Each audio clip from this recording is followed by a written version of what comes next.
corner, every shift, every heartbreak. See your motorsport as it should be, live and free. Download your Motorsport TV experience now.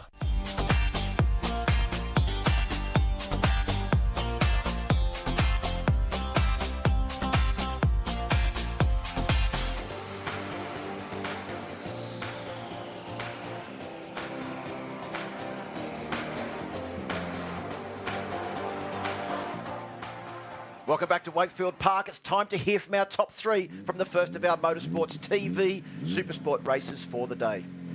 Thank you very much to Phil Harlem, starting with Max Stouffer. Well done. What a great way to start your day, and round two, third position. You've got to be happy with that, and you're right in that championship contention. I'm over the moon. That was such a hard race the whole time. Tommy was pushing the whole time, and Brock was on my heels. I was trying to reel Tommy in, but just couldn't do it towards the end. Good luck for the next one. Thank you. And Brock Pearson in second position. Now, that is a pretty good 20th birthday present. Happy birthday to you, Brock. Thank you. Yeah, it was actually a pretty good race. I had a bit of a mechanical off the start, so I had to fight my way back through. But anyways, everyone went pretty fast. It was a fun race. I look forward to the next three. Good luck for the next one today, and hopefully the rain stays away and the sun keeps shining. This guy, well done. Another win and more lap records too. Yeah, thanks, Emma. Yeah, good race. I looked down at the dash and we were just like 59.1, 59.2, 59.3, 59.2, like every lap. So the guys behind are doing a good job to stay there, because that's a lot quicker than it was last year. So yeah, Max is doing a great job as well, 59.0 there, which is a new lap record. So good on him, and 3 races to go, and all looking good so far. So hopefully we can keep this going. Good luck, Tommy. All right, well, next up, it's all about Kawasaki Superbikes and those championship contenders.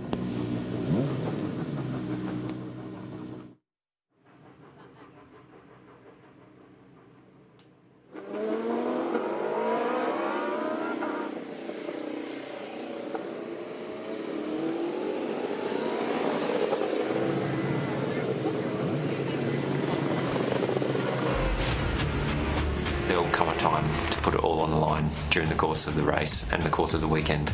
Unfortunately, this weekend's not going to be about playing it safe for me. Similar to last year, it's really anyone's championship, but I have a big gap to close down, so I have to be super aggressive and take maximum risk, unfortunately. This weekend for me is all about putting it on the line. I mean, trying to challenge for the championship in just a couple more rounds to go. We've always seen Wayne and Troy sort of clash heads here. Now I'm in the middle of it, so sort of got to put my big boy pants on, and step up and try to battle with them. Wakefield Park, it's not news to us that we need to qualify well here and race aggressively. It's quite difficult to make passes, and the lap times are all very close between the riders, so I mean, the more positions you can make up at the start, that's probably the most important and crucial thing for these races. I've got a small little team, and you're in the top 3 and you're battling with the leaders. You need to play it smart. Who knows what the weather's going to do? Like, there's so many things that could happen. Having a DNF hasn't really entered our thought process. We go out there and think positive, but if we had a DNF, it would definitely put us up against it. It means we'd have to basically win all the other races to try to put us in a good position. It's hard, being off the bike for so long. I was more nervous on Thursday practice session than I have been before a race. I came fairly prepared. I knew it was going to be a massive challenge this weekend, so I was under no illusion that I could just ride around. So yeah, hopefully we've done enough prep, and come Sunday afternoon we're in a good spot. We'll see. Let's see in the opening laps how everything unfolds, the aggression of the riders and the level. I'll ride to that occasion and then do what I need to do. I've still got to put my elbows out, and it's going to be aggressive. Tell you what, after Sunday night, you're going to be buggered, and I think everyone in the field will be. Absolutely. I can be the champion for 2020. Absolutely, I can be the 2020 champion. I'm a 3-time champion. I know what it takes to win. This year would be extremely special, though, because it's my own little team. I have to be riding my best all weekend, and have to have a lot of luck go my way. But yeah, anything's possible. I definitely think I can win the championship. I need a little bit of luck, but I want to do everything I can this weekend and try and hopefully dominate the weekend at Wakefield, but it's going to be tough. Well, I'll be the champion for 2020. I think definitely I will. I've come here with that thought process. I've put enough work in, and that's the plan. There's no other option for me, so that's what we're rolling with. Welcome back to Wakefield Park, and the good news for us and everybody taking in the live stream is that they have all brought their A game to Wakefield Park this weekend. The desperation from Troy Herfoss, Wayne Maxwell and Crew Halliday, and also Glenn Allerton in that qualifying session was plain for everybody to see, especially late on in the session where Troy Herfoss ran extremely wide into turn 12 in an absolute desperate attempt to try and put the bike on pole position. He managed to gather it up after he'd run wide in the final corner, put his head down, and after the checkered flag, crossed the line to take pole position by a fraction of a second over Wayne Maxwell. A 57.331 to a 57.355. It is desperately close between those two and has been all weekend. Championship points coming into this round. Wayne Maxwell dominated the first round on paper, but it wasn't like that on track. He takes a lead of 16 points into this round over Crew Halliday on 60 points. Josh Waters on 51. Brian Starring and Troy Herfoss are separated by 1 point only in 4th and 5th position. And unfortunately, Daniel Fowles are not here with us this weekend. But anyone in that top 5, if they lay the right cards on the table, Steve, could be crowned champion in 2020. Let's go down to Emma on the grid. Hey Phil, it's so good to be down on a grid again. Come for a walk with me.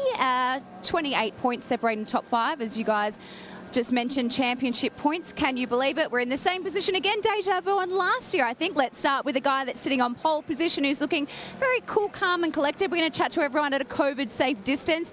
Hey, Troy Herfoss, smiling all weekend you have been, and why wouldn't you be? Everything seems to be falling into place with a brand new Fireblade, and of course you're sitting on pole position. Yeah, always happy to be racing a motorbike, especially after the break we've had. So, yeah, as you know, Emma, big weekend ahead for us, and we've ticked the box so far and we're on pole position. We've got some good weather for race 1, and yeah, as always, it's going to be exciting. I can't wait. Go get him. Best of luck. Thank you.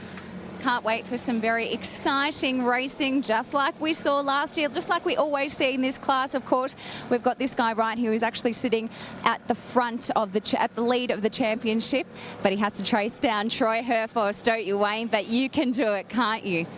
Yeah, look, we've done a lot of hard work here at Boost Mobile Racing with K-Tech, and yeah, look, we're ready to go. We're up for the challenge, and yeah, it's important to get a strong result, but it's not mandatory that we win. So we'll just see what we can put together, and if we're in a position, yeah, we'll have a go at it. Other than that, how good does it feel to be here? It feels so good to be back. Just listening to the motorbike, seeing you all up and down pit lane, there's a big buzz in the air.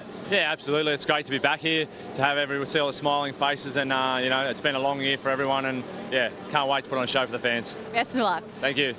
There you go. Wayne Maxwell, as I said, he's leading the championship, but yeah, it is tight. There really is nothing in it between those two. And then this guy here, he really is the underdog. Crew Halliday, who's sitting second in the championship. Crew Halliday, game face on, rearing and ready to go.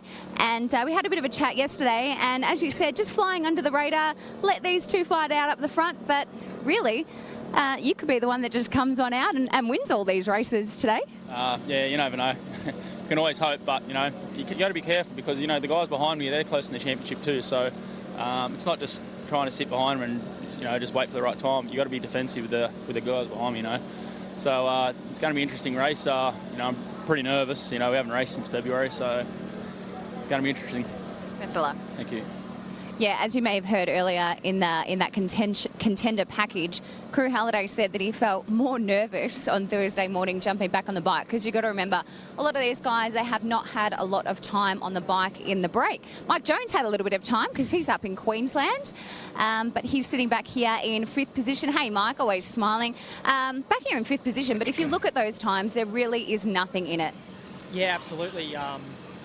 I think that the lap times are all really quite close. I think Herfoss and Maxwell just have that little bit of an edge over everyone else at the moment. They're a couple of tenths up the road, but from 3rd place onwards, there's only really 1 or 2 tenths in it, so it's very, very close. And I think that the most important part of this race will be the start, because it is such a tricky track to make passes on. So yeah, if you can make a few moves in the beginning of the race, then it'll make your job a whole lot easier as the race goes on. All the best, Mike.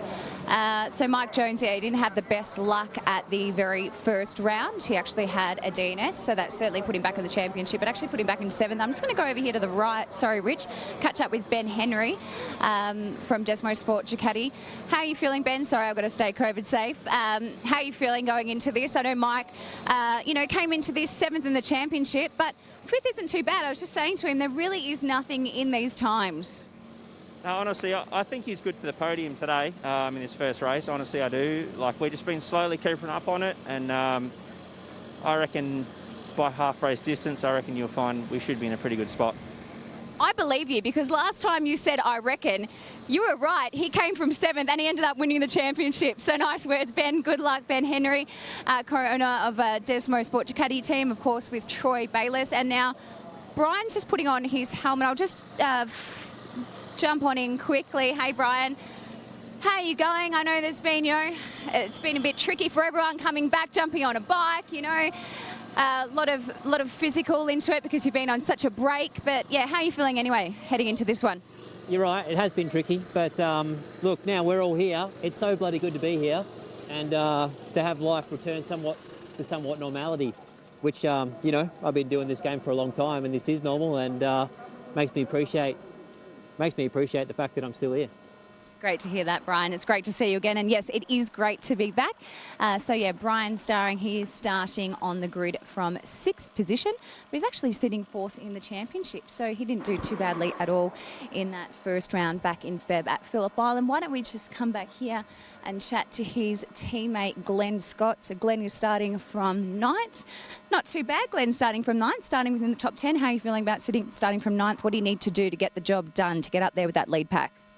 Yeah, I'm actually pretty happy with our start position. I think today, we just got to get a really good start and just try and close that gap that we've been trying to progress through the whole weekend. So if I can run with these guys at the start and hang on for as long as I can, we'll learn some things and we'll be able to improve every race. Go get him. All right, boys, up to you for now.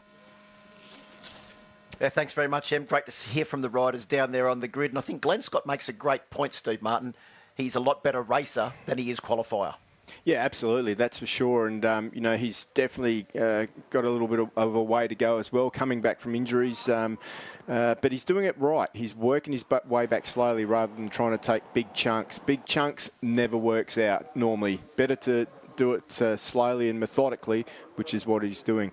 The guys up front, though, they need to take all the risks. The risks, we're going to see plenty this weekend. It's going to be an amazing race.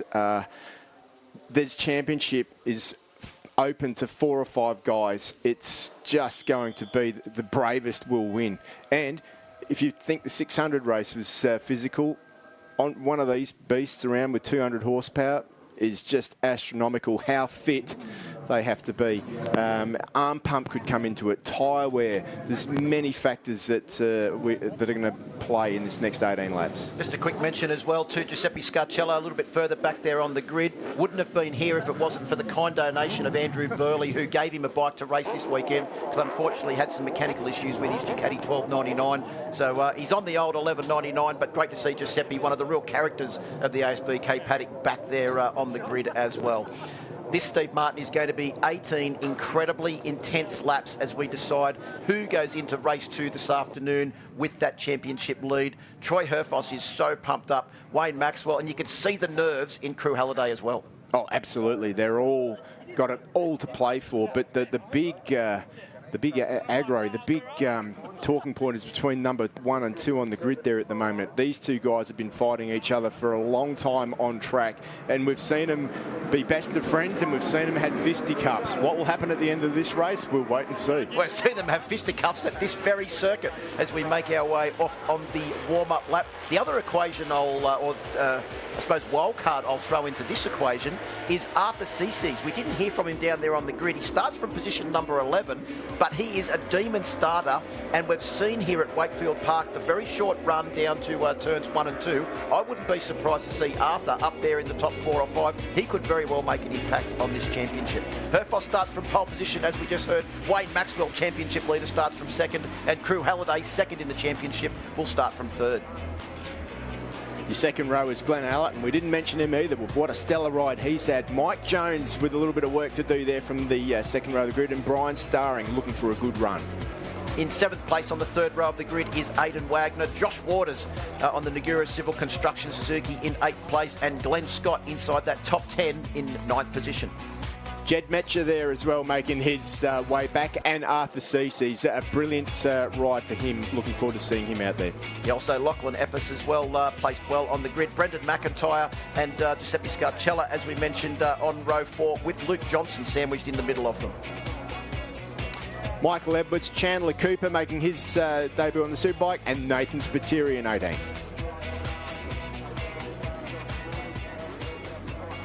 Thanks, Emma. We're about to get underway for the Kawasaki Superbike class. Herfoss on pole position, Maxwell in 2nd, and Crew Halliday in 3rd. As you mentioned, don't discount a very pumped up Glenn Allerton also on that Maxima BMW in second row of the grid in on bike number 14. But we are ready to go racing, Steve Martin. Kawasaki Superbike class. Superbikes go as they make their way off the line. Look like an incredibly good start from Troy Herfoss. He's had some bad ones here in the past, but that's not one of them, and he will lead down in towards turn 1. Allerton up into 3rd place as well. A great jump off the line on the BMW, and Maxwell sits in 2nd. Looks like Brian Starring's also got a quality start, and he's up into 4th place as well, with Crew Halliday from the front row of the grid back to 5th. Yeah, Josh Waters is just there behind him too, so work to do for him, but that's a very good start for Brian Starring. We don't normally see him that far up. He means business this weekend at the start of the race. After Cece's did get a good start, he's just positioned in there behind Aidan Wagner in 10th position, but it's the bottom of the fish hook for the first time. It is Herfoss on 17 that leads from Maxwell on 47, Allerton on 14, then it's Starring on 67, and look, Crew Halliday is already trying to find a way past Brian Starring as they come up to Yamaha Rev's hard corner. It is Herfoss runs wide, Maxwell down the inside, and he's going to pin the ears back now. Well, he knew that he had to put it on the line, and that's what he did, and Herfoss made a small mistake, but that puts Wayne Maxwell in front. But how long will that last? We know what Herfoss is like. He's like a dog on a bone. He's never going to give this up. Well, he's got the new 5-blade. We haven't spoken a lot about it, but that bike is incredibly different to the previous model, and they've only had one race meeting on it. They've been fast here all weekend, though, and Troy Herfoss is loving the brand new Honda CBR 1000 RR SP. You've got to remember that Maxwell doesn't need to win every race to win the championship this weekend as well. Look at Herfoss now. He's put himself in a position to dive up the inside, but just Maxwell too strong into the fish hook there. Gets nice drive out. And remember, the tyres are all new at the moment, but as things start to heat up, we're going to come down to the setups of the bike. And look at the speed of Herfoss around the outside. They're trying everything he can up the inside again, but Maxwell be hard-pressed to pass him into there. You can see he was a little bit hesitant to try and tip the bike in because he knew that Herfoss was having a run up the inside as they come round to complete the first flying lap now. Let's have a look what the pace is at the moment. 57.4. They're only a fraction off their qualifying times. In fact, the top 3 all are 57.4s. There is literally nothing between the top 3 in lap times. A little bit of a gap back now to Brian Starring in 4th place, but Allerton is going with these two. No surprise. Well, Allerton, I mean, he has been coming on now for the last, well, they've been doing a bit of practice, but I've been keeping an eye on them. They have been good. Keep an eye on him, because I'll tell you what, it was this morning I said, can you keep with him? Let's just have another look here. This is where Herfoss runs wide, just loses the back there and runs wide, manages to gather it all up and lets Wayne Maxwell through on the Boost Mobile Racing with K-Tech Ducati. That was the same corner that caught him out in qualifying yesterday. As we come up to the same corner now on lap 3. It is Maxwell tidy on the Boost Mobile Racing with K-Tech Ducati V4R. Then it's the Penrite Honda CBR 1000 and then the Maxima BMW of Glenn Allerton. Now, when I spoke to Shane Kindress this morning, he said that, no, we can't stay with those guys for the first 5 laps. But later on in the race, we've got the pace. Looks like Shane Kindress was wrong. But the other thing is that I know that Wayne Maxwell and Troy Herfoss have gone for the soft tyre. Glenn Allerton cannot get the soft tyre to work on board that BMW, so he's got the hard tyre on to be with these guys early on, and that's probably what Shane was referring to. They are going to be really strong at the back end of this race. And up the inside he goes, Herfoss now, but Maxwell just once again on the front, just able to have the confidence to dive into the corner, hold a little bit more front brake, and take his line. So Herfoss has definitely got good drive out. Once again, he's got the drive out, but just not trusting that front at the moment. I'll tell you what, both of those riders, Maxwell and Troy Herfoss, are putting an incredible amount of trust and faith in that K-Tech front suspension on both of those machines. With Maxwell just looking like he has got so much in reserve into that final corner, whereas Herfoss looks to be on the limit at the moment, desperate to try and find a way past.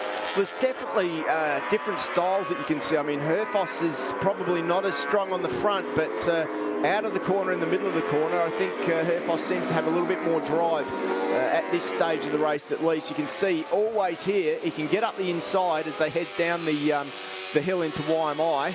This bottom of the hill here is where it's reversed, I think, from the final corner. It looks like Maxwell is really pushing the limit, whereas Herfoss looks like he has a fair bit in reserve. You can see the different attitudes of the bike at those two different corners, and obviously they have advantages in different areas of the track. Yeah, so once again, they head down into the final Yamaha Revs Your Heart Out corner. It's all going to come down to this. Crew Halliday looks up the inside now. Yeah, he looks like he's a little bit faster than Brian Starring into the corner there, but couldn't outbreak the BC Performance Kawasaki ZX10RR of Starring. There's Aidan Wagner just in the background there too. Good to see him back nice and healthy. Had a bit of a horror run with injury last year, but he's back. You can see how early Troy Herfoss is getting on the gas there. Of course, the other equation that we haven't spoken about as well is that Maxwell is on Pirelli tyres and Troy Herfoss is on Michelin's. He's the only Michelin rider in this field, and Michelin have done a sterling job to come from absolutely nowhere to running at the front of this field. Yeah, absolutely. And when we look at the times, like there he goes again. He's made the move this time up the inside, but has he run wide? And he has. He's run really wide, and it's Maxwell who fights back and takes it. But Herfoss has got the outside line. Oh, that's close through there, through Pirelli corner. See if Maxwell can do anything here, because this is where he looks to have a little bit more in reserve. Herfoss has taken the narrow line in. He's going to run a fraction wide. Is he on the way out? No, he's very tight on the way out as well. And all that's done has meant that it's brought Glenn Allerton back into the equation as well on board bike number 14. But you can see there, the bottom of the hill, that was where Herfoss looked to have a much better motorcycle. Maxwell tries down the inside again. This is exactly what we've come to expect from these two, Steve. And they're putting it all on the line now. As Troy Herfoss said, he has to take it, the lead. He has to be aggressive. Big moment there from Herfoss, just over the bumps there, nearly lost the front. It looks to me like Herfoss is trying everything he can, but yeah, definitely got the drive out, but perhaps on the front end, he hasn't got as much forgiveness as Wayne Maxwell's got at the moment. So we've got that's Halliday. Yep, Halliday's run wide. He's lost 3 positions there at the bottom of the hill. So new lap record for Glenn Allerton in this race as well. A 57.389 eclipses the 57.525 from Troy Herfoss set last year. Well, that is pretty impressive stuff for the Maxima BMW team there. Glenn Allerton, what a comeback. If you think it was 2 years ago, this was the track that started his demise when he had a big one and broke his arm, but he's back and better than ever now. Good to see. Take your hats off to that team. They've worked hard for this. Well, all of the riders at the front of this field are multiple champions. Wayne Maxwell won the championship back in 2013, also a former Australian endurance champion. Troy Herfoss has won 3 Australian championships. Glenn Allerton has won 3 Australian Superbike championships. So there is so much talent at the beginning of this field. Here we go, bottom of the hill again. That's the area where Herfoss is so strong on board the Penrite Honda CBR 1000. And he holds a very tight line this time. Nothing Maxwell can do about that one. The only thing Herfoss is doing there, though, is he's showing Maxwell where he can pass. So on the final lap, you can be assured that if Maxwell's in front, that gap will not be there. He needed to save that spot, in my opinion, because we know how good Maxwell is on the brakes. He's incredible. Let's just have a look at Crew Halliday. Tries to go up the inside of Brian Starring. In way too hot, can't hold it, nearly loses the front, runs out of track. Starring says, thank you very much, I'll keep that spot, and he rejoins the track. So Crew Halliday not having race 1 that he wanted to have. Yeah, I'll tell you what, he did incredibly well there to keep the bike somewhere near the asphalt and not go spearing off into the grass.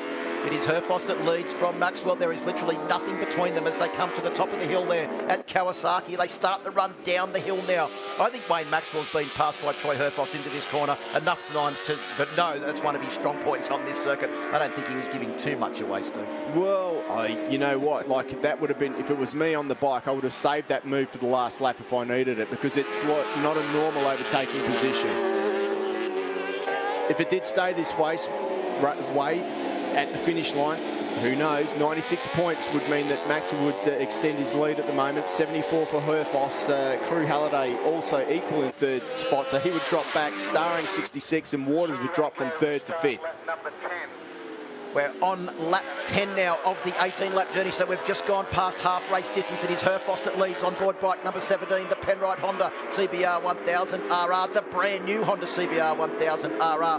Nothing is similar to the old model, apart from the fact that it's called a Fireblade. Wayne Maxwell is on the all-new Ducati V4R as well. And then we've got the BMW S1000 RR of Glenn Allerton in third place. 3 different manufacturers, and then make it 4 with Brian Starring still holding on to 4th place on board the Kawasaki ZX10 RR. If you want to talk constant, the old lap record 57.5.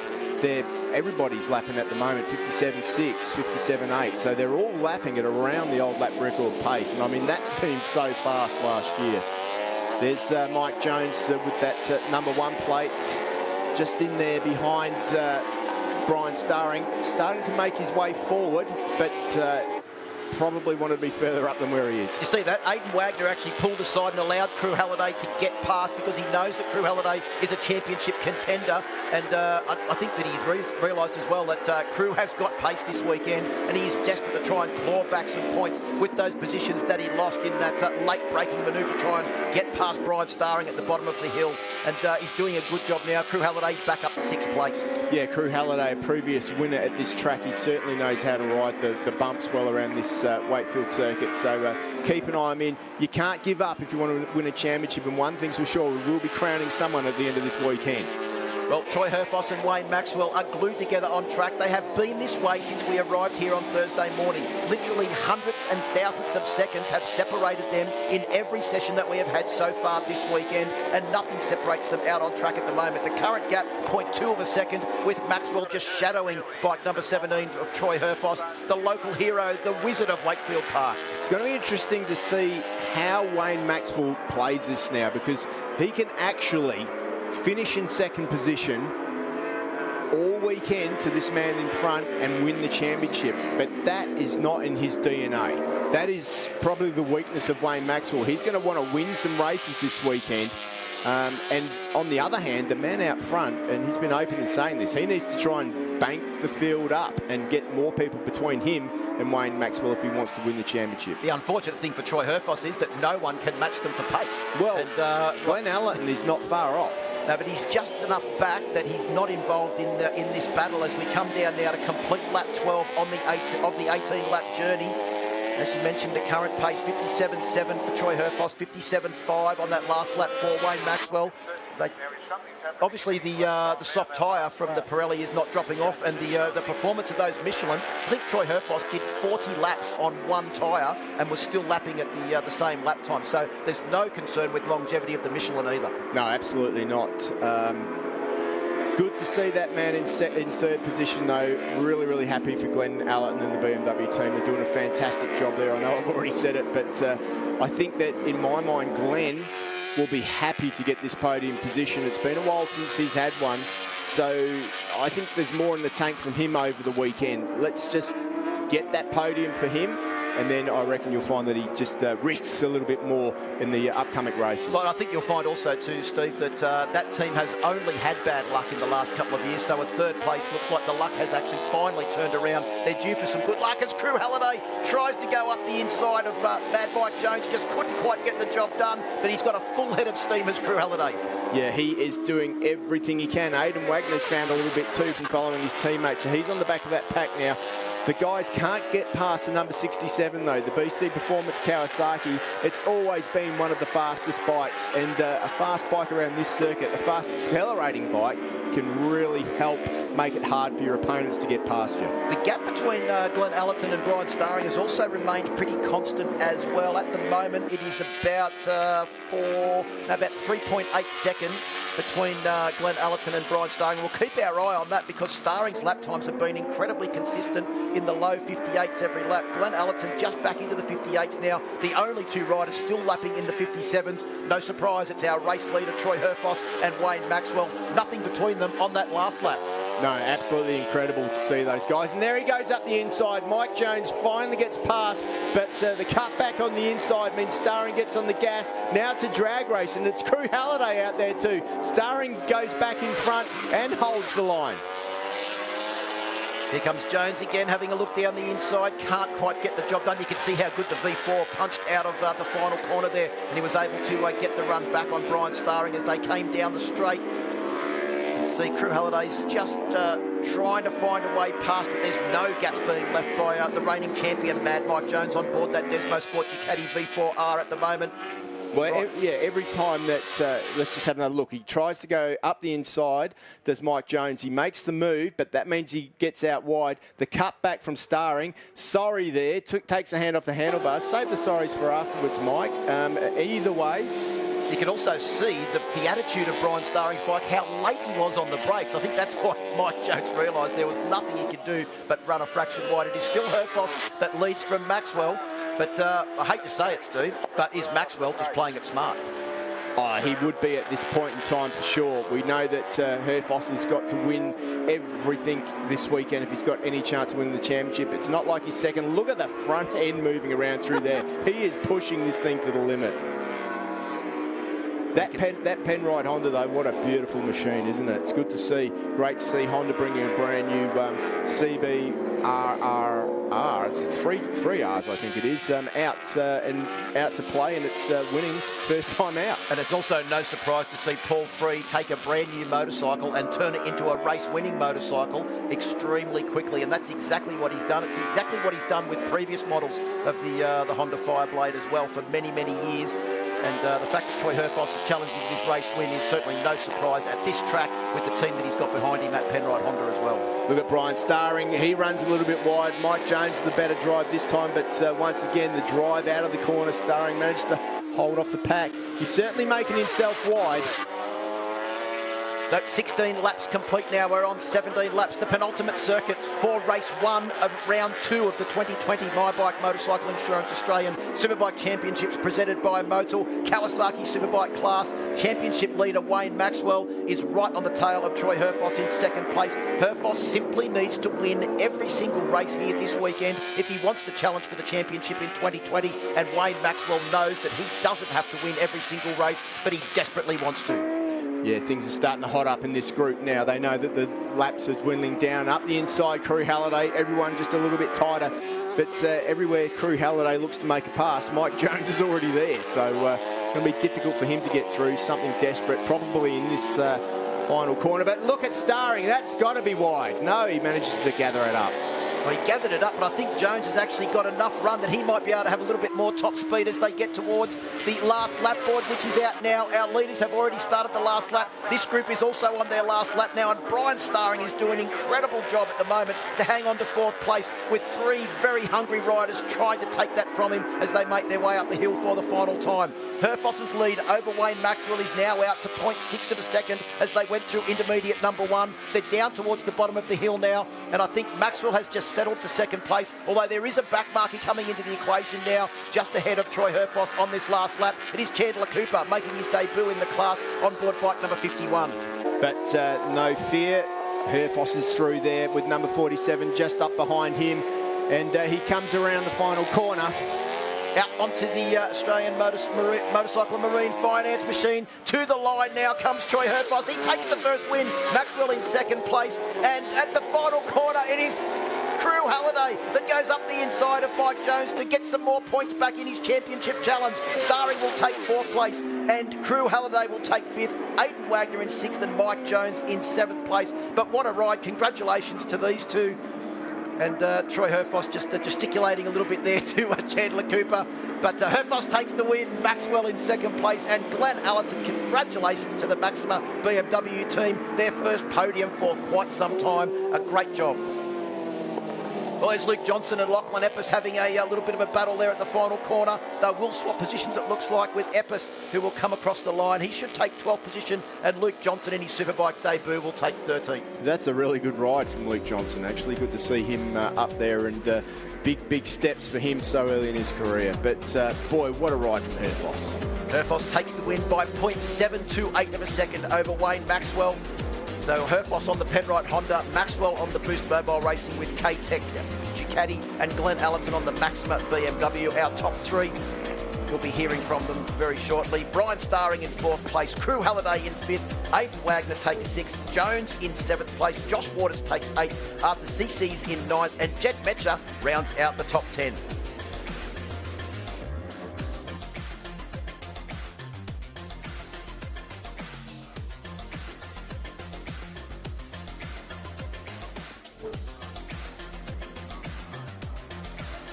So Herfoss leads the round now with 26 points over Wayne Maxwell, but Maxwell holds onto that championship lead. But I think Troy Herfoss now, if our calculations are correct, Steve, will actually be equal on points, or very close to equal on points with Crew Halliday for second place. Highlights of Kawasaki Superbike race number 1 from Wakefield Park saw Troy Herfoss get a great launch off the line, but getting also a great start was Glenn Allerton, who went from the second row up into 3rd position at the first corner. Yeah, it didn't work out so good for Crew Halliday. He lost a lot of places off the start line, but it was the protagonist. Perhaps we didn't expect to see Glenn Allerton up there. What a start from him. Brian Starring, another cracker of a start. It was no surprise, though, to see Troy Herfoss and Wayne Maxwell at the lead of this pack. They've been so close all weekend, but that big moment early on from Troy Herfoss allowed Wayne Maxwell to get his nose in front, but Herfoss was not going to let him go. Josh Waters was there at the start as well. Good to see him up there on his privateer, Suzuki, doing the best he can, but it was Maxwell out front trying to do what he did at Phillip Island by winning all of the races. Well, it wasn't to be this time because that man on the Honda, Troy Herfoss, moved up the inside a couple of times. He didn't make it stick the first time, but he was certainly going to keep an eye on that. Maxwell was always going to fight back, and there he goes through. Yeah, that quick change of direction there from one side to the other is one of Troy Herfoss's favourite places on this Wakefield Park circuit. Maxwell wasn't done, though. He came down the inside at turn 2 to take the lead back, and the constant of the early part of the race was that Glenn Allerton was right there in position, waiting for either of them to make a mistake. Crew Halliday made a big mistake, and it cost him a lot of positions. Yeah, it certainly did. He ran off track and had a lot of work to do. He had to get past his teammate, and he had to get past Mike Jones, but he was able to do that at the end. Mike Jones was also caught up behind Brian Starring on BC Performance Kawasaki there. Brian had a lot of company at the end of the race, but he's managed to hold it all together. He was under considerable pressure for the entire race distance, Brian Starring. Did a great job to hold out this pack, and one of the best rides I think I've seen from Brian Starring for quite some time to take a very, very solid 4th position at the flag. Look at this. Once again, more pressure from Mike Jones up the inside. Starring comes back, uses the power of the BC Performance Kawasaki ZX10RR to get back in front, and look at Crew Halliday scything his way through the field. Yeah, things got even closer on the last lap with this gaggle. Out front, it was pretty much Herfoss leads the way, but these guys were having their best shot, and there is Herfoss for the final corner. Took the final corner with a very handy lead over his championship rival Wayne Maxwell, and unhindered in the run to the flag to take the checkered flag for the first time this weekend. Herfoss takes the wing, Maxwell in 2nd, Glenn Allerton in 3rd, and Brian Starring, you saw there at the last corner the pressure that he had to withstand to take that solid 4th position behind Glenn Allerton. But it was Herfoss who takes the spoils in the first race. Time to hear from our top 3. Let's go to Emma. Glenn Allerton, after a tricky qualifying session yesterday, you managed to put it all together and get yourself a podium for the very first race. Well done.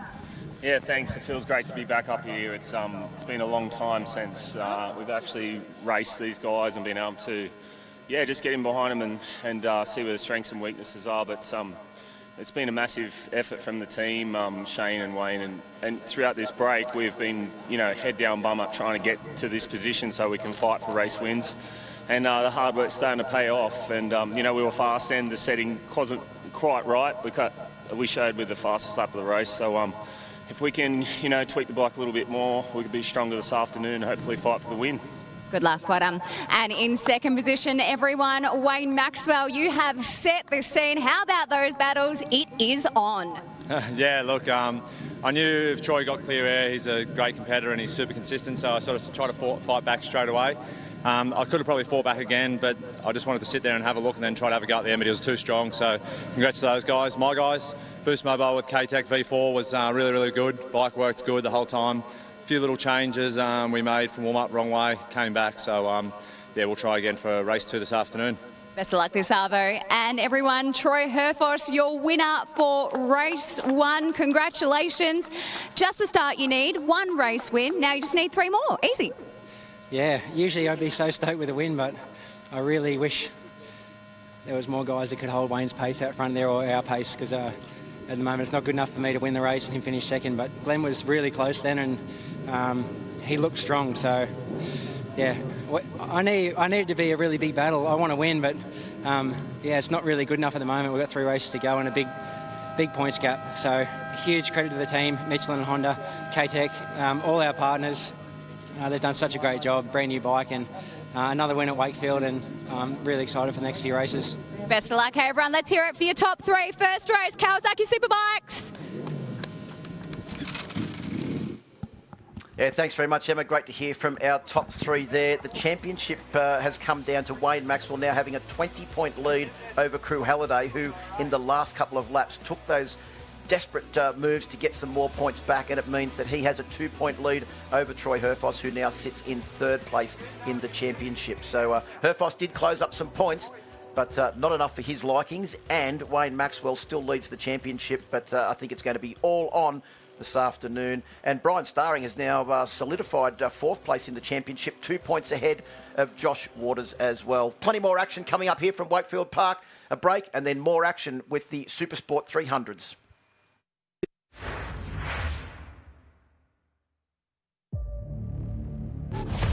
We are the innovators, the specialists, the ones who power the wheels of progress.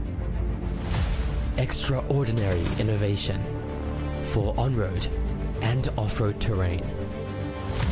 Estacore technology for improved engine protection and performance. We are going a step beyond to a new generation of motor oils. This is the vision of innovation. The new 300V squared.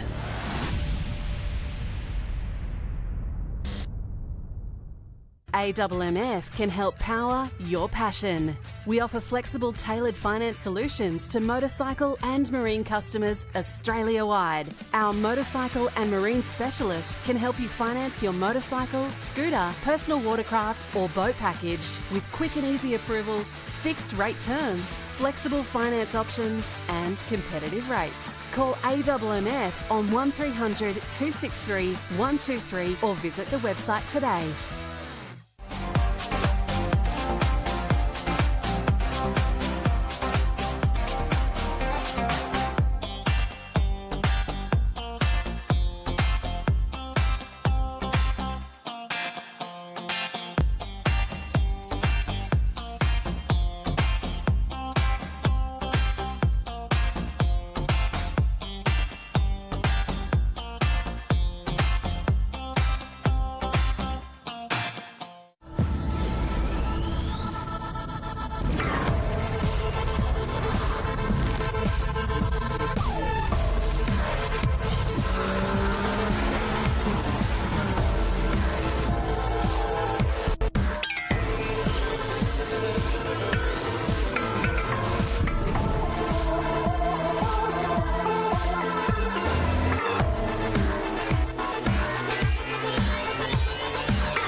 We are the innovators, the specialists, the ones who power the wheels of progress.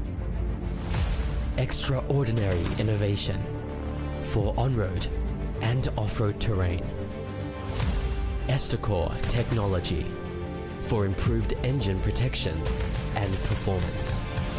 We are going a step beyond to a new generation of motor oils. This is the vision of innovation. The new 300V squared.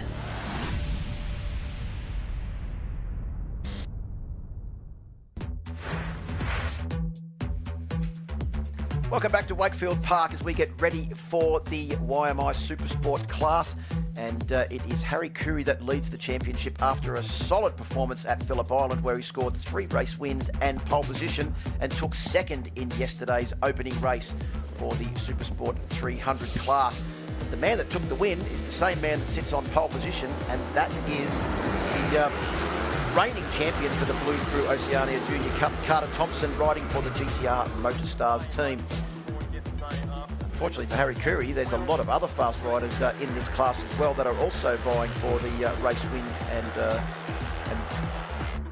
really providing a fair amount of difficulty in Harry securing top points in every single race, Braxton. Yeah, much. And, well, he's got a pretty handy lead over the guys behind him, so maybe he's thinking of that. But he's one of the few on a Kawasaki 400 at the front of this field. All the rest of them, I think the top 10 yesterday were all on the Yamaha R3s. Except for Luke Power, pardon me, on the Powerworks 400, which they've got, because they're a 400cc machine, we should explain to the viewers, compared to the 320, there's different, what would you say, limitations and restrictions put on various machines. There is, and not everybody's happy about them. It depends who you ask. Well, the Kawasaki riders aren't happy about the Yamahas. The Yamahas aren't happy about the Kawasaki's. That's that started when that started when the second bike was ever manufactured, wasn't it? That's pretty much. There's always, he's better off than I am, but and all you've got to do is put it in writing, and the people in the powers that be will listen to it. But it's all the better for us, I think, when you see it as they come up. There's Luke Power on board bike number 68. As you mentioned, he finished in 6th place in yesterday's race, but I think he still sits in 3rd place in the championship as well, behind Archie McDonald on board bike number 69. So Harry Curry's championship contenders were all very close behind him yesterday. But Benny Baker was impressive in yesterday's race as well, finishing on the podium. And the other thing, Harry Curry's grown a bit, as has Benny Baker. And Harry was telling me this, we'll talk about that later, as we get into the starters' hands for the start of this YMI Supersport 300 Championship race. Red flag leaves the front of the grid. YMI Supersport 300 is go. Great start from the middle of the front row of the grid there.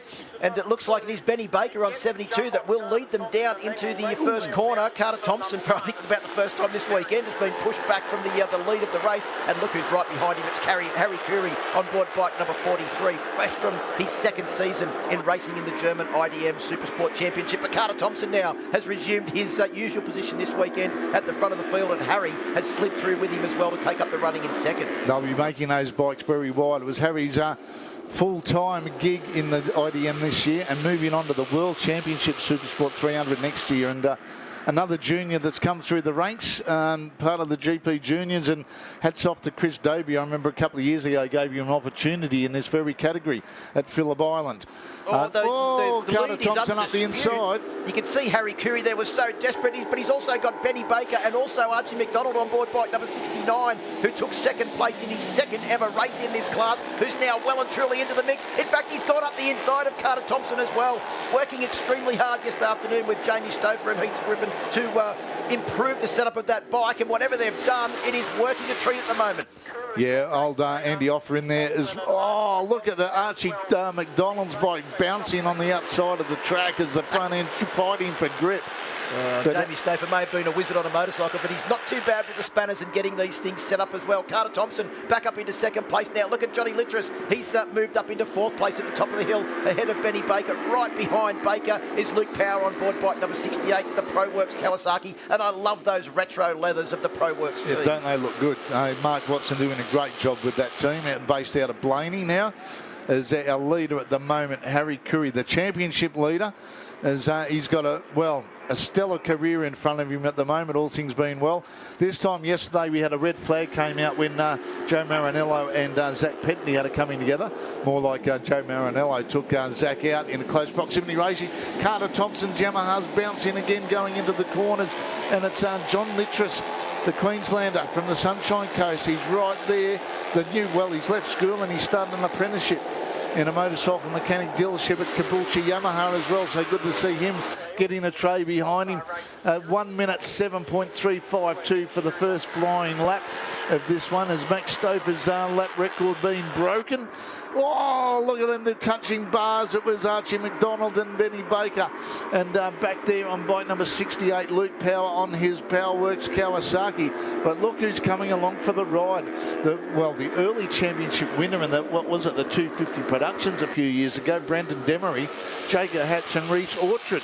Yeah, Jacob Hatch had a disastrous race yesterday where the Power Commander failed off the line. He was No dead power. set. He was dead set last going into the first corner. Had to work his way back through the field. Had that massive off-track moment this morning. So it's been an eventful weekend for Jacob Hatch on board bike number 99. But good to see him back on track and in this group. There's Brendan Demery. You can see on board bike number 11, the elder statesman. Carter Thompson up the inside of Harry Curry into Yamaha R3 corner, and Harry Curry tries to get the run back as Carter Thompson goes from one side of the track to the other, and they all fall into line behind, trying to take advantage of the slipstream. Look at Letras, he's getting the slipstream off Archie McDonald there as well. Some creative lines, Braxy. Oh, more creative than an art school, I'll tell you there, Phil. Harry Curry, you can see with these great camera shots the difference in body size between Carter Thompson and Harry Curry. And as we know, these things haven't got the best horsepower in the world. You've got to make every little bit of that horsepower torque curve work for you. And if you're a bit bigger than somebody else, you're already at a disadvantage in such a tightly contested championship class. Laura Brown doing a great job there, leading up that second group on board bike number 355. So we come to the bottom of the hill now. It is Harry Curry on 43. Carter Thompson and Archie McDonald, the GTR Motorstars team. Lucky those bikes are painted up the same, Braxy, because they were swapping paint left, right and centre. Johnny Litras on board the 308 machine right behind. Then Benny Baker, just a couple of bike lengths off the back of Litras' machine. Under pressure from Luke Power, who tries to dive up the inside, can't quite do it. And Brandon Demery, the elder statesman, the most experienced campaigner in this field, right behind Luke Power. Then it's Jacob Hatch behind him, Reece Orchard and Laura Brown, just a fraction behind Orchard's machine. Yeah, these leading quintet or sextuplet are starting to gap themselves a little bit from Brandon Demery in 11th, but with Brandon now, well, the fastest lap there on 106.347 for Benny Baker, back in 5th position, as Harry Curry is trying every trick up his book that he would have learnt through the cut and thrust of the IDM in Germany this year to hold Carter Thompson at bay. He's going to need more tricks than Felix the Cat if he thinks he's going to hold this barnstorming group of I thought you were going to out. say David Copperfield. Well, that's someone that's run wide. Is that Peter Nerlich, I think, isn't it? On board bike number 97, that could very well be off track there. Harry Curry, actually, you know what's helping Harry at the moment is that Archie McDonald is desperate to try and find his way past his teammate Carter Thompson, and they're actually probably slowing each other up a fraction as Carter Thompson dives down the inside. Just how he didn't get in a position there where Harry Curry couldn't turn into the corner. Did you see the front end bouncing around? I've seen a trampoline with less bounce than that. Like it was on a pogo stick. Look at Benny Baker on 72 has made a big move there. He's taken advantage of other people's misfortune to move. Well, he was temporarily up into second place, but Carter Thompson, who weighs... The word of this class is temporarily, I think. Yes, but Carter Thompson weighs probably significantly less than the rest of the midgets in this class and has a distinct advantage on the start-finish straight. There's Jacob Hatch, those orange wheels, very easy to pick out anywhere around the circuit on board bike number 99. And you were dead right, Phil. While Carter Thompson, Benny Baker and Archie McDonald are fighting over the scraps like hyenas over a zebra carcass, Harry Curry is just starting to get a little bit of a lead, and with that, he's taking a very consolidating lead in the championship. He'll be up to nearly 40 points lead over Archie McDonald. I don't have to take my shoes and socks off yet, Phil, so I don't have to worry about the counting machine. Benny Baker has been the fastest man in this race so far with his fastest lap of 106.347. Still a bit of ways off Maxi Stover's lap record at the moment, but that wind might be starting to play havoc. And Ben Baker now up into second position, trying around the outside. Carter Thompson up the inside. That was a big move there. Carter Thompson relegating Benny Baker back, but a fastest lap to Carter Thompson, 106.024, which is only a few hundredths of a second off. So just as we go through this corner, and you know what's impressive about that, turn 2 effort there from Harry Curry was the corner running speed. He just simply did not want to let the 50 machine of Carter Thompson through. Carter's through now, and Harry is glued to his ducktail. Ben Baker in the third place at the moment. Then it's Archie McDonald, Johnny Litras. They're all so close together. In fact, Braxy, there are 8 of them covered by less than 1.4 seconds as we make our way down to Yamaha R3 corner. And Harry Curry's revving them up because he's taken the lead back from Carter Thompson and will lead them onto the straight. But look at Carter Thompson on board bike number 50.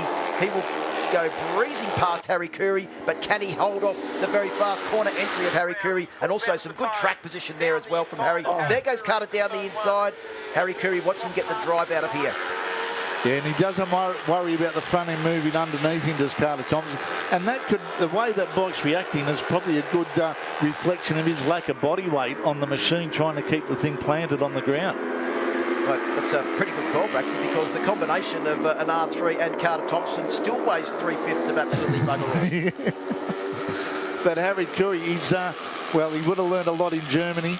Well, he did learn a lot in Germany. He was taken out in the last lap a couple of times by over-exuberant fellows from Deutschland. And I think both times he was actually on track for the race win, which was probably a little bit disappointing, but still a sensational full season in the German IDM Championship for Harry Curry. And, well, World Championship teams have taken note.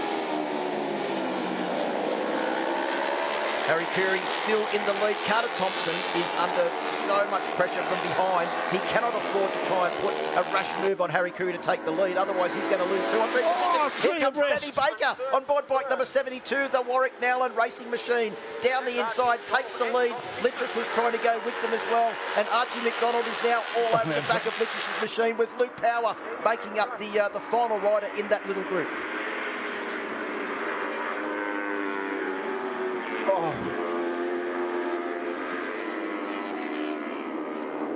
Well, unfortunately, as this race is on lap 9 of 10 now, we need to finish the coverage of this race here so we can switch over to live TV. But the Supersport 300 action will continue later on this afternoon.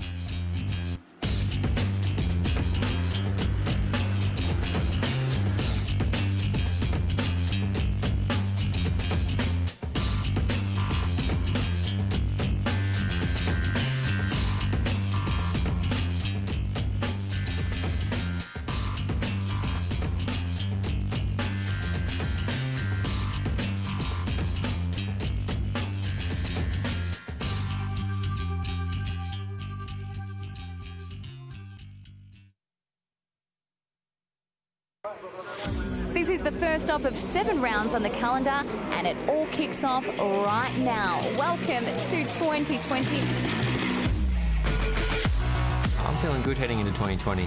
As far as consistency and continuity goes, everything's the same. We've got so many variables this year, so it's just about getting our head down and making the bike as good as possible. Competition is so strong, even stronger than last year. It's going to be a real hard fight all the way to the end.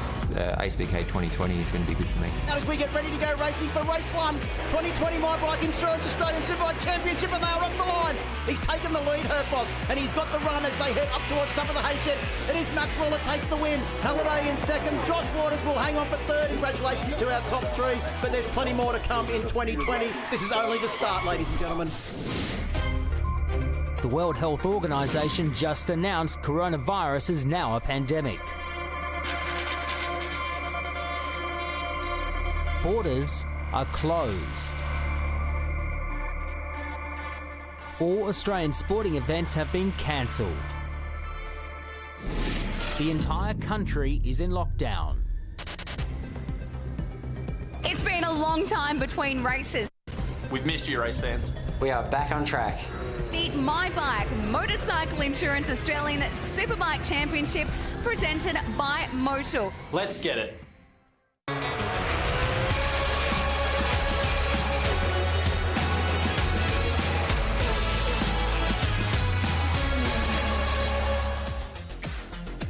We're back, and we're going back-to-back for our grand finale of the My Bike Motorcycle Insurance Australian Superbike Championship, presented by Motul. It's round 2 from Wakefield Park Raceway in Goulburn, New South Wales. Eminata Francesco and Steve Martin with you, and we thank you all for sticking with us through a testing 2020.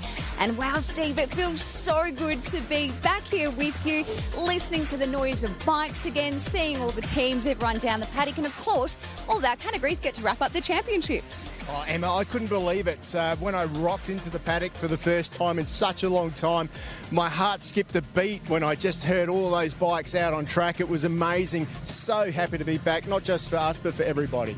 So 40 weekends, can you believe it has been since Phillip Island back in Feb? And let's just talk about that. Let's recap, because it was Wayne Maxwell who was dominant. He managed to win all 3 races and no one could catch him on that V4R.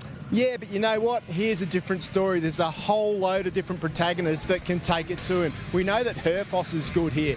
Glenn Allerton's been showing some good form lately. Crew Halliday, boy, was he fast at Phillip Island. I bet she's fast here too. And Brian Starring. Any one of those 5 guys can win this thing. Always seems to be the way, just the way that we like it. Okay, so coming into this round then, let's look at the championship points, because there's only 28 points, would you believe, separating the top 5. So Wayne Maxwell still is in the lead of that championship. Crew Halliday in second. Josh Waters in third. Brian Starring in fourth. And then Troy Herfoss rounds out the top 5. But you know what? We've got 4 races this weekend, so it is still anyone's game. Let's hear from our championship contenders. There will come a time to put it all on the line during the course of the race and the course of the weekend. Unfortunately, this weekend's not going to be about playing it safe for me. Similar to last year, it's really anyone's championship, but I have a big gap to close down, so I have to be super aggressive and take maximum risk, unfortunately. This weekend for me is all about putting it on the line. I mean, you know, trying to challenge for the championship in just a couple more rounds to go. We've always seen Wayne and Troy sort of clash heads here. Now I'm in the middle of it, so sort of got to put my big boy pants on, step up and try to battle with them. Wakefield Park, it's not news to us that we need to qualify well here and race aggressively. It's quite difficult to make passes, and the lap times are all very close between the riders, so I mean, the more positions you can make up at the start, that's probably the most important and crucial thing for these races. I've got a small little team, and you're in the top 3 and you're battling with the leaders. You need to play it smart. Who knows what the weather's going to do? Like, there's so many things that could happen. Having a DNF hasn't really entered our thought process. We go out there and think positive, but if we had a DNF, it would definitely put us up against it. It means we'd have to basically win all the other races to try to put us in a good position. It's hard, being off the bike for so long. I was more nervous on Thursday practice session than I have been before a race. I came fairly prepared. I knew it was going to be a massive challenge this weekend, so I was under no illusion that I could just ride around. So yeah, hopefully we've done enough prep, and come Sunday afternoon we're in a good spot. We'll see. Let's see in the opening laps how everything unfolds, the aggression of the riders and the level. I'll ride to that occasion and then do what I need to do. I've still got to put my elbows out, and it's going to be aggressive. Tell you what, after Sunday night, you're going to be buggered, and I think everyone in the field will be. Absolutely. I can be the champion for 2020. Absolutely, I can be the 2020 champion. I'm a 3-time champion. I know what it takes to win.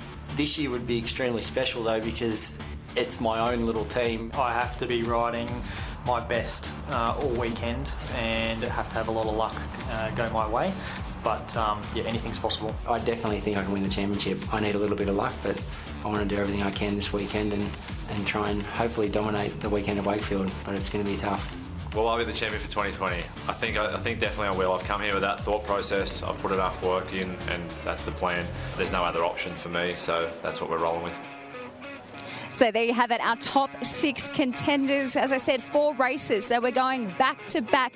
But it was yesterday when they had qualifying. What an exciting qualifying session it was. Wayne Maxwell really thought that he had it in the bag, but after the checkered flag, Troy Herfoss came on out, smashed the timesheets, and he is the one sitting on pole position. This is how it's going to line up for those 4 races over the weekend. As I said, Troy Herfoss on pole, Wayne Maxwell and Crew Halliday on the front row, Glenn Allerton, Mike Jones and Brian Starring on the second row, and then it's Aidan Wagner. Josh Waters definitely a bit further back than expected.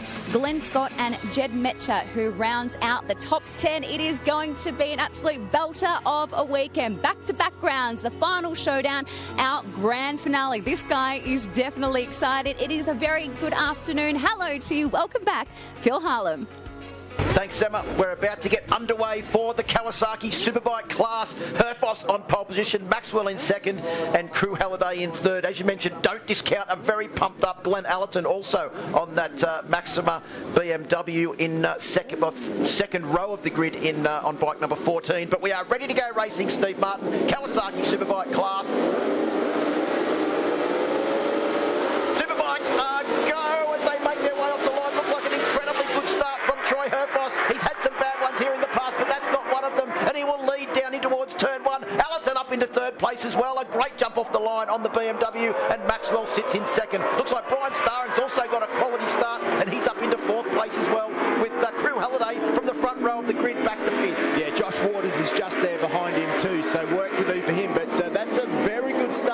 Brian Starring. We don't normally see him that far up. He means business this weekend at the start of the race. After C6 did get a good start, he's just positioned in there behind Aidan Wagner in 10th position, but it's the bottom of the fishhook for the first time. It is Herfoss on 17 that leads from Maxwell on 47, Allerton on 14, then it's Starring on 67, and look, Crew Halliday is already trying to find a way past Brian Starring as they come up to Yamaha Rev's hard corner. It is Herfoss runs wide, Maxwell down the inside, and he's going to pin the ears back now. Well, he knew that he had to put it on the line, and that's what he did, and Herfoss made a small mistake, but that puts Wayne Maxwell in front. But how long will that last? We know what Herfoss is like. He's like a dog in a bone. He's never going to give this up. Well, he's got the new 5-blade. We haven't spoken a lot about it, but that bike is incredibly different to the previous model, and they've only had one race meeting on it. They've been fast here all weekendo, and Troy Herfoss is loving the brand new Honda CBR 1000 RR SP. You've got to remember that Maxwell doesn't need to win every race to win the championship this weekend as well. Look at Herfoss now. He's put himself in a position to dive up the inside, but just Maxwell too strong into the fish hook there. Gets nice drive out. And remember, the tyres are all new at the moment, but as things start to heat up, we're going to come down to the setups of the bike. And look at the speed of Herfoss around the outside. They're trying everything he can up the inside again, but Maxwell be hard-pressed to pass him into there. You can see he was a little bit hesitant to try and tip the bike in because he knew that Herfoss was having a run up the inside as they come round to complete the first flying lap now. Let's have a look what the pace is at the moment. 57.4. They're only a fraction off their qualifying times. In fact, the top three all are 57.4s. There is literally nothing between the top three in lap times. A little bit of a gap back now to Brian Starring in 4th place, but Allerton is going with these two. No surprise. Well, Allerton, I mean, he has been coming on now for the last, well, they've been doing a bit of practice, but I've been keeping an eye on them. They have been good. Keep an eye on him because I'll tell you what, it was this morning I said, can you keep with him? Let's just have another look here. This is where Herfoss runs wide, just loses the back there and runs wide, manages to gather it all up and lets Wayne Maxwell through on the Boost Mobile Racing with K-Tech Ducati. That was the same corner that caught him out in qualifying yesterday. As we come up to the same corner now on lap 3, it is Maxwell tidy on the Boost Mobile Racing with K-Tech Ducati V4R. Then it's the Penrite Honda CBR 1000 and then the Maxima BMW of Glenn Allerton. Now, when I spoke to Shane Kindress this morning, he said that, no, we can't stay with those guys for the first 5 laps. But later on in the race, we've got the pace. Looks like Shane Kindress was wrong. But the other thing is that I know that Wayne Maxwell and Troy Herfoss have gone for the soft tyre. Glenn Allerton cannot get the soft tyre to work on board that BMW, so he's got the hard tyre on to be with these guys early on, and that's probably what Shane was referring to. They are going to be really strong at the back end of this race. And up the inside he goes, Herfoss now, but Maxwell just once again on the front, just able to have the confidence to dive into the corner, hold a little bit more front brake and take his line. So Herfoss has definitely got good drive out. Once again, he's got the drive out, but just not trusting that front at the moment. I'll tell you what, both of those riders, Maxwell and Troy Herfoss, are putting an incredible amount of trust and faith in that K-Tech front suspension on both of those machines, with Maxwell just looking like he has got so much in reserve into that final corner, whereas Herfoss looks to be on the limit at the moment, desperate to try and find a way past. There's definitely different styles that you can see. I mean, Herfoss is probably not as strong on the front, but out of the corner, in the middle of the corner, I think Herfoss seems to have a little bit more drive at this stage of the race at least. You can see always here, he can get up the inside as they head down the hill into YMI. This bottom of the hill here is where it's reversed, I think, from the final corner. It looks like Maxwell is really pushing the limit, whereas Herfoss looks like he has a fair bit in reserve. You can see the different attitudes of the bike at those two different corners, and obviously they have advantages in different areas of the track. Yeah, so once again they head down into the final Yamaha Revs hard out corner. It's all going to come down to this. Crew Halliday looks up the inside now. Yeah, he looks like he's a little bit faster than Brian Starring into the corner there, but couldn't outbreak the BC Performance Kawasaki ZX10RR of Starring. There's Aidan Wagner just in the background there too. Good to see him back nice and healthy. Had a bit of a horror run with injury last year, but he's back. You can see how early Troy Herfoss is getting on the gas there. Of course, the other equation that we haven't spoken about as well is that Maxwell is on Pirelli tyres and Troy Herfoss is on Michelin's. He's the only Michelin rider in this field, and Michelin have done a sterling job to come from from absolutely nowhere to running at the front of this field. Yeah, absolutely. And when we look at the times last, there he goes again. He's made the move this time up the inside, but has he run wide? And he has. He's run really wide, and it's Maxwell who fights back and takes it, but Herfoss has got the outside line. Oh, that's close through there, through Pirelli corner. See if Maxwell can do anything here, because this is where he looks to have a little bit more in reserve. Herfoss has taken the narrow line in. He's going to run a fraction wide. Is he on the way out? No, he's very tight on the way out as well. And all that's done has meant that it's brought Glenn Allerton back into the equation as well on board bike number 14. But you can see there, the bottom of the hill, that was where Herfoss looked to have a much better motorcycle. Maxwell tries down the inside again. This is exactly what we've come to expect from these two, Steve, and they're putting it all on the line now. As Troy Herfoss said, he has to take it the lead. He has to be aggressive. Big moment there from Herfoss, just over the bumps there, nearly lost the front. It looks to me like Herfoss is trying everything he can, but yeah, definitely got the drive out, but perhaps on the front end, he hasn't got as much forgiveness as Wayne Maxwell's got at the moment. So we've got that's Halliday. Yep, Halliday's run wide. He's lost 3 positions there at the bottom of the hill. So new lap record for Glenn Allerton in this race as well. A 57.389 eclipses the 57.525 from Troy Herfoss set last year. Well, that is pretty impressive stuff for the Maxima BMW team there. Glenn Allerton, what a comeback. If you think it was 2 years ago, this was the track that started his demise when he had a big one and broke his arm, but he's back and better than ever now. Good to see. Take your hats off to that team. They've worked hard for this. Well, all of the riders at the front of this field are multiple champions. Wayne Maxwell won the championship back in 2013, also a former Australian endurance champion. Troy Herfoss has won 3 Australian championships. Glenn Allerton has won 3 Australian Superbike championships. So there is so much talent at the beginning of this field. Here we go, bottom of the hill again. That's the area where Herfoss is so strong on board the Penrite Honda CBR 1000, and he holds a very tight line this time. Nothing Maxwell can do about that one. The only thing Herfoss is doing there, though, is he's showing Maxwell where he can pass. Yeah. So on the final lap, you can be assured that if Maxwell's in front, that gap will not be there. He needed to save that spot, in my opinion, because we know how good Maxwell is on the brakes. He's incredible. Let's just have a look at Crew Halliday. Tries to go up the inside of Brian Starring. In way too hot. Can't hold it. Nearly loses the front. Runs out of track. Starring says, thank you very much. I'll keep that spot. And he rejoins the track. So Crew Halliday not having race 1 that he wanted to have. I'll tell you what, he did incredibly well there to keep the bike somewhere near the asphalt and not go spearing off into the grass. It is Herfoss that leads from Maxwell. There is literally nothing between them as they come to the top of the hill there at Kawasaki. They start the run down the hill now. I think Wayne Maxwell's been passed by Troy Herfoss into this corner enough times to know that's one of his strong points on this circuit. I don't think he was giving too much away, Steve. Well, you know what, like that would have been, if it was me on the bike, I would have saved that move for the last lap if I needed it, because it's not a normal overtaking position. If it did stay this way at the finish line, who knows? 96 points would mean that Maxwell would extend his lead at the moment. 74 for Herfoss.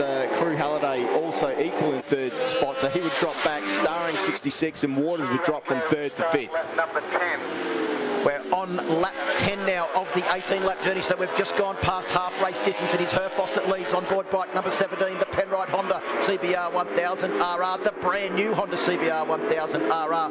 Nothing is similar to the old model, apart from the fact that it's called a Fireblade. Wayne Maxwell is on the all-new Ducati V4R as well. And then we've got the BMW S1000 RR of Glenn Allerton in 3rd place. 3 different manufacturers, and then make it 4 with Brian Starring still holding on to 4th place on board the Kawasaki ZX10 RR. If you want to talk constant, the old lap record 57.5, everybody's lapping at the moment 57.6, 57.8, so they're all lapping at around the old lap record pace, and I mean that seemed so fast last year. There's Mike Jones with that number 1 plate just in there behind Brian Starring, starting to make his way forward, but probably wanted to be further up than where he is. You see that? Aidan Wagner actually pulled aside and allowed Crew Halliday to get past, because he knows that Crew Halliday is a championship contender, and I think that he's realised as well that Crew has got pace this weekend, and he's desperate to try and claw back some points with those positions that he lost in that late braking manoeuvre to try and get past Brian Brian Starring at the bottom of the hill, and he's doing a good job now. Crew Halliday back up to 6th place. Yeah, Crew Halliday, a previous winner at this track. He certainly knows how to ride the bumps well around this Wakefield circuit. So keep an eye on him. You can't give up if you want to win a championship. And one thing's for sure, we will be crowning someone at the end of this weekend. Well, Troy Herfoss and Wayne Maxwell are glued together on track. They have been this way since we arrived here on Thursday morning. Literally hundreds and thousands of seconds have separated them in every session that we have had so far this weekend, and nothing separates them out on track at the moment. The current gap, 0.2 of a second, with Maxwell just shadowing bike number 17 of Troy Herfoss, the local hero, the wizard of Wakefield Park. It's going to be interesting to see how Wayne Maxwell plays this now, because he can actually finish in second position all weekend to this man in front and win the championship, but that is not in his DNA. That is probably the weakness of Wayne Maxwell. He's going to want to win some races this weekend, and on the other hand, the man out front, and he's been open in saying this, he needs to try and bank the field up and get more people between him and Wayne Maxwell if he wants to win the championship. The unfortunate thing for Troy Herfoss is that no one can match them for pace. Well, and Glenn Allerton is not far off. No, but he's just enough back that he's not involved in this battle as we come down now to complete lap 12 on the 18-lap journey. As you mentioned, the current pace, 57.7 for Troy Herfoss, 57.5 on that last lap for Wayne Maxwell. Obviously, the soft tyre from the Pirelli is not dropping off, and the performance of those Michelins, I think Troy Herfoss did 40 laps on one tyre and was still lapping at the same lap time. So there's no concern with longevity of the Michelin either. No, absolutely not.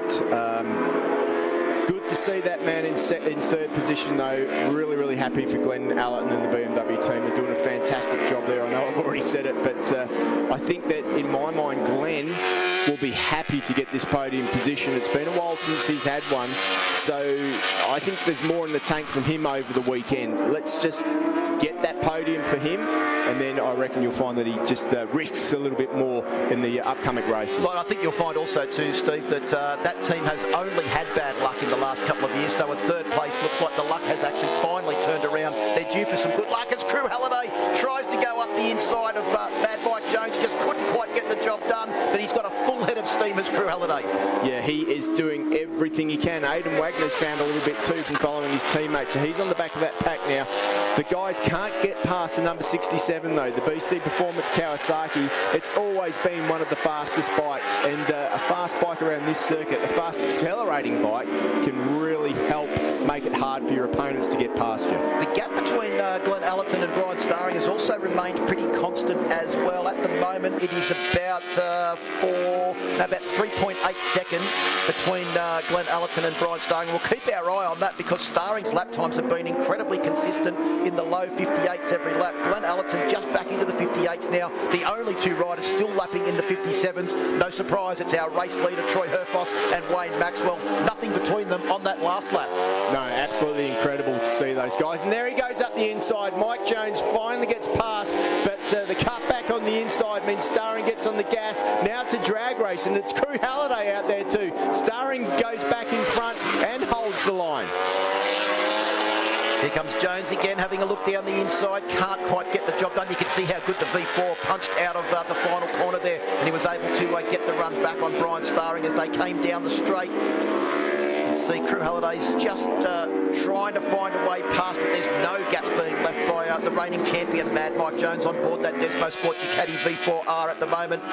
Well, every time that, let's just have another look. He tries to go up the inside, does Mike Jones. He makes the move, but that means he gets out wide. The cut back from Starring. Sorry there, takes a hand off the handlebars. Save the sorries for afterwards, Mike. Either way. You can also see the attitude of Brian Starring's bike, how late he was on the brakes. I think that's what Mike Jones realised. There was nothing he could do but run a fraction wide. It is still Herfoss that leads from Maxwell, but I hate to say it, Steve, but is Maxwell just playing it smart? Oh, he would be at this point in time for sure. We know that Herfoss has got to win everything this weekend if he's got any chance of winning the championship. It's not like he's second. Look at the front end moving around through there. He is pushing this thing to the limit. That Penrite Honda, though, what a beautiful machine, isn't it? It's good to see. Great to see Honda bringing a brand new CBRR. It's three R's. Yamahas, I think it is, out to play, and it's winning first time out. And it's also no surprise to see Paul Free take a brand new motorcycle and turn it into a race-winning motorcycle extremely quickly, and that's exactly what he's done. It's exactly what he's done with previous models of the Honda Fireblade as well for many, many years. And the fact that Troy Herfoss is challenging for this race win is certainly no surprise at this track with the team that he's got behind him at Penrite Honda as well. Look at Brian Starring. He runs a little bit wide. Mike Jones the better drive this time, but once again, the drive out of the corner. Starring managed to hold off the pack. He's certainly making himself wide. So 16 laps complete now. We're on 17 laps. The penultimate circuit for race 1 of round 2 of the 2020 My Bike Motorcycle Insurance Australian Superbike Championships presented by Motul. Kawasaki Superbike class.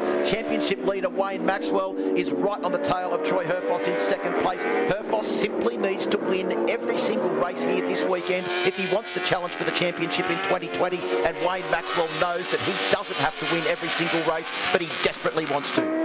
Yeah, things are starting to hot up in this group now. They know that the laps are dwindling down. Up the inside, Crew Halliday, everyone just a little bit tighter. But everywhere Crew Halliday looks to make a pass, Mike Jones is already there. So it's going to be difficult for him to get through. Something desperate, probably in this final corner. But look at Starring. That's got to be wide. No, he manages to gather it up. Well, he gathered it up, but I think Jones has actually got enough run that he might be able to have a little bit more top speed as they get towards the last lap board, which is out now. Our leaders have already started the last lap. This group is also on their last lap now, and Brian Starring is doing an incredible job at the moment to hang on to 4th place with 3 very hungry riders trying to take that from him as they make their way up the hill for the final time. Herfoss's lead over Wayne Maxwell is now out to 0.6 to the second as they went through intermediate number 1. They're down towards the bottom of the hill now, and I think Maxwell has just settled for second place, although there is a back marker coming into the equation now just ahead of Troy Herfoss on this last lap. It is Chandler Cooper making his debut in the class on board bike number 51.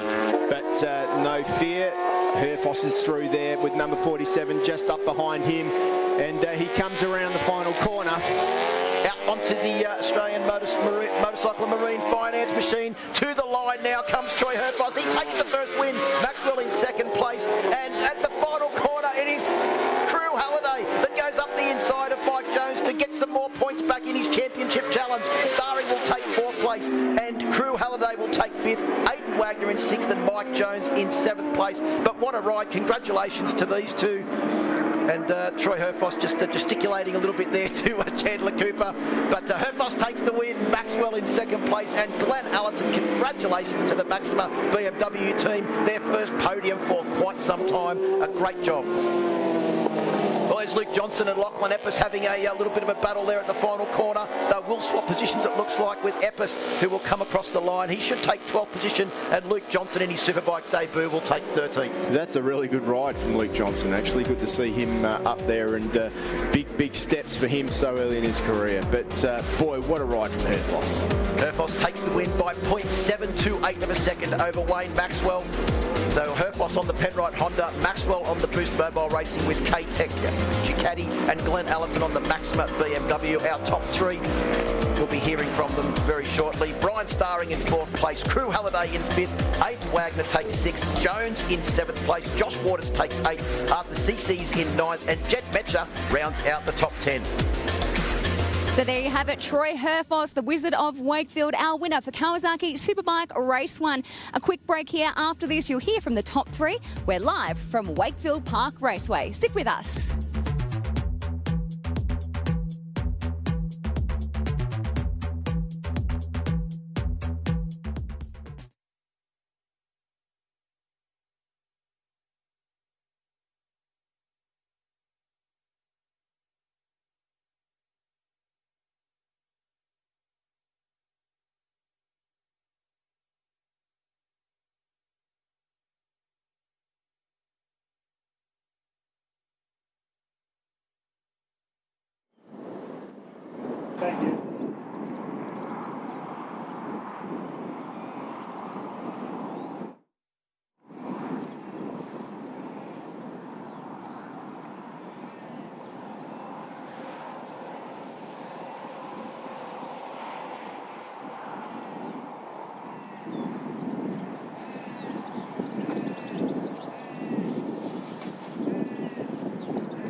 that way.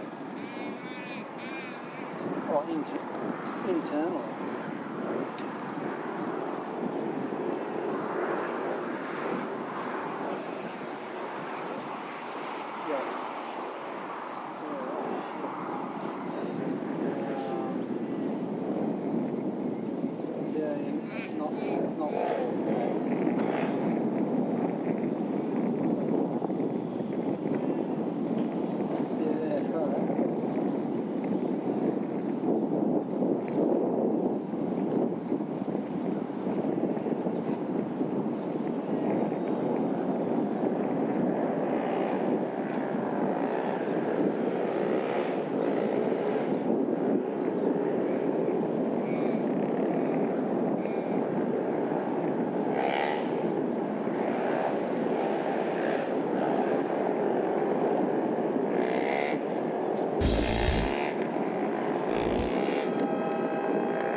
Welcome back to Wakefield Park and the second round of the 2020 My Bike Motorcycle Insurance Australian Superbike Championships presented by Motul. It is so good to be back racing and here at Wakefield Park. And the first Superbike race has really set the scene for the remainder of this championship. Troy Herfoss desperate to take wins and claw points back on Wayne Maxwell. Wayne Maxwell playing it extremely smart and taking second place. Glenn Allerton in third. It's time to hear from our top three of race one. They're with Emma. Glenn Allerton, after a tricky qualifying session yesterday, you managed to put it all together and get yourself a podium for the very first race. Well done. Yeah, thanks. It feels great to be back up here. It's been a long time since we've actually raced these guys and been able to just get in behind them and see where the strengths and weaknesses are. But it's been a massive effort from the team, Shane and Wayne, and throughout this break we've been, head down, bum up, trying to get to this position so we can fight for race wins. And the hard work's starting to pay off. And we were fast, and the setting wasn't quite right. We showed with the fastest lap of the race. So if we can, tweak the bike a little bit more, we could be stronger this afternoon and hopefully fight for the win. Good luck, well done. And in second position, everyone, Wayne Maxwell, you have set the scene. How about those battles? It is on. Yeah, look, I knew if Troy got clear air, he's a great competitor and he's super consistent, so I sort of tried to fight back straight away.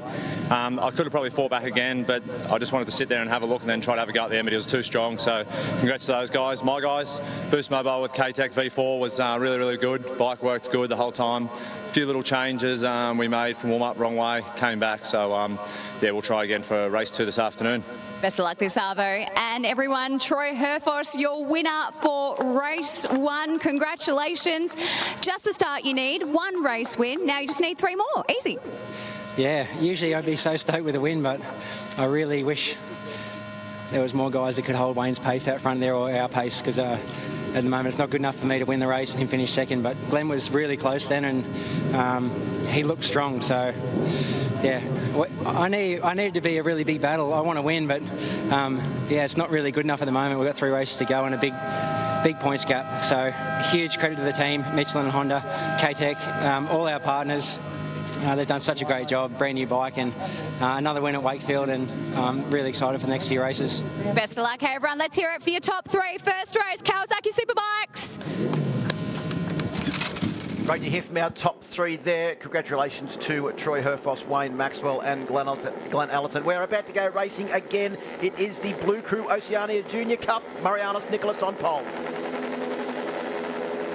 Blue Crew Junior Cup is go. Great start from second place on the grid with Tom Drain on board bike number 59. The ex-dirt tracker has got a great start, but Marianus has swept across the front and will lead them down into turn 1 for the first time. He's won the 2 races so far this weekend. He's also retaken the lap record after it was momentarily snatched from him in race number 2 this morning. He's now opened up a very handy lead as they make their way up the hill for the first time. Yeah, he's full of confidence out there at the moment, but I tell you what, this is one class with the racing racing is close, and just have a look at as the guys go through there in the middle. That was Toby James on the number 27 machine making a bit of a move, but everybody in the pack is very, very close and tight, side by side, each other as they go down the hill. Well, the bottom of the hill for the first time, and I can't believe the lead, Steve, that Marianus Nicholas has opened up over this field. This is unheard of in Blue Crew Junior Cup racing, because they simply just don't usually do that. In fact, in return, Tom Drain has also got a very handy lead over the battle that is now on for third place. Well, these guys have had a bit of track time around here now. As you said, the third race of the weekend for these youngsters at the moment. And Marianus Nicholas is just in a league of his own at the moment in this class. But I'll tell you what, it won't take long until the other guys can use the slipstream and hopefully catch those two guys up front. Tom Drain in second, Cameron Dunker in third position. And to give you an idea, if you're watching this class for the first time, how close it is, the man that took 3 wins and pole position at the first round to have a 76-point haul over the first round at Phillip Island is back in 13th position. Bike number 58, Lucas Quinn. Just goes to show you, in this class, you blink the wrong way, Steve Martin, you're going to lose a lot of points and a lot of positions. No, absolutely. But certainly that sort of class where anything can happen. I mean, these bikes are all the same spec. All one of our riders there, that's Cameron Swain, just ran a little bit wide at the top of the circuit there out of the Kawasaki corner. Now, we've spoken a couple of times this weekend about the performances of young Nate O'Neill on board bike number 65, doing an incredible job in both this class and Supersport 300 as well. He's making his way forward in this pack, and he's now up to 5th position on board bike number 65. There he is. He's now up into 4th position, in fact, Nate O'Neill on board bike number 65. So, he's been riding motorcycles for many, many years, but he is relatively inexperienced in this class and doing a sensational job. Yeah, Hayden Nelson just behind him doing a good job as well in 5th position at the moment in the slipstream. The slipstream is very, very important around the circuit, like all of the circuits that these guys compete on, because of the slow speed of these 150cc machines in respect of the superbikes. The straights are a lot longer. The slipstream is really, really important, and it creates close racing like we're looking at now. Well, Marianus Nicholas has opened that lead now up to 1.8 seconds and has done, obviously, the fastest lap of the race with a 1:15.9. He's the only rider in the 15s at the moment. So doing a sensational job. He is doing a sensational job, and where he's made that time up, it's not because he's like doing lap record times. He was just able to get down to the race times quicker than the other guys, because his lap time of a 1:15.9 still a second off the lap record. Cameron Dunker, a big move up the inside at the bottom of the hill there at the YMI corner to take up the running in 2nd position ahead of Tom Drain, who finished 2nd in the championship last year behind Carter Thompson, who we'll see later on in the program racing in the R3 Cup and also the Supersport 300 class. Here comes Drain up the inside, a young rider with international experience already under his belt, having raced in the US, and doing a great job here in the pathway to MotoGP, Steve, the Blue Crew Oceania Junior Cup. Yeah, we're certainly seeing a lot of these guys making their way from this class after a year up to different classes overseas. As you said, it really is a really good feeder class for the youngsters. If you want to know about getting into road racing, or you're wondering how to do it, this is the way to do it. And also for a very competitive price, all the gear supplied. The motorcycles are all fettled in the same place, so they're all incredibly equal, and everyone gets the Recondi leathers, the AGV helmets, and doing a great job bringing the young riders of tomorrow through is Motorcycling Australia with this Junior Road Race Academy. Just saw Angus Grenfell move up a spot into 4th position as well. There he is, the number 36 machine, a name that's been in the class for a couple of years now. Yep, and a regular front runner at last year. In fact, I think he finished in the top 3 in the championship. I think he may have finished 3rd behind Tom Drain in the overall Blue Crew Oceania Junior Cup Championship, and also does a lot of training with Wayne Maxwell, who's one of his mentors as well, young Angus on board bike number 36. Well, if you're going to have a mentor, Wayne Maxwell's a pretty good one. He's tough. He knows what it takes to win, that's for sure. So down the inside goes Tom Drain to take back 2nd position. You can see them now giving everything they can on the throttle, and you made the point earlier, Steve Martin, about the bikes are relatively slow compared to the superbikes, and the straight is so much longer. Does that give them time to actually plan a strategy, because they actually, a superbike on this straight, there's no time to do anything, because you're simply at the end of it before it actually starts. But on these ones, you've got a bit of time to think before you take the run up the hill here. Yeah, you do, but sometimes if you've got too much time to think, you can overthink things. So you've really got to keep the concentration up.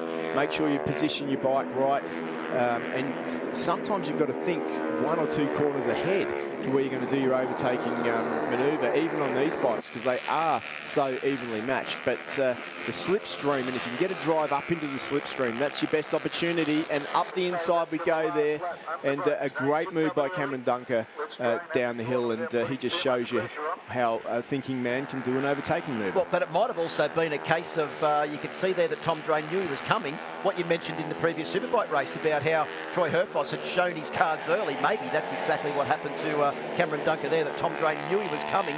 We're about to get the last lap board as these riders come around to complete this lap. Look at this battle here. Angus Grenfell up the inside. He's got the Jack Miller helmet on, and that was a Jack Miller-inspired manoeuvre. Unfortunately, he's run a fraction wide, and he's lost 1, 2, 3 places as they make their way out onto the straight. As they head down now, side by side, you can see there's not much different in between those two bikes. It's Cameron Dunker on the inside there, and Tom Drain around the outside, but it is Cameron who makes the move there. Cameron Swain behind him too, and Hayden Nelson's moved up into 5th position. Yeah, Angus Grenfell dropped from 4th place back to 7th in that, failed attempt at overtaking on the final corner. Here we go at the top of the hill now at Kawasaki. It is still Tom Drain from Cameron Dunker in the battle for 2nd position. Our race leader, Marianus Nicholas, has a 6+ second lead over the rest of this field. Unheard of in Blue Crew Oceania Junior Cup racing. Yeah, he is just growing in confidence. But these two guys now come down to the fishhook again. Why corner, not much to be done there. Get a bit of a drive on the inside there, and he has got the drive. Good work by Cameron Dunker. Very tight line there. Can he get across the front? No, Tom Drain positions his motorcycle perfectly to take the run down the final straight. Now there's 1 corner left for Cameron Dunker to try and make a move up the inside. Drain's in the middle of the track. It's going to be a slipstream run to the line. Marianus is already around the last corner, and he's making his way down the My Bike Motorcycle Insurance straight to take the checkered flag. His 3rd win of the weekend for Marianus Nicholas, and extends his championship lead. Cameron Dunker and Tom Drain, there's nothing in it as they come to the line. I think Dunker may have just got it over Drain by the smallest possible margin, and in 4th place will be Cameron Swain on board bike number 26 as Marianus Nicholas celebrates race win number 3. The number 46 wins again. We've heard that for a few many years now, haven't we? Well, I wonder who his mentor is. Yeah, I wonder. So there's Marianus Nicholas, celebrates in style. And he's a great young chap as well, Marianus Nicholas, the way he's able to speak to the media and do a really good job both on and off the motorcycle. Good job from Cameron Dunker too on his machine there. Good in the championship as well. That puts him in 3rd position in the championship. So Marianus Nicholas takes the win by 6.1 seconds over Cameron Dunker and Tom Drain, who had that great battle to the line in the end. Only a couple of hundredths of a second between them as they came across the line. Cameron Swain in 4th place, Clay Clegg in 5th, Varys Fleming in 6th place, Hayden Nelson in 7th, Angus Grenfell eventually dropped back to 8th after being so high early on in the race. Nate O'Neill finished in 9th place, and Jay Russo rounded out the top 10. But look at that, Steve, 0.6 of a second from 4th place all the way through to 10th. Yeah, that was incredible. Levi Russo in 11th. Glenn Nelson took 12th position. Henry Snell in 13th. Lucas Quinn, the championship leader coming into this round, struggling this time out. Lincoln Knight in 15th. Brody Goeth in 16th. Toby James 17th. James Weaver in 18th and 19th. And rounding out the field was Casey Middleton. Oh, congratulations to Motorcycling Australia once again for the Blue Crew Oceania Junior Cup. And also great to be here at Wakefield Park on International Volunteers Day. Thank you to all the volunteers who make this possible. And these young men in the Blue Crew Oceania Junior Cup are more than happy that those volunteers are doing that work. As Marianus got a great start and led the field through turn 1. Steve, that was about the last time they saw Marianus Nicholas on board bike number 46. Yeah, he found a second on the first lap and kept on going. But these two guys, Cameron Dunker and Tom Drain, they were at it corner for corner for the whole 6 laps of this race, giving it everything. Then there was that gaggle of riders that finished within a 0.6 of a second. There was nothing to separate them. But these two guys, look at them. One had better braking on the inside. The other one was better at driving out, changing lap by lap, learning tactics, and that's what this class is all about. It's all about tactics, and these guys had to use every trick in the book. Angus Grenfell, this was the big move that ended up costing him in the end because he went up the inside. That was the run that he tried to get into 4th position, but unfortunately ran wide and was passed by a multitude of riders, as is the case in this class with so many riders tightly packed. This was the last lap, a big move from Tom Drain and also Cameron Dunker in the final corner. But Dunker was able to get the slipstream advantage and just get past Drain on the run to the line to take 2nd place by a very, very small margin as Marianas confirmed his 3rd race win so far of the weekend to extend his championship lead and celebrates in style.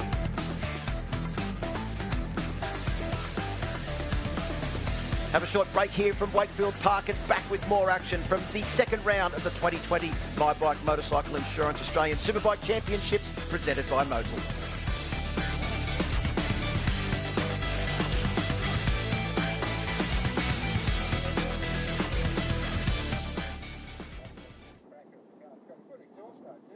When you wind it. Yeah.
They got the weight behind it, it lock up.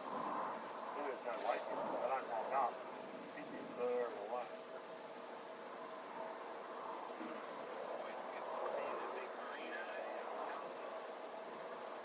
Up the seat.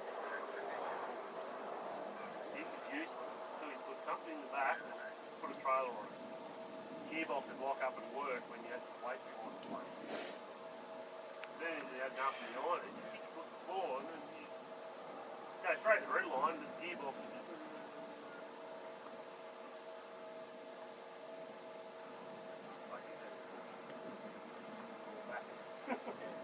Lock it in 2nd gear and roar up bloody gun up there on the creek. Oh, no, you can...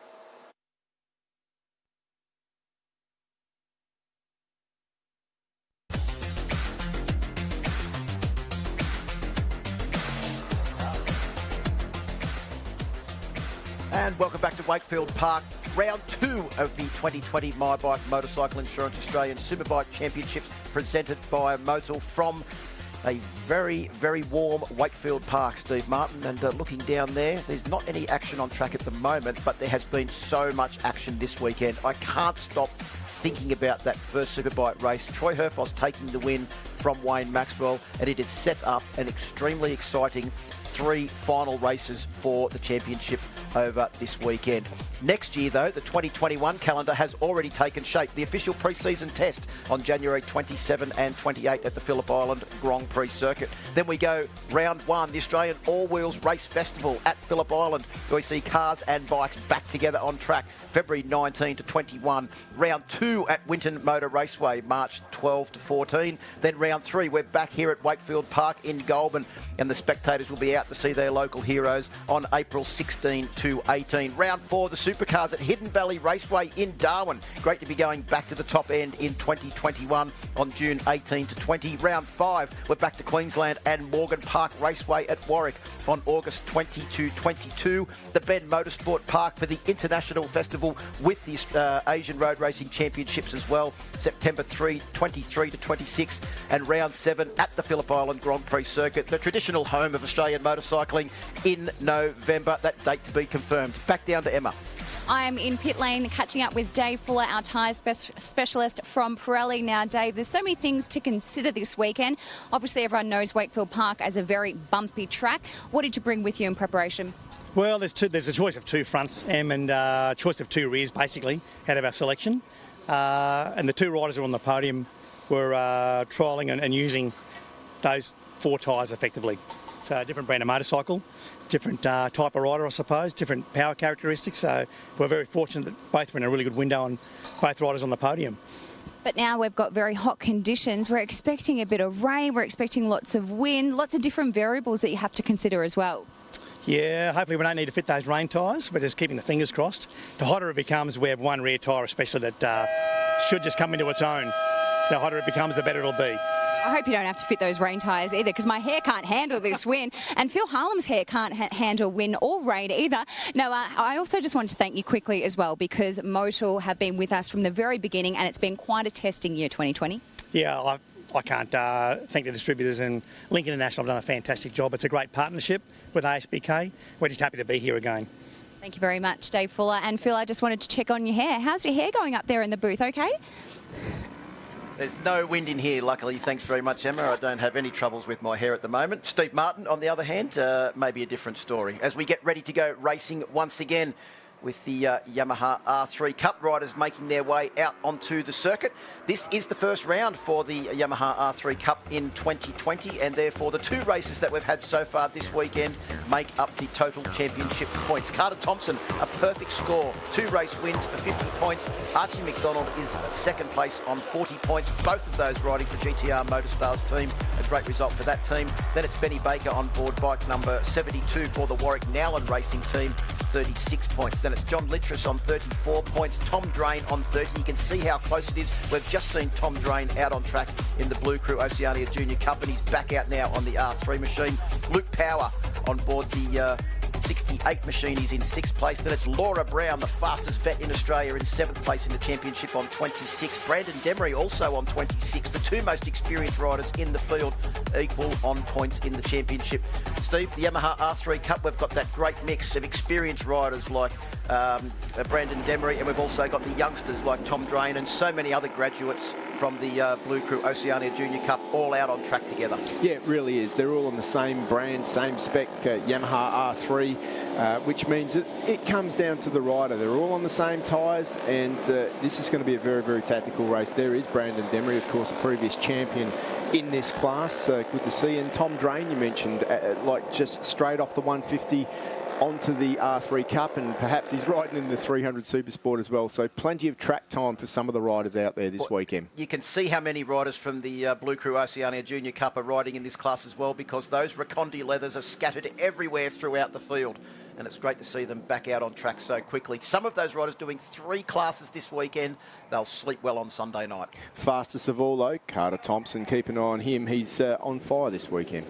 Certainly is, but the man looking to put the extinguisher on him is Ben Baker there on board bike number 72. He'll start from the front row of the grid in 2nd position, and Archie McDonald on bike number 69 has taken 2 second place finishes so far. He will start also on the front row of the grid. Looks like there's some issue there with one of the bikes. Perhaps he just hasn't lined up on the correct grid spot, just holding things up slightly. We were talking about young Nate O'Neill before. You can see him there in the grid. He's actually got to do the Danny Pedrosa and sit off to the side of the bike, because he's got to try and get his leg on on the ground and hold the bike up. Probably one of the smallest riders out there in this field.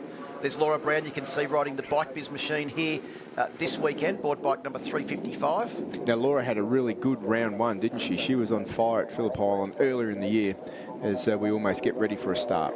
Right, the red flag leaves the front of the grid. It is the Yamaha R3 Cup getting ready to blast into action. One more 2.2 kilometre lap, Steve, for them to gather their thoughts and get ready to go racing.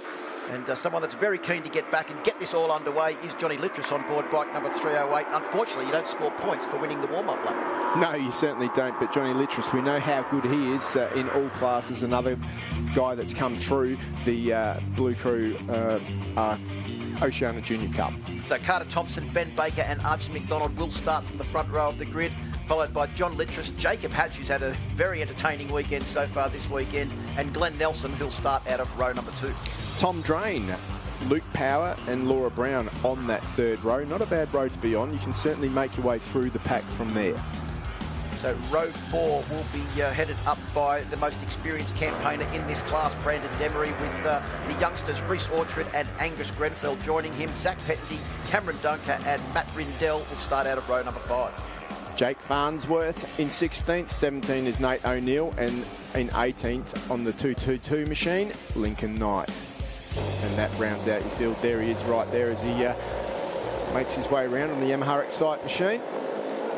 Lining up. Excite Motorsport's probably a fitting sponsor if they were to sponsor this class, because this class is nothing but exciting, as is the YMI Supersport 300 class.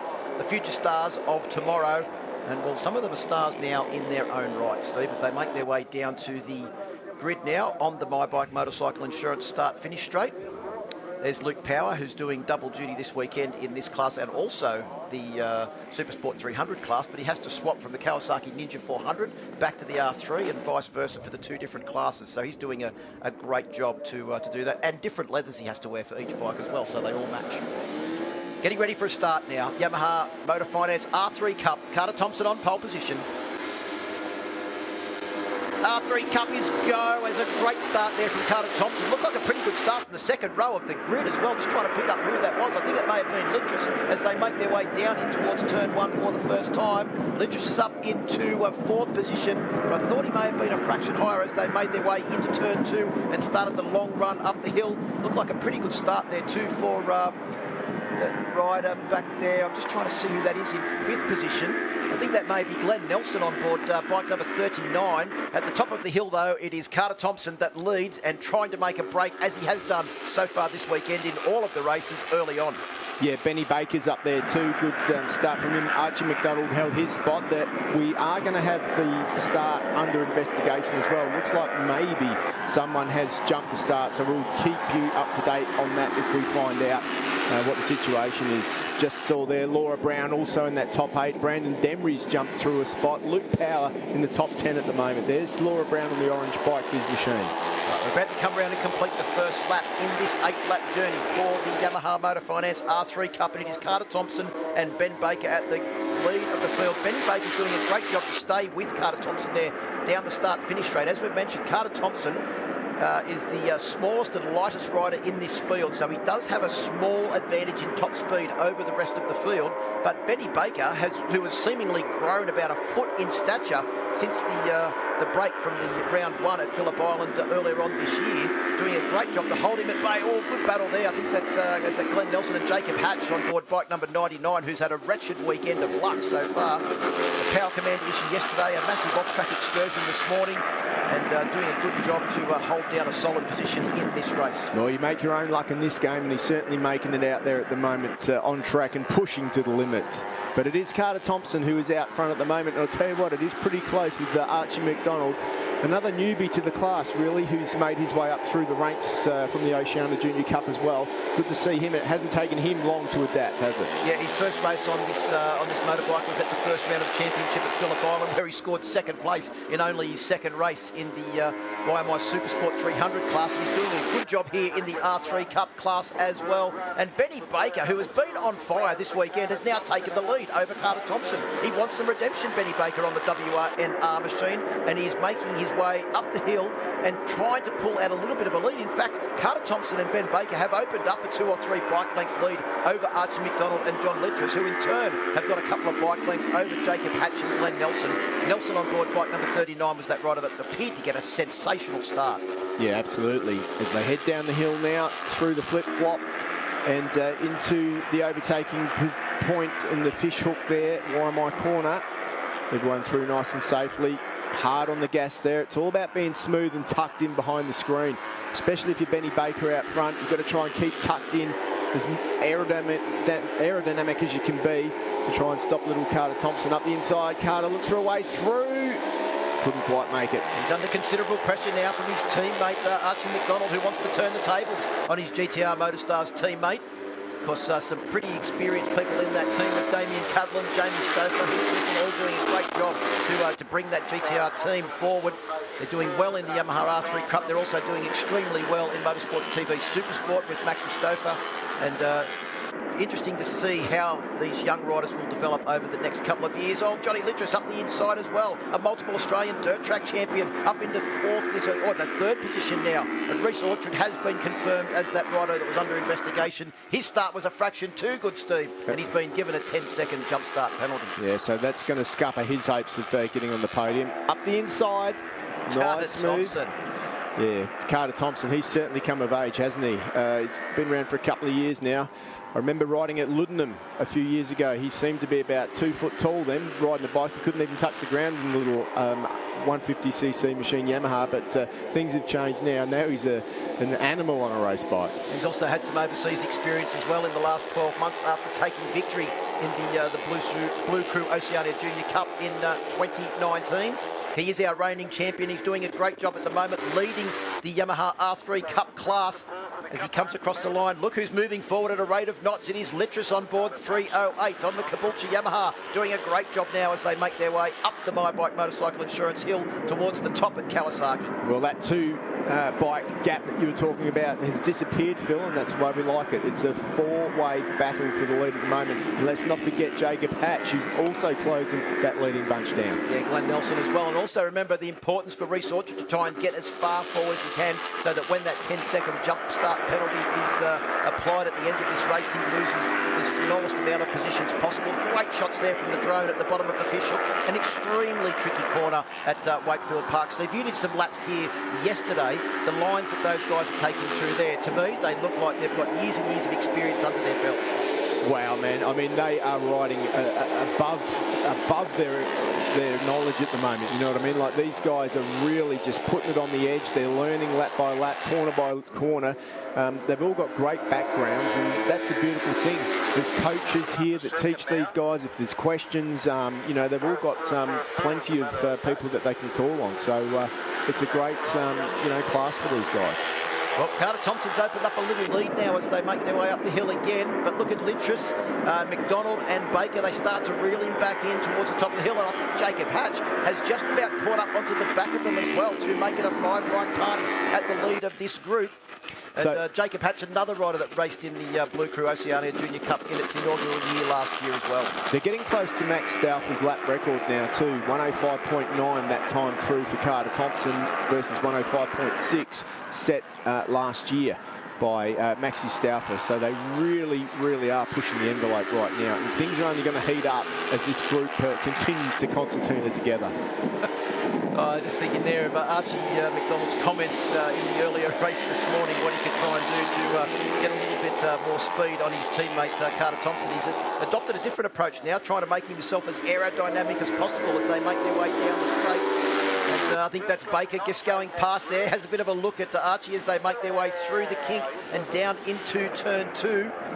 Hey, I'll tell you what, Johnny Littress knows how to win a race too. He's up there in a good position there, and it looks like, yeah, Archie pulled over there for a second, took a completely different line, perhaps just might have lost a little bit of time there by making that manoeuvre.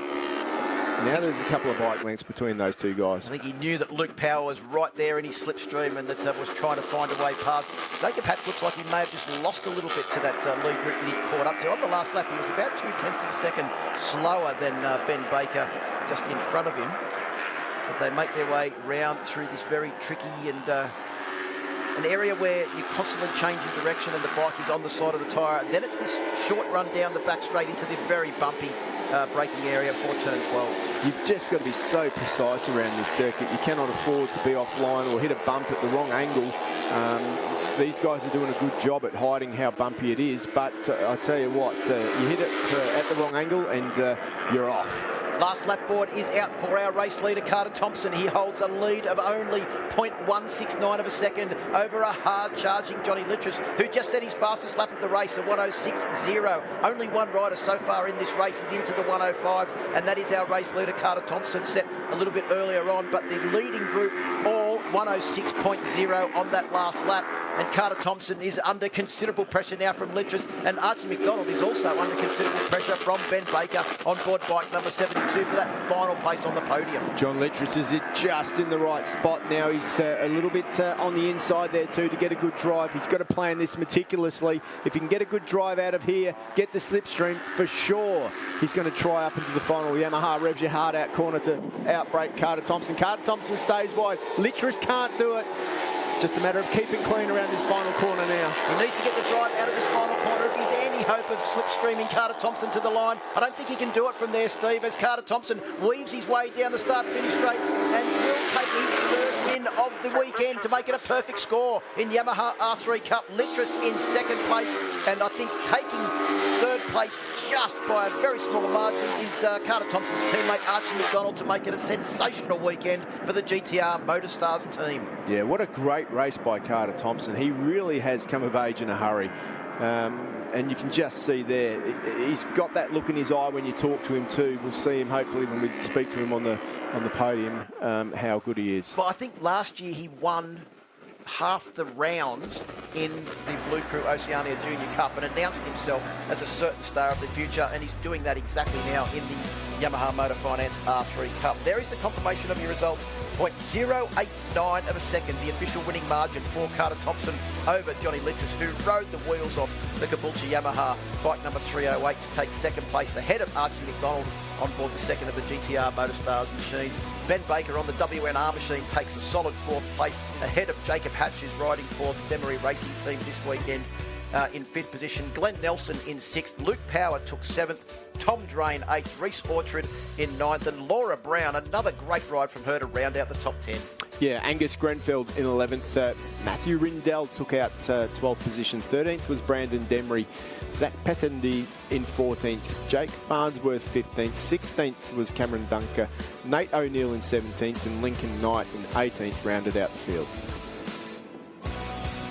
Another quality race for the Yamaha R3 Cup, and Carter Thompson will win the round with a perfect score of 75 points and take a very handy lead over his teammate into the final round of the championship at this same circuit tomorrow, Steve.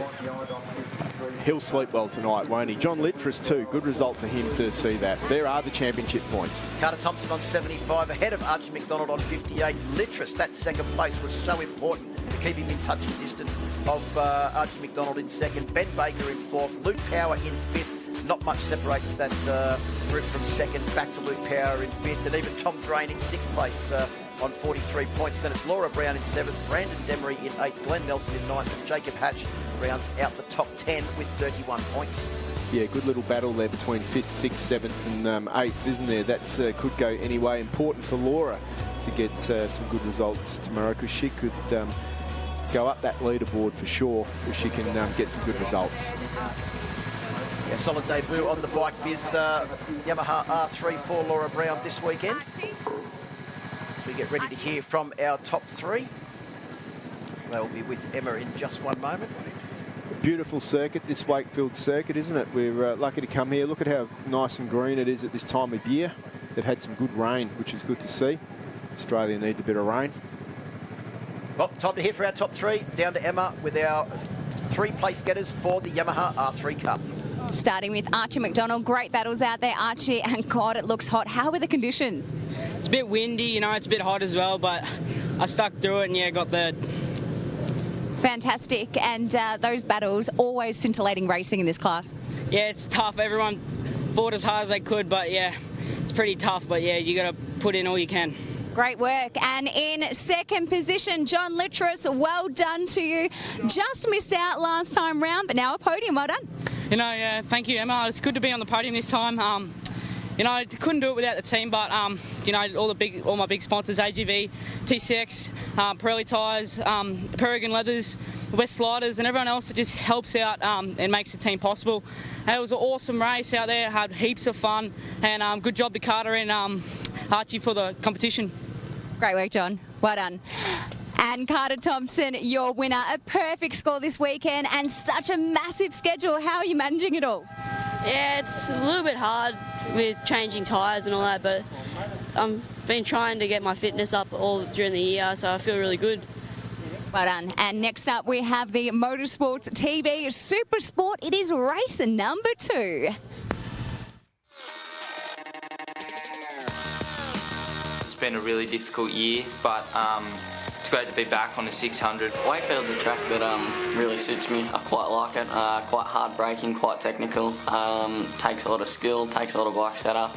This year, although it's not a full season, I've kind of more or less done, you know, all the work this year myself. The bike stays at my house. I change the oil. I do the maintenance on it. So this year to win would be a different one, of course, but I think it would be more deserving because, you know, I've sort of done it myself. I've been in Europe all year racing the 300, so I haven't been up against these guys all year. And you know, when coming into this round, I don't think that they kind of look at the sheets and go, yeah, Tom Edwards was one of the guys who's going to be up there this weekend, so I guess I'm a bit of an underdog.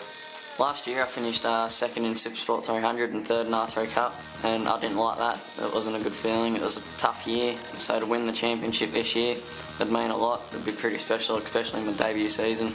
It's hard racing against your best mate. I mean, last year he pretty much dominated the series, and this year it's been us two up the front, and at Phillip Island I got the win, and at Wakefield the last 2 rounds we'll be going up for the championship. So I don't know, we're still talking at the moment, but we'll see what happens over the weekend, and hopefully by the end of it we are still talking. I don't know if you've seen his haircut this weekend, but it's shocking, as usual when he does this sort of thing come race weekend. But he has a dirty mullet, and he said to me that if he wins, then on Sunday night at Herfoss's after party that he's going to be doing the same to this thing. So let's hope that doesn't have to happen. Ollie's mullet's pretty cool, not going to lie.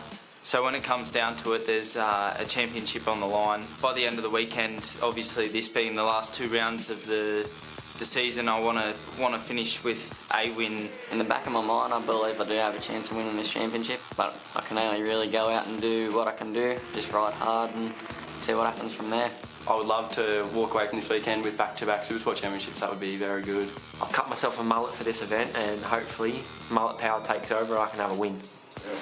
Is a mullet a way to attract the girls now, is it? Like, is that what Yes and no. So they hate them or they love them.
think I should walk over. I should start at the grid. Yeah. I just got to get a start.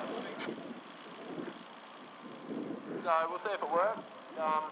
Pretty much just get out there and do the best I can, and hopefully I can put it to Tom. All right, mate. No worries there, Brock Pearson.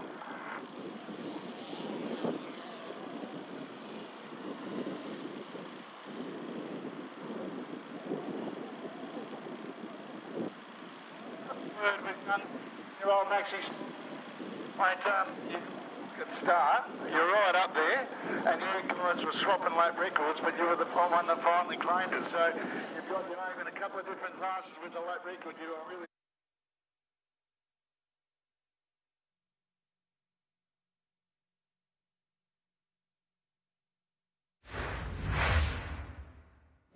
Welcome back to Wakefield Park Raceway. We're just about to go racing for race number 2, Motorsport TV Supersport class. It's all about this guy right here, Tom Taparis. He's sitting on pole position. He won that first race and he is leading the championship now. Not by much though over Ollie Bayliss, only by 8 points. Game face is on. You're raring and ready to go, I can tell. Yeah, thank you, Emma. Yeah, it's a good start to the morning. Obviously, a bit of a weird one. Now it's quite windy, so I think it'll be a different sort of race, but there's a good little bunch of guys here at the front. So good racing. I'm so happy to be home, and yeah, just hopefully we can just do what we did this morning. That's the plan, and that's why I'm here and what we're planning to do. So hopefully I can get it done. Best of luck. Thanks, Emma. Cheers. So there you go, the boy from Goulburn, the local boy, Tom Taparis, come for a bit of a walk with me, of course, a social distant walk. Yes, as you said, it's very windy. It's been very hot. You'll probably be able to tell by my sunburn. We'll check in with this guy right here, Brock Pearson, who has had a great weekend so far. He finished second in that last race. And I'm not going to sing for you, but happy birthday, happy 20th birthday, everyone, to Brock Pearson. Hey, what do you have to do to get the win for this one? I just got to get off to a better start and pretty much just push the whole way. I had a good race in the last one and did what I could. I just got off to a bad start and that's where I lost it. So if I can fix that up and come through, well, I think we got a good chance, but the pace is fast. There's a lot of guys out there that are going, so I just got to ride the best I can and see where we end up.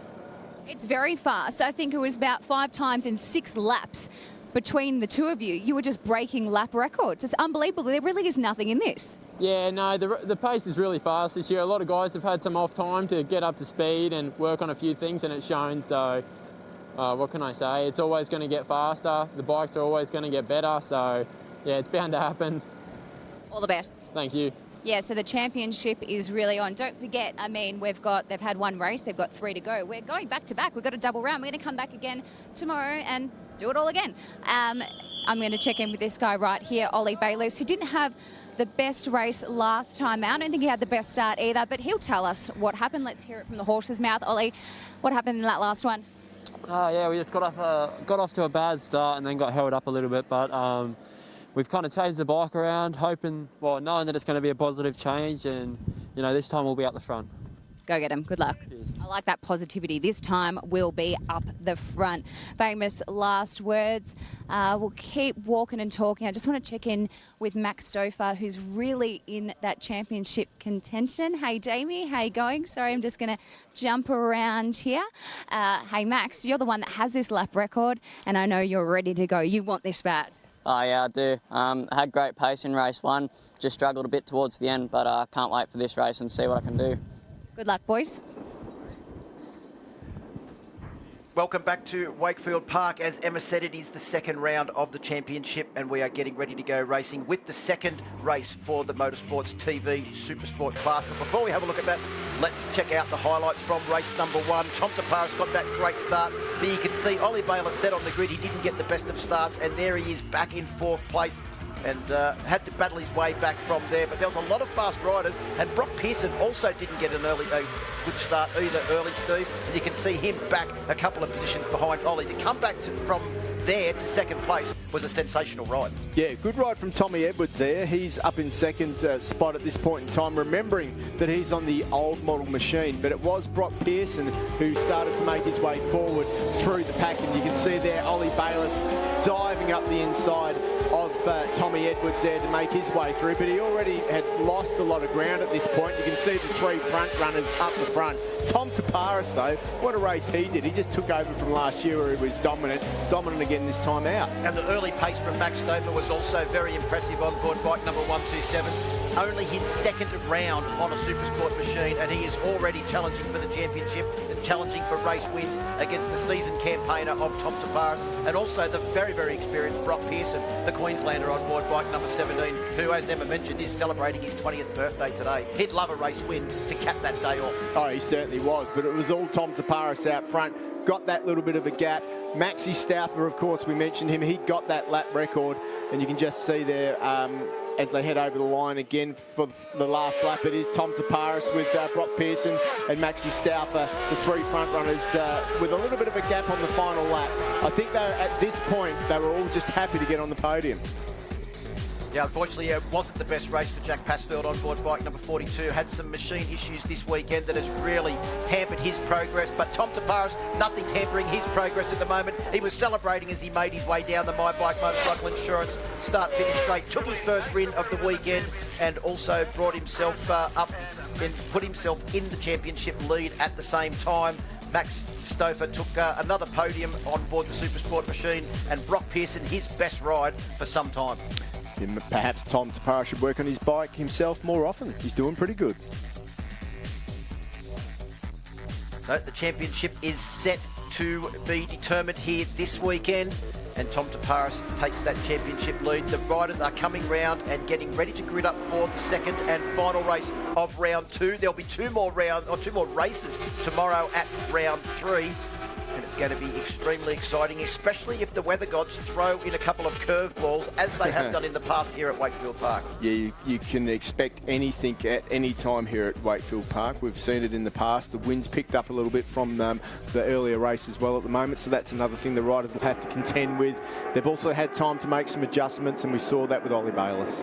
So Tom Taparis, Brock Pearson and Ollie Bayliss will start from that first row of the grid, with Max Stouffer, Tom Edwards and Aidan Hayes starting out of row number 2. Jack Hyde from 7th, Joel Taylor from 8th, and Jack Passfield out of 9th. Let's hope he has a better run this time round. Scott Nicholson, Noel Mann and Patrick Lee round out the field. Patrick didn't start in race number 1 this morning. We're not sure why. Hopefully he's back out there for race number 2.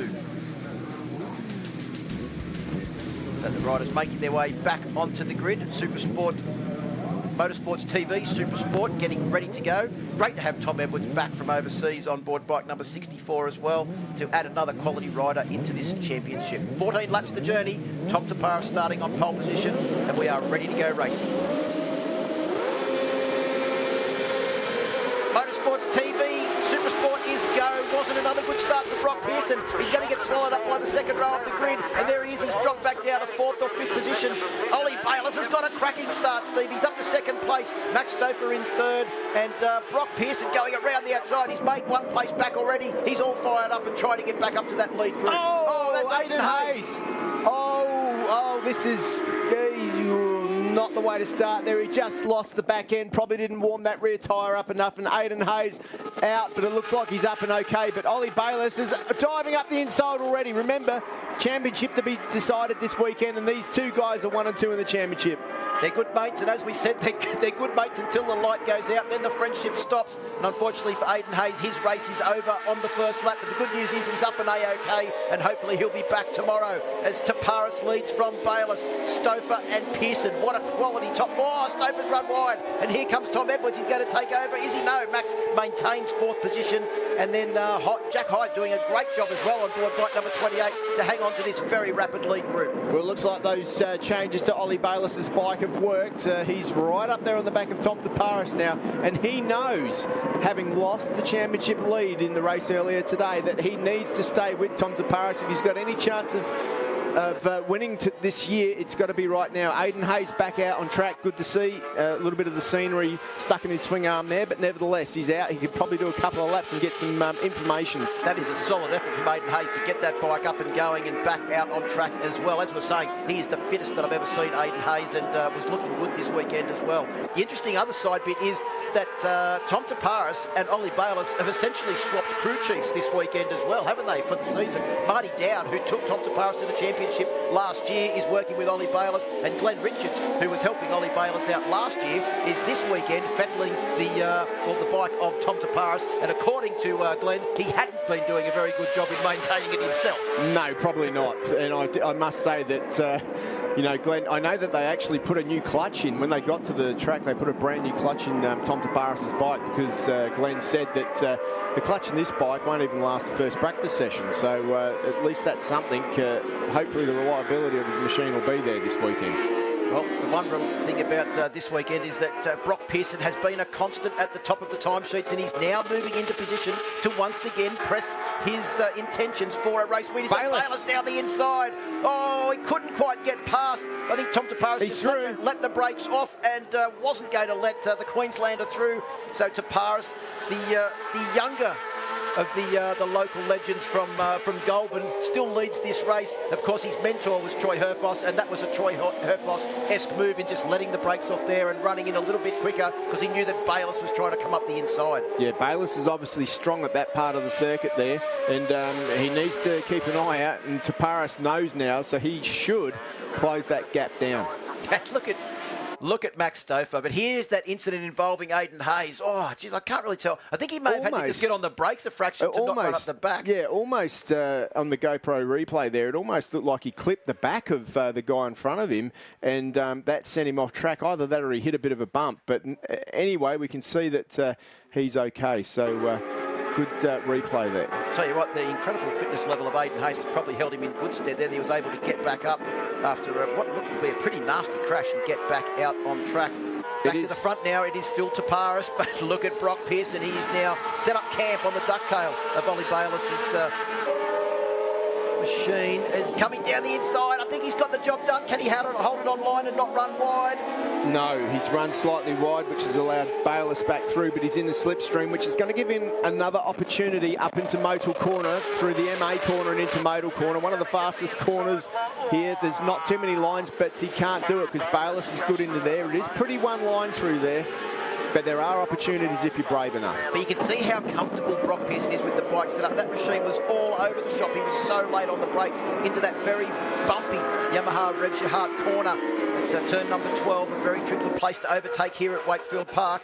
We're at the top of the circuit now at the AGV corner, and we make our way down the hill. There's the championship points if it stays this way. I think with the intentions of Brock Pearson, it's not going to stay the same way. Has he managed to get through? He's on the outside now. Will he have the run back on the change of direction? Yes, he has. Brock Pearson is up into second place. Ollie Bayliss is back to third, but Ollie's going to fight back. You can guarantee that down into the last corner. He makes one wrong move, and Max Stouffer will be straight up the inside, which he does at turn 12. A good block pass there from Stouffer. That was a class move by Pearson and a class move by Stouffer. You could just see there that Bayliss got a little bit flustered.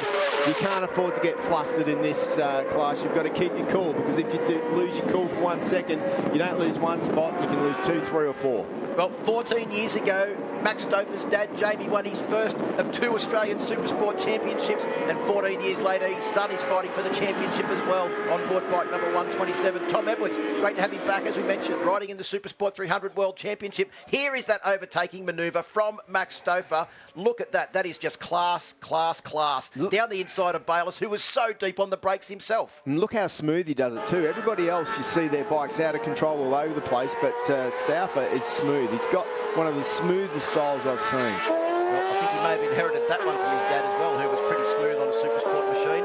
Tom Taparis, looks like he's just managed to eke out a little bit of a lead now. It's up to 1 second as they came through intermediate number 2, as he managed to increase that again as they come to the start-finish line. As they go across the line, Taparis another lap in the 59s. In fact, the top 3 are all in the 59s. 59.8 for Taparis, a 59.9 for Brock Pearson, and a 59.7 for Stouffer, the fastest of our top 3. Well, these guys have all been battling amongst each other. That's really helped Tom Taparis out. It's you know, not what Brock Pearson wanted. He's going to be ruining that terrible start that he had, because once again he's had to use all his energy to get past the guys, get himself up into second position. He can run the pace of Tom Taparis out front, but he's just making it too hard for himself. He needs to get better starts. Like that start that he had, front bobbled up in the air, didn't really drive out well. If he'd have got a good start, this race would have been a lot easier for him. And as we mentioned earlier, Steve, The bike being ridden by Tom Edwards, bike number 64, is the previous model Yamaha R6. That would have to be 3 or 4 years old, that motorbike, but it just shows you how good the previous generation of the Yamaha R6 was that dominated the Australian Supersport Championship for many, many years. And it's still competitive in this very competitive class. Well, especially when you add on a good rider like Tom Edwards as well. He's doing a brilliant job out there on that machine. And in fact, he's having a better race this race than he did this morning in the earlier race. He dropped off the pace completely, but this time round, whether they've changed something or he's changed his riding style, he's now able to stick on the pace of these guys. 7 laps down, 7 to go in this 14-lap Supersport race for Motorsports TV Supersport Championship. Championship points are so important with only 2 races after this to go to decide who will be the champion. I was just thinking, Steve, we can't remember the last time someone won back-to-back Supersport championships, and Tom Taparis could be the first rider in a long time to do that. He could be, but he's got his hands full because Brock Pearson has got a bit of pace. He's closed that gap down an awful lot in 1 lap. Brock Pearson now, what a legend. On the last lap, Brock Pearson was actually 0.4 of a second faster than Tom Taparis. As they come to the line now, let's recap that last lap. Another 0.3 of a second. He's brought it back 0.7 of a second in 2 laps. Brock Pearson also has the fastest lap of the race with a 59.439. So for the second race in a row, Brock Pearson is the fastest man on track. Max Stauffer's doing a good job too. He's also managed to close that gap down to Tom Taparis. Tom Taparis was 1 second up the road a couple of laps to go, but that's being closed down at the moment. It doesn't mean anything though, because Tom Taparis, I'm sure, has got enough experience to handle this sort of pressure. Well, Max Stauffer actually was fast on the last lap. It was his fastest lap of the race with a 59.664. Taparis, Pearson, Stauffer, Bayliss and Edwards have left the rest of the field behind. Jack Hyde is in 6th place, and he is some 9 seconds behind this leading group of 5 as we come round to complete 9 laps. You can see them all reposition themselves to get maximum aerodynamic efficiency down the very short My Bike Motorcycle Insurance straight here at Wakefield Park through the Motorcycling Australia corner. They'll slip through Motul and then drive up the hill. And some back markers coming into play soon. That's Aidan Hayes, who had that incident on the first lap, but very smartly is maintaining his position on track to score points for 10th position, with a few riders crashing out or not being able to make it here this weekend. Yeah, absolutely. Points are key for him. So if he can just finish the race, he may be a lap down, but he will take the points, which means he can regroup for the next race in the next round tomorrow. So if they stay the same positions as they are now at the checkered flag, Taparis will carry an 11-point championship lead into the final round tomorrow for the Motorsports TV Supersport Championship over Ollie Bayliss and Max Stauffer in 3rd position.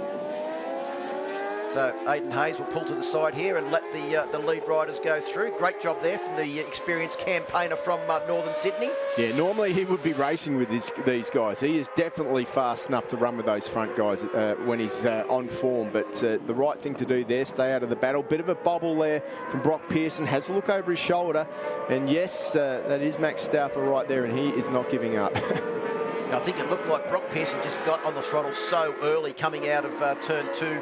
The modal corner there to get the drive up that hill. Well, that gap is down to 0 now. There's not much in that. Brock Pearson's done a great job to catch up to Tom Taparis. Now it's up to Tom Taparis to react. Max Stauffer is actually getting faster. In the last 3 laps, he has been consecutively faster in each lap than what he was the lap previous. A 59.596. That's only, well, about a 1/10 of a second off the fastest lap of the race, Steve. And Stauffer on 127. On the 11th lap of the race, he just seems to be on a real charge now with great momentum. Yeah, he is. And he can smell victory. He's there. He hasn't had a win yet, but I'll tell you what, he would love to get one this weekend. Looks up the inside and makes a pass on Brock Pearson. Can he hold it or does he run wide? But Pearson on the gas hard again, has another look over his shoulder, tries to dive up the inside here. He can't do it. That was a big move by Max Stauffer. It didn't even look like he was in anywhere near a position to make an overtaking manoeuvre. It's almost like he just didn't use the brakes and just went in there with so much corner entry speed. Max Stauffer unbelievable. And every time we watch him ride, we're just reminded all of the time of the similar styles between himself and his dad, Jamie Stouffer, the two-time Supersport champion.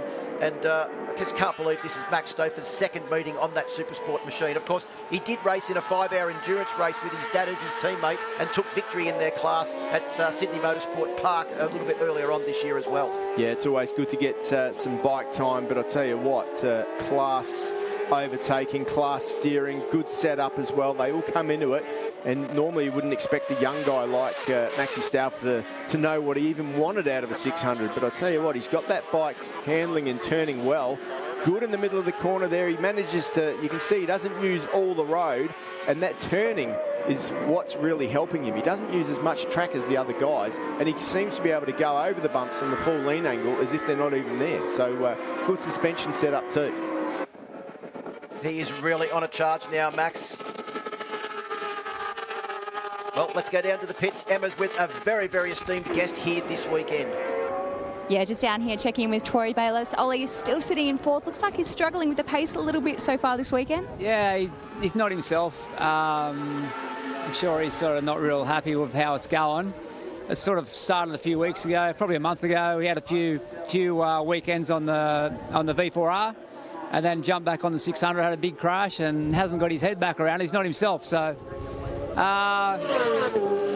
he's got it up against him at the moment, but you know, still a ways to go, and anything can happen. Still one day to go tomorrow to make up for it. Thanks, Troy. Good, cheers. Yeah, great to have Troy Bayliss, the three-time Superbike World Champion, a regular in the ASBK paddock now with Ollie racing here with such great success.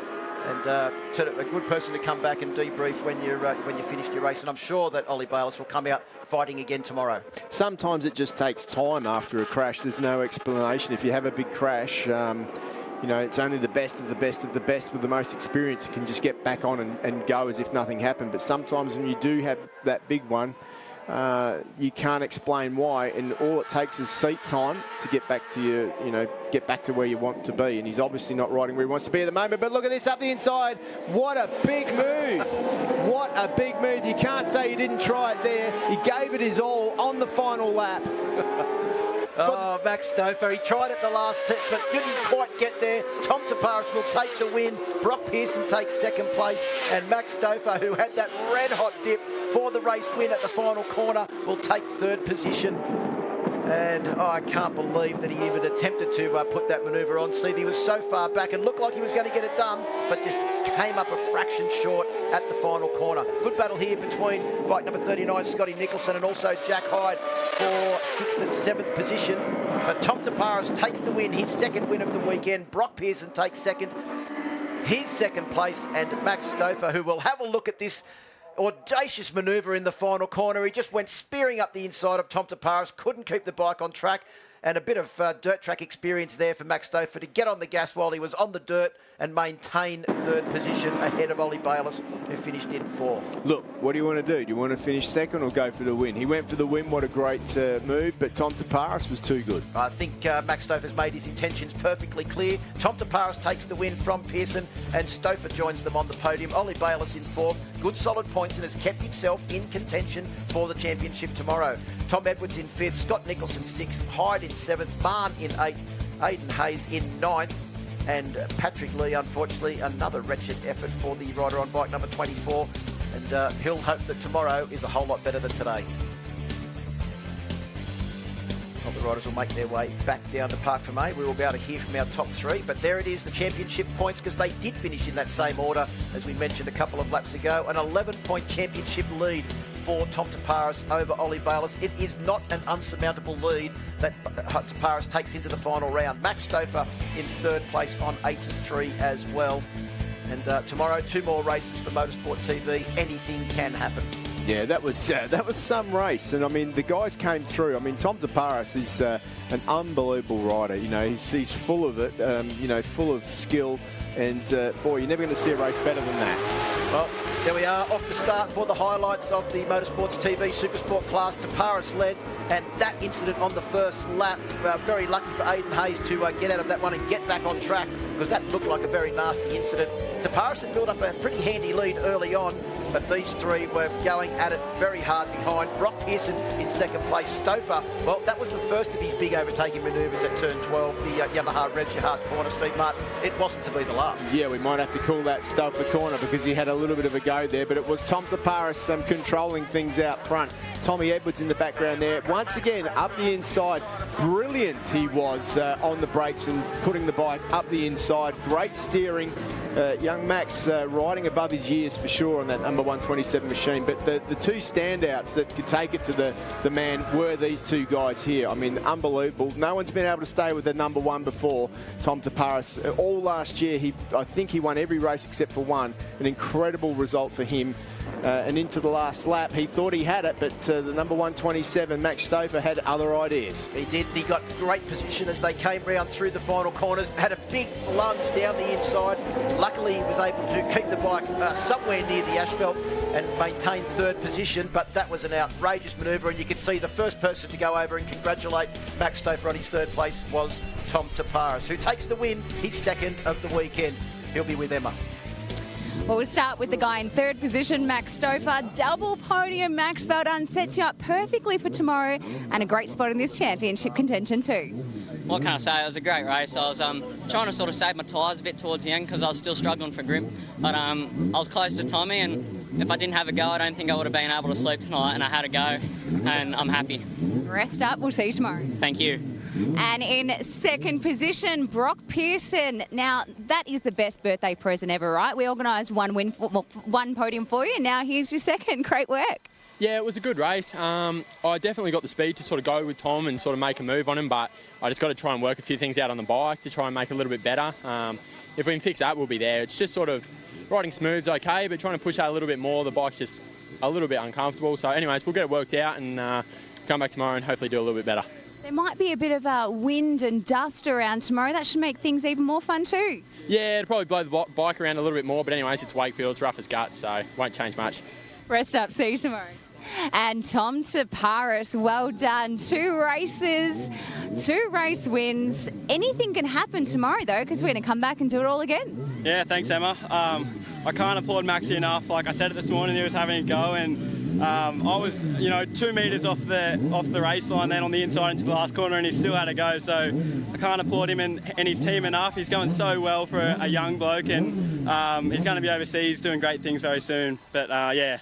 I was expecting if someone came through that I could, duck back onto the apex and finish it off, and I'm glad that I did that. That race was so difficult with the wind. Max must have dealt with it really well if he could come through those guys, and I was just struggling to stay on the track in those top corners. So apart from that, everything's good. We can go try some things with the bike in the morning because it's going to be even worse than this tomorrow. So yeah, I'm stoked with the day, leading the championship now. So yeah, really happy, and hopefully tomorrow we can finish the job. Also, Tommy, well done, because those at home who don't know, you've just come back from a stint overseas as well. Tell us a bit about that. Yeah, I was overseas. I was meant to do the World Supersport Championship, and unfortunately due to coronavirus, our team wasn't able to get there, and then we were lucky enough to go to the British Championship and do some racing in British Supersport, and had a great time. Unfortunately, I broke my wrist at the first race, so my season was a bit disrupted, but apart from that, I had a great time overseas with the guys, and really enjoy being over there, but it's also a great thing to be back here in Australia at home, not far from home, and just loving being here with all the guys again and racing in Australia. And championship's still up for grabs. Will you still hang out with your best mate tonight, or is there no talking tonight allowed? I don't know. He came over last night, so we do an annual thing every night and every year, and we've got a great relationship. No matter what happens tomorrow, if he wins, if he beats me, I'll be stoked for him. But if I can win as well, I'd be so happy to do back-to-back Supersport championships. Well done, Tom. Good luck tomorrow. Thank you, Emma. Phil? Thanks very much, Emma. Congratulations to Tom Taparis, Brock Pearson, and the outrageous Max Stouffer for that last lap effort. Great result for all of those guys. And Tom Taparis, as you said, takes the championship lead. Plenty more action coming from Wakefield Park. YMI Supersport 300 up next.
Welcome back to Wakefield Park and the My Bike Motorcycle Insurance Australian Superbike Championships presented by Motul. We are at round 2 at Wakefield Park Raceway. Round 3 will be held tomorrow at this same venue, and we are in for an exciting 2 days of racing. Down to Emma. Like the fact that it's been a really tough year, we have ended up with a commitment from the team that's going to be all the way through. I'm just down here chatting to Brad Ryan, director of Yamaha, and we're just chatting about how excited we are about the fact that we are back at a racetrack. All the smells, the sounds, the people. It's a really great feeling, isn't it? Oh, thank goodness. Look, Phillip Island seemed like a year or two ago. It was so long, and whilst it was great to come through COVID like everybody seems to have, with a little way to go, just look around. You can see the happy faces. People are just wanting to be here, wanting to be racing, and burning tyres and smelling fuel. It's a terrific thing. 40 weekends to be exact. I have to tell you, I watched Phillip Island over and over in the break. Let me just talk a little bit about, the championship, and Yamaha and crew is up there in contention for that championship. Aiden had a great first race this morning. How do you see it all playing out? Look, in fact, we were probably a little lucky at the very end of the first race, but I think probably we're looking for a little bit of a change in the weather any moment now to see some unusual things happening in the second race of the day. I think probably Aiden's going to be the one to watch. Crew's always going to be up there, but you never know with Aiden. He can be up, he can be down, but he can take out a race win any time. You just never know. Thank you also for sticking with us. I mean, it's been, as I said, quite a testing 2020, but, we've had so much exciting news with ASBK and the calendar, and there's just so much buzz about getting ready and rebooting for next year as well. I'm so excited to see other tracks, that we get to go to again, like Darwin, but, really excited to look forward to next year as well. 2021, I think everyone's been sort of keen to rule a line under 2020 and say, let's move on. From Yamaha Motor Australia perspective, we have committed hard to 2021. We're going to support John and the other teams as best that we can. We're going to put the best team on the grid that we can, and there's no stone being left unturned. Thank you so much, Brad. Enjoy the rest of the weekend, and hey, let's come back again and do it all tomorrow. Let's do that. Thanks, Emma. Thanks. Yep, thank you to Yamaha for their continued support of this championship, and they have had a factory team that's doing some great things for them over the last couple of years, and some great riders in those teams as well. Also, Steve, they do support the support classes of this event with great support for the Blue Crew Oceania Junior Cup, Yamaha R3 Cup, and of course this class, the YMI Supersport 300 class. Yeah, absolutely. And I'll tell you what, if Yamaha were looking for any young riders, there's plenty of choices now coming up through the ranks. And this class is definitely one you can look at. A lot of riders that we've already seen racing today and other classes will be in this race. Really looking forward to it. There's Carter Thompson, of course. He's had a win already this weekend. Benny Baker just going through there on the warm-up lap. So this is definitely one of the tightest races that we have, isn't it? So many guys that can win. Side by side, elbow bashing. It's going to be a fantastic one to watch. I wouldn't be surprised if Yamaha have got their eye on one young man that was second in this championship in 2019 and was just also absolutely fantastic in the Supersport race that we just saw, young Max Stouffer.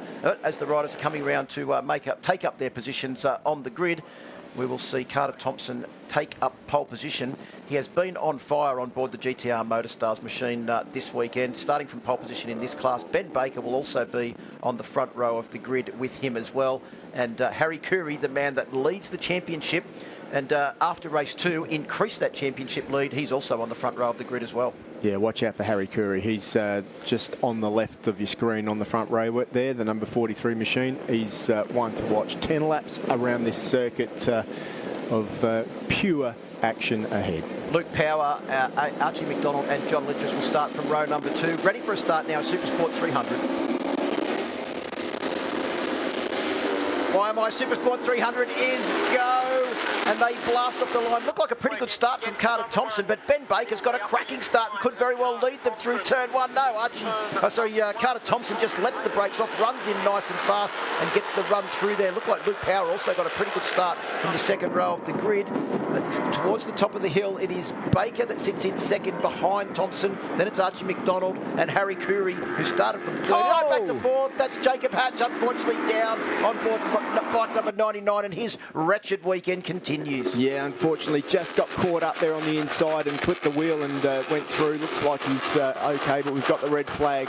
We'll come out for that so that we can make sure that he's okay. He looks winded at the moment, but the flag's out, the hands are up. Everyone will come back to the grid. You can just see there Johnny Littrus with his foot in the air, just making sure that everybody knows that there's a red flag situation, so they'll just make their way back to the grid at the moment. You can see he's up there, good to see. Good protective gear now these guys have got. Race safe on the scene within a matter of seconds as well. We've got the best medical support that we can have, and Race Safe have been looking after us now for quite a few years, and brilliant stuff. Let's just have a look there. You can just see him on the change of direction. Tries to dive up the inside, can't quite make it, clips the curb and then clips the back of another runner in front of him, and gets flown over the top, lands on his back. A back protector under there, leathers of course supports him, and luckily for him he's up and okay. Won't be able to take part in this race, but I bet you bottom dollar he'll be out there tomorrow. Yeah, and unfortunately gave that Jack Miller replica AGV helmet a thorough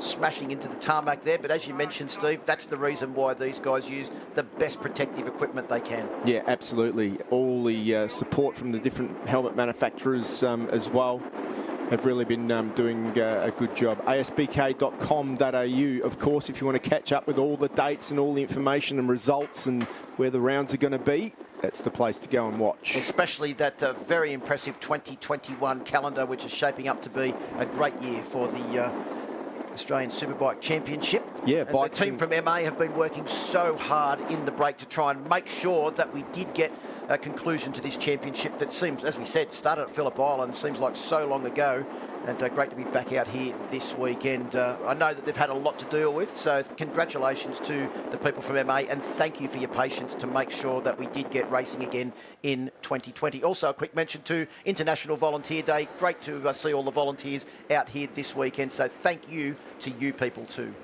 Harry Curry needed this because he didn't get the best of starts, so he's got another opportunity to try and get up there. He was about 4th or 5th in that start. Yep, and he'll be hoping for a better start in this one, will Harry Curry. Just waiting for the safety car to get back in position at the back of the grid there. Of course, that is the car that'll follow them all around on the first lap, so they can make sure that everything is okay. Normally in this situation there will be another warm-up lap just to make sure that their tyres are all up to scratch. You can just see them now. And the race will be reduced as well, because these guys only put a certain amount of fuel in the tank, so every lap that they do, the race needs to be reduced, otherwise they could run out of fuel. So off on our final 2.2 kilometre warm-up lap before we get a restart in the YMI Supersport 300 class.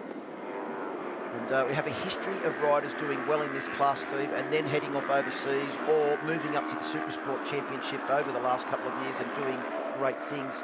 And it certainly is one of the breeding grounds for young riders here in Australia. And great to see now that we have the step before this, the Blue Crew Oceania Junior Cup, and great to see riders coming out of that championship into the Supersport 300 and R3 Cup. And one of them, Carter Thompson, racing here this weekend. He's the reigning Blue Crew Oceania Junior Cup champion, and he's been having a great weekend so far with a race win yesterday and a good effort earlier on today. But a pole position in this class is no mean feat with the times so close around this circuit. We just caught a glimpse of number 68 a couple of minutes ago. Luke Power, keep an eye on him. He's on the second row of the grid next to Archie McDonald and Johnny Littrus, who we've already seen have a good race in the R3 Cup earlier on today. Brandon Demery, who's been a former champion as well, in 9th position on the third row of the grid. But as you say, very, very close in the times, especially the front 4 or 5 guys. So Luke Power on board bike number 68 is one of the championship challengers. Harry Curry pulled out a little bit of a lead in race number 2 earlier on today, but there is a marauding pack right behind. One slip up from Harry Curry this weekend, and there will be a whole lot of riders ready to take up the mantle and try and win the YMI Supersport Championship. So, ready to go racing. Restart for the YMI Supersport class. You can see the wind is building, the pressure is building as well. Carter Thompson on pole position. YMI Supersport 300 is go. That's a much better start for Harry Curry. He looks like he'll be up there as they head down towards turn 1 for the first time. Carter Thompson should lead. Ben Baker in second place, is it? But Harry Curry's up into third place. Much better effort for the championship leader on board bike number 43. Yeah, really good start. Johnny Littress all the way over there on the right-hand side of the track. 3 into 1 corner, doesn't go, but they sort themselves out. Luke Power, he had the best position there of those 3 on the inside, and unfortunately for Archie McDonald, he got pushed back to about 4th or 5th position. That was Laura Brown trying to go around the outside at the top of the hill. So they make their way down the hill now. Our leader is Carter Thompson with Baker in second, Curry in third, and in 4th place it is Littress, then Luke Power. Yeah, good to see Johnny Littress having another good ride out there at the moment. Behind Luke Power is Archie McDonald. Glenn Nelson's up there too. Good ride from him. And Brandon Demery, keep an eye on him, the number 11 machine, making his way forward through the pack. Here comes Tom Drain looking up the inside as well on board bike number 59, the red machine that you can see in that second group. The top 6 have just got a little bit of a gap now over the rider in 7th position, which is Brandon Demery. But Carter Thompson has pulled out a lead of, what's that, half a second, 0.6 of a second on the first lap of Wakefield Park. Only 2.2 kilometres, 12 turns, 0.6 of a second. That is a very fast first lap from Carter Thompson. It certainly is, but the first lap is the place where you need to try and make the time up in these races, because it's the weakest lap for most people. So if you can get bang on the pace, you're doing okay. Here we are, a replay of the final corner. You can see Carter Thompson get in there very deep, and Power and Littress came up the inside of Luke Power, and Archie McDonald, unfortunately, just looks like he's being held up a fraction at the moment. Can't seem to get past. He desperately wants to get to this group and try and get past and challenge his teammate. At the moment, Harry Curry has moved up into second place. Baker back to third. And Curry showed great pace in the race earlier on today, Steve. And now he's trying to look and mow down the early race leader, Carter Thompson. Well, Luke Power just made a move up the inside there too. He's thinking anything Harry Curry can do, I can do better at the moment, and staying right on the back wheel of him. Benny Baker's having none of it though. He's moved back up there too. Carter Thompson's lead looks like it's coming down a little bit to me. Well, and also, as we've mentioned throughout the year, the difference between the R3 and the Kawasaki Ninja 400, different modifications allowed to each motorcycles. And what we have here is now a very, even championship. We've got 2 Kawasaki's in this lead group with both Luke Power and also Harry Curry, and we've got a few Yamahas in there as well. The next Kawasaki after those 2 in that lead group would be Peter Nerlich back in 13th position. So they head down the fish hook, the YMI corner. Quick change of direction, try and keep it smooth, really bumpy through there, through the Pirelli corner, tuck in, heading into that overtaking opportunity off the end of the main straight there. And it's Luke Power again, looks to go up the inside. He can't do it, Benny Baker's too strong there. Good move by Benny Baker, tucks in nice and early. Gets in the back slipstream of Harry Curry. Harry Curry not running away with this one like he did earlier on though. No, I think if anyone's running away with this one, it's Carter Thompson, who's maintaining that lead. He's up to 0.8 of a second now for Carter Thompson on board bike number 50. Fastest lap of the race, 105.998. He's the first rider into the 105s for this race is Carter Thompson. 0.3 off the lap record that was set earlier this weekend as well. So he really is, without any help from the slipstream or anything, he's on the limit, this Carter Thompson out there at the moment. And the fact that Archie McDonald actually set that lap record shows that he has got the pace. I think at the moment he's just been essentially thwarted by the group in front of him, that he can't run his own pace, he can't run his own lines. And you can see him there closest up on the back of Littress as they come down towards the bottom of the fish hook. But that's a pretty big job to try and get through those 4 riders in front while your teammate is riding away at the front of this field. Well, we're not... Oh, Harry Curry, almost off the track, a massive tank slapper there. The second time we've seen that happen on a Supersport 300 machine in the exact same part of the circuit. And there's the issue you have, Phil. One little mistake and you lose 5 spots just like that. So Harry Curry has got a lot of work to do now. You can see bits and pieces and stones flying off everywhere from his bike, but no drama there. Johnny Littress has made his way forward now. Benny Baker says thank you very much and moves up into second position. Well, you can see Harry Curry tried to run in there a little bit too fast, almost came into contact with the back of Johnny Littress's machine, had to stand the bike up. Up the inside was Archie McDonald. He's gone back another position, and as we said in the prelude to this event, Steve, one slip up and there is a marauding pack of riders ready to take up the mantle. And you could see there how wide he was. He was lucky to keep the bike on track. Bike skills there from Harry Curry. Impressive. Yeah, absolutely. Staying on the bitumen skills, not so much. But nevertheless, you're allowed to have a little bit of a mistake, but he's made it very, very hard for himself now. Great to see the GoPro replay there of that incident involving the championship leader, Harry Curry. And the marauding pack of challengers are making their presence felt at the moment. Here comes Littress up the inside on the 308 machine, gets the better of Luke Power on the ProWorks Kawasaki Ninja 400. That pushes Power back to fourth place, and Littress looking for another podium on the back now of Benny Baker's Warwick Nowland racing machine, bike number 72. And Archie McDonald making his way forward. Yeah, that was a really good move by Johnny Littress there. He just nipped up the inside. You can see Luke Power looking for a way through now. Can't quite do it there. But Johnny Littress consolidates now in behind Benny Baker. Literally nothing between the lap times of our top five now, all in the 106s. Carter Thompson at 106.2 all the way back to the slowest rider in that group was in fact Harry Curry on board bike number 43 with a 106.835. Good to see Zach Pettendi back as well. He had a bit of an accident earlier on in the weekend, but he's back out on track. Laura Brown in that group as well, trying to make her way through the pack, but Zach has come forward a long way.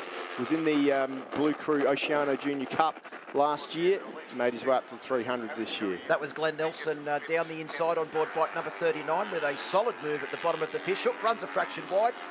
Zach comes back on the inside and takes up the running. Right behind them is Jake Farnsworth on board bike number 49, the all-black stealth machine. Xylus Bunting's in that group as well. Good to see him having a good ride. So. On another one of the impressive ProWorks Kawasaki's who've got big ambitions, Steve. They're looking to move forward into the Supersport class next year as well and run riders in both Supersport 300 and the Motorsports TV Supersport class as well. Well, that'll be good to see. They're a great team and a great asset to our championship. So, top of the hill now, it is Baker still in second place. There's your provisional championship points. If they stay the same way as they are now, Harry Curry will take a 40-point lead into the two races tomorrow to decide the YMI Supersport 300 Championship if positions stay the same as they are now. And Harry Curry has got a little way to go to try and catch up onto the riders in front because he's lost 0.3 of a second. In fact, Archie McDonald's the one that's lost big out of that group because he's dropped back now and was right off the back of the group. He's done a good job on this lap to try and claw back some of that distance though. Johnny Littress just up the inside there. Benny Baker in the slipstream again. Luke Power there as they head out onto the last lap. But it looks like Carter Thompson's got a nice little lead on this bunch. Yep, the leaders they came across the line was 1.6 seconds as they start the final 2.2 kilometre tour of Wakefield Park 4, round 2 of the championship. Baker in second, Littress in third. Luke Power looks like he's made up the position now on Littress to take up the running in third. Harry Curry, he's storming back into contention, Steve Martin, and the championship leader could do anything here. He's got to weigh up the risk versus reward ratio, though, as they make their way through the Kawasaki corner and down towards the bottom of the hill. Definitely using all of the track there was Harry Curry, but I'll tell you what, he should know that he's got a decent lead in the championship. He doesn't want to do anything silly because that 40-point lead, if he finishes where he could easily end up to be a 25-point lead if it all goes wrong. Too, that he's only going to gain possibly 1 or 2 points, but he could lose 25 if he does something outrageous. Final corner now, Carter Thompson comes down on bike. Luke Power, watch Luke Power up the inside. He gets up the inside of Benny Baker. Can he hold it? Great move by Luke Power. Benny Baker's got the drive out. A demon on the brakes there was Luke Power, but can he hold the line as they come to the start-finish line now? I think Ben Baker might just get it, and Benny Baker is going to take second place. The big question is, can Luke Power hold on to third over Littress? It is so close, I'm not prepared to call it. That one might need photo investigation, Steve Martin, as the rest of the field now makes their way across the line. And it is Harry Curry that takes fifth position, we can confirm that. Archie McDonald takes sixth, Brandon Demery takes seventh, Orchard in 8th, Drain in 9th, and Rindell rounds out the top 10. No doubt who our race winner is. Ben Baker has been confirmed in second place, and there is literally thousandths of a second between Luke Power, who has got third over Litris. Yeah, that was close, wasn't it? Very close between those guys.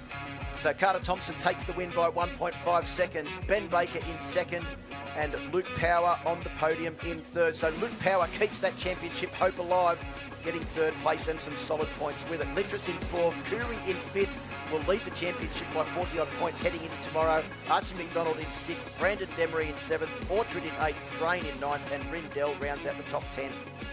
Jake Farnsworth in 11th. Laura Brown got 12th in that one.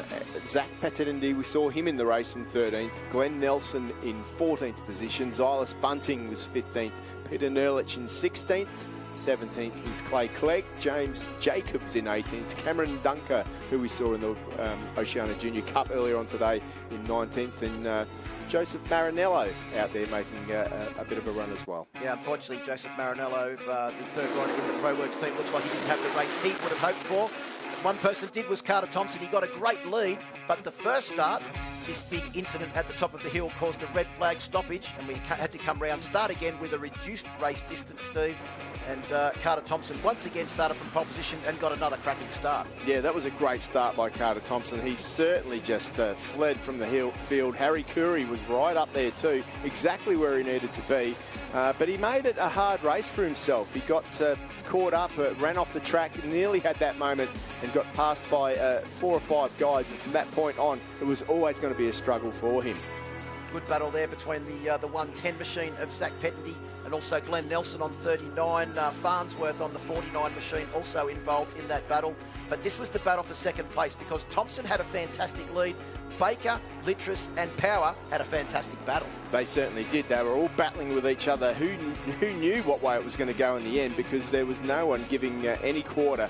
The only thing that was certain was the number 50 machine. Carter Thompson was right up there. Luke Power into that final corner, got a great drive up the inside, but wasn't to be. Carter Thompson was going to take the win, but in the end it was going to be Ben Baker in second. Luke Power just got third from John Litris. Yeah, how close was that between Power and Litris as they came across the line?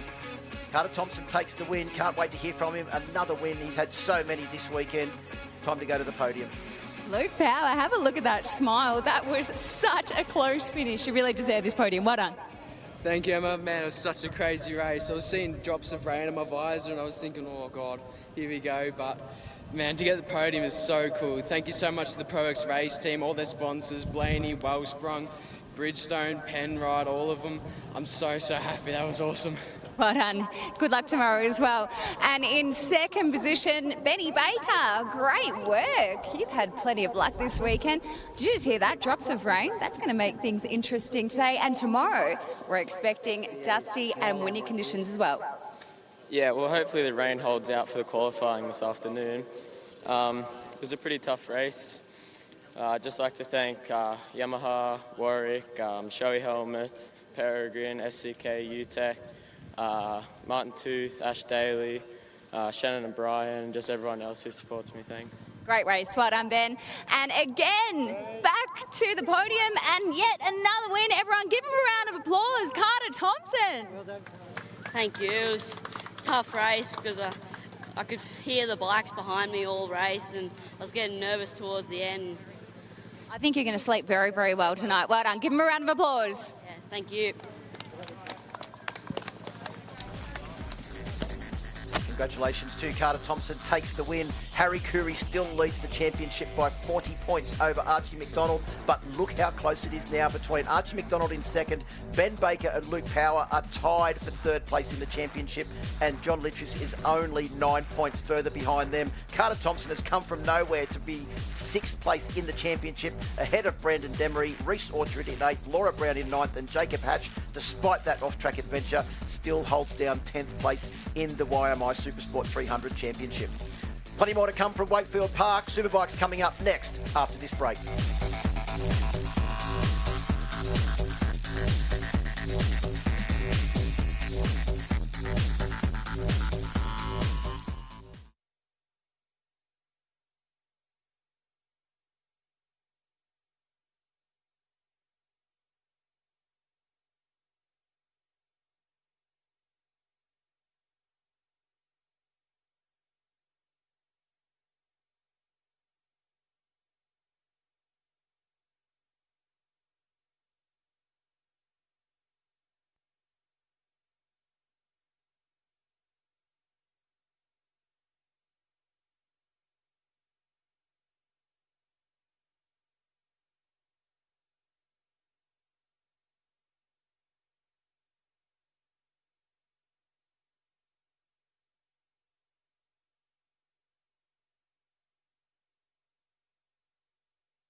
Welcome back to Wakefield Park Raceway. It's windy and the rain is about to come just in time for the Kawasaki Superbike race number 2. Should make things very interesting. Now you're going to see the bikes lining up on the grid very shortly. In the meantime, I want to chat to the CEO of Motorcycling Australia, Peter Doyle, because there's plenty to chat about. Firstly, congratulations on getting us back to racing. This is so exciting. It's a great feeling to be here. You must be so proud of, well, firstly, yourself and the team. Yeah, no, it's been a tough year, and congratulations goes to all the staff, and the teams and the riders have stuck it out. They've been sitting there, you know. We're on this weekend, we're on next weekend, it's next month, and this borders are closed and that border's reopening. So just to get one event in by the end of the year was a big effort from a lot of people. Lots of buzz on 2021. We've been seeing it all drip feed, the calendar. Well done on that strategy. Going back to Darwin, lots of exciting things to talk about. Tell us a bit more. Yeah, look, a couple of events that are a bit more, I guess, a bit of a wider variety. We're back to Darwin with supercars and the drag racing, so that'll be a good event. And we're also working with Motorsport Australia to get another 2+4 off the ground. Obviously, the Asian Road Racing Championship scheduled to come back, which we'll work with, and we've got a couple of other events still to roll out over for next year and also the year after. So, looking positive. Thanks, Peter. We're really excited. Congratulations and enjoy the weekend. Cheers. Thank you. And Phil Harlem, it's not just ASBK, but so many other great events to look forward to.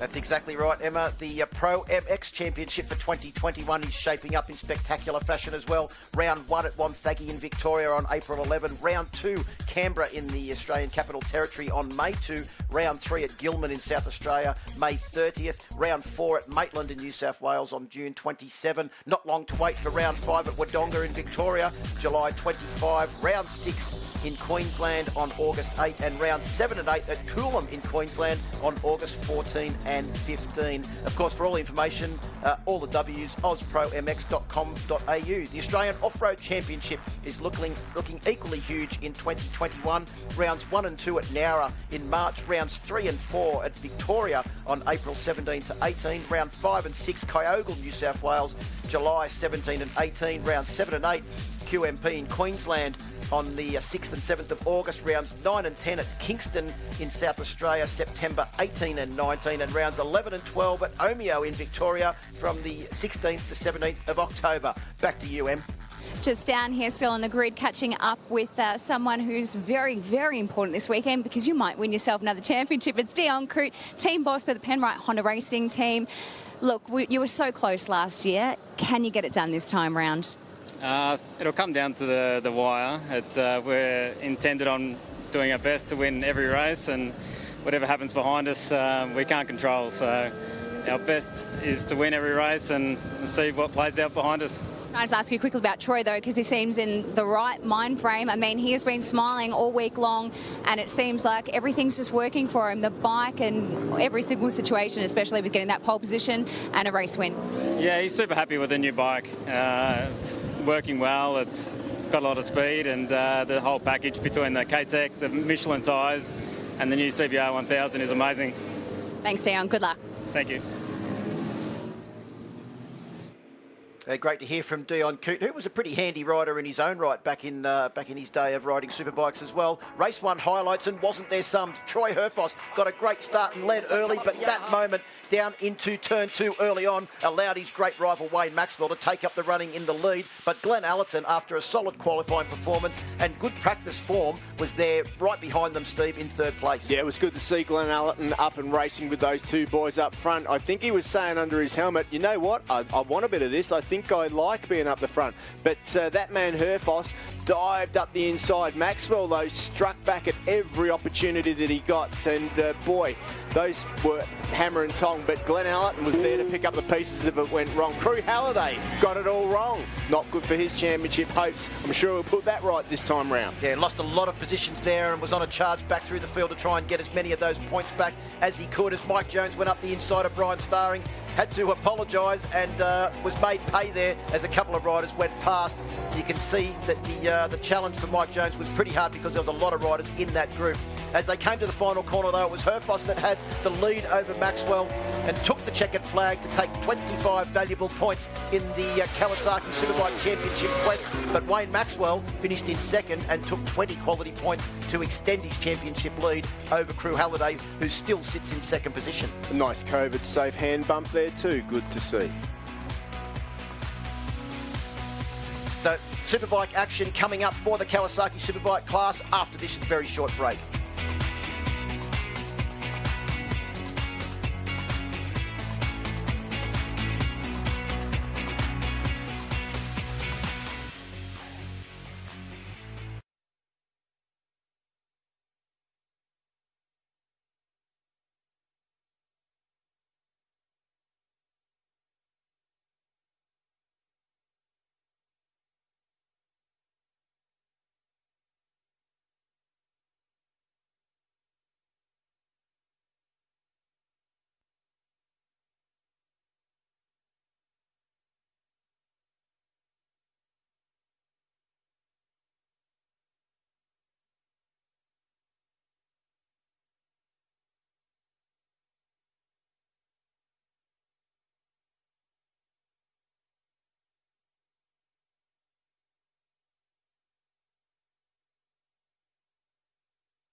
Welcome back to Wakefield Park. We are getting ready for the Kawasaki Superbike class, race 2 of round 2 of the 2020 My Bike Motorcycle Insurance Australian Superbike Championships here at the 2.2 kilometre Wakefield Park Raceway. A very, very tricky circuit.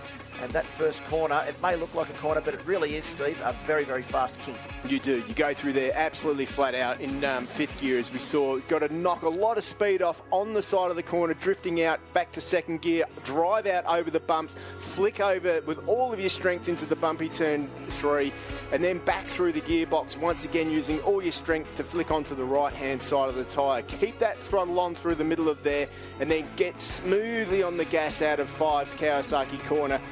Down the hill we go, hold it tight on the inside there, but being aware that people will try and slip up the inside of you into AGV. We've seen that happen already. Hard on the brakes, being careful not to run off like Crew Halliday did. and then on the left-hand side of the corner curve there. You've got to be careful. It's one of the few lefts. You've got to get the heat into the tyre before you whip it over to the right. Pirelli right-hand turn, bumpy out of there. Really difficult to get on the throttle, but super important to get all the power to the ground as you dive into the final turn 10 Yamaha corner, where you see a lot of overtaking manoeuvres. And I'll tell you what, they're going to count this time out over the start-finish line, and that's your lap of Wakefield Park.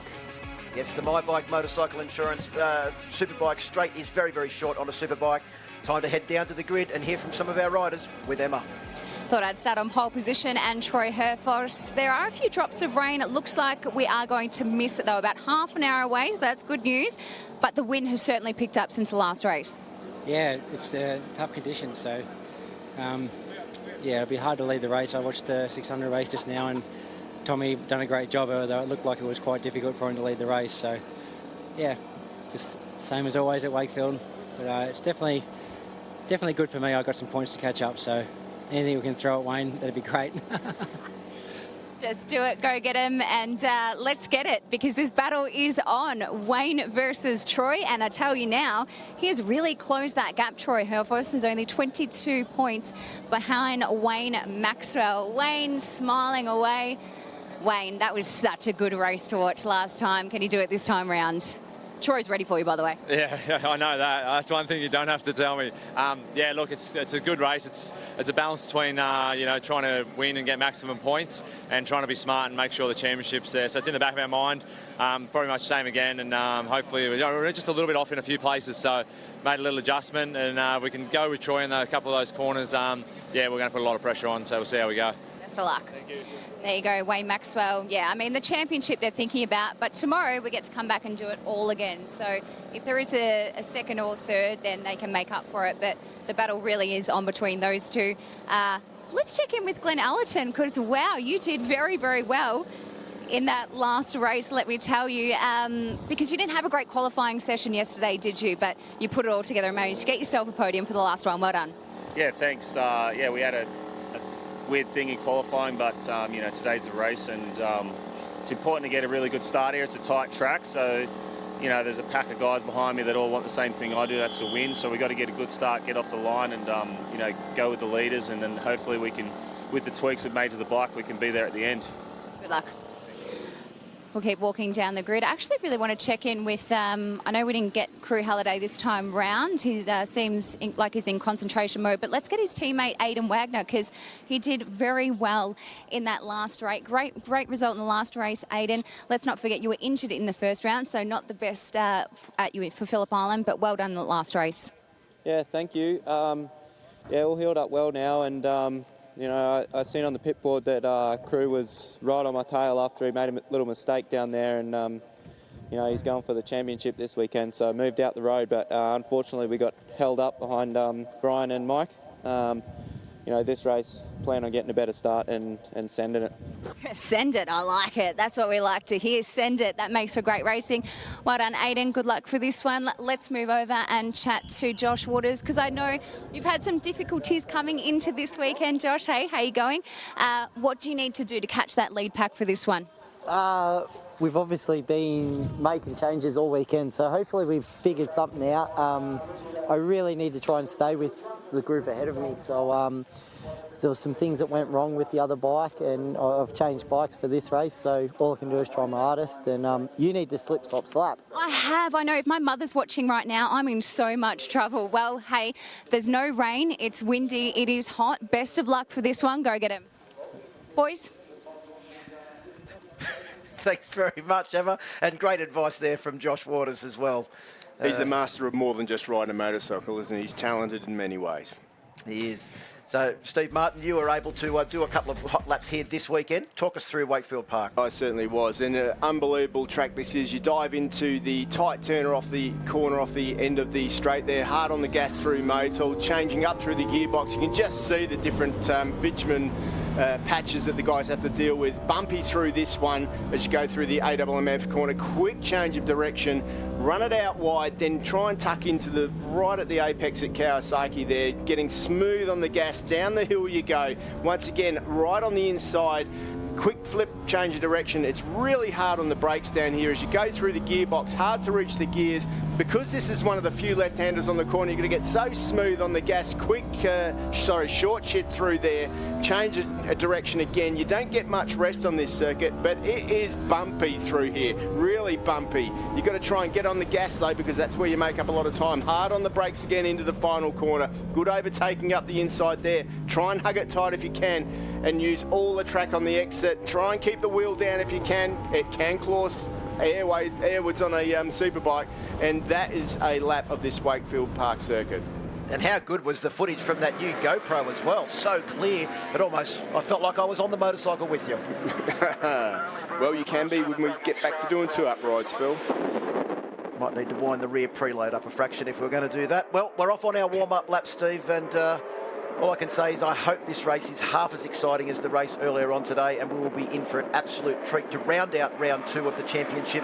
Once again, congratulations to all the hard-working staff at Motorcycling Australia for getting us back on track so that we can crown 2020 champions in all of our classes, especially this, the Kawasaki Superbike class. How refreshing was it when we went to Glen Allerton on the grid to hear him say, instead of, yeah, it'd be good if I could finish in the top 6, to, it would be good if I could get on the podium, to, yeah, I want to win this. Like, he's back. Glen Allerton is back. And it's good to see that it's happened at this track, because a couple of years ago, this is where it all went wrong for him, and he's got his first injury of a few that he had in a row. But I'll tell you what, he's back, and I expect that this time out it's going to be taking it to the 2 boys that are dominating, Wayne Maxwell and Troy Herfoss at the moment. It was also good this morning to go up there and talk to the team of Wayne and Shane and all the rest of the boys up there, and they've all got smiles on their faces. They realise that this is their best weekend for a while, and it is great to see the Maxima BMW back in action. It's also great to see that man, the Wizard of Wakefield Park, back on his home turf.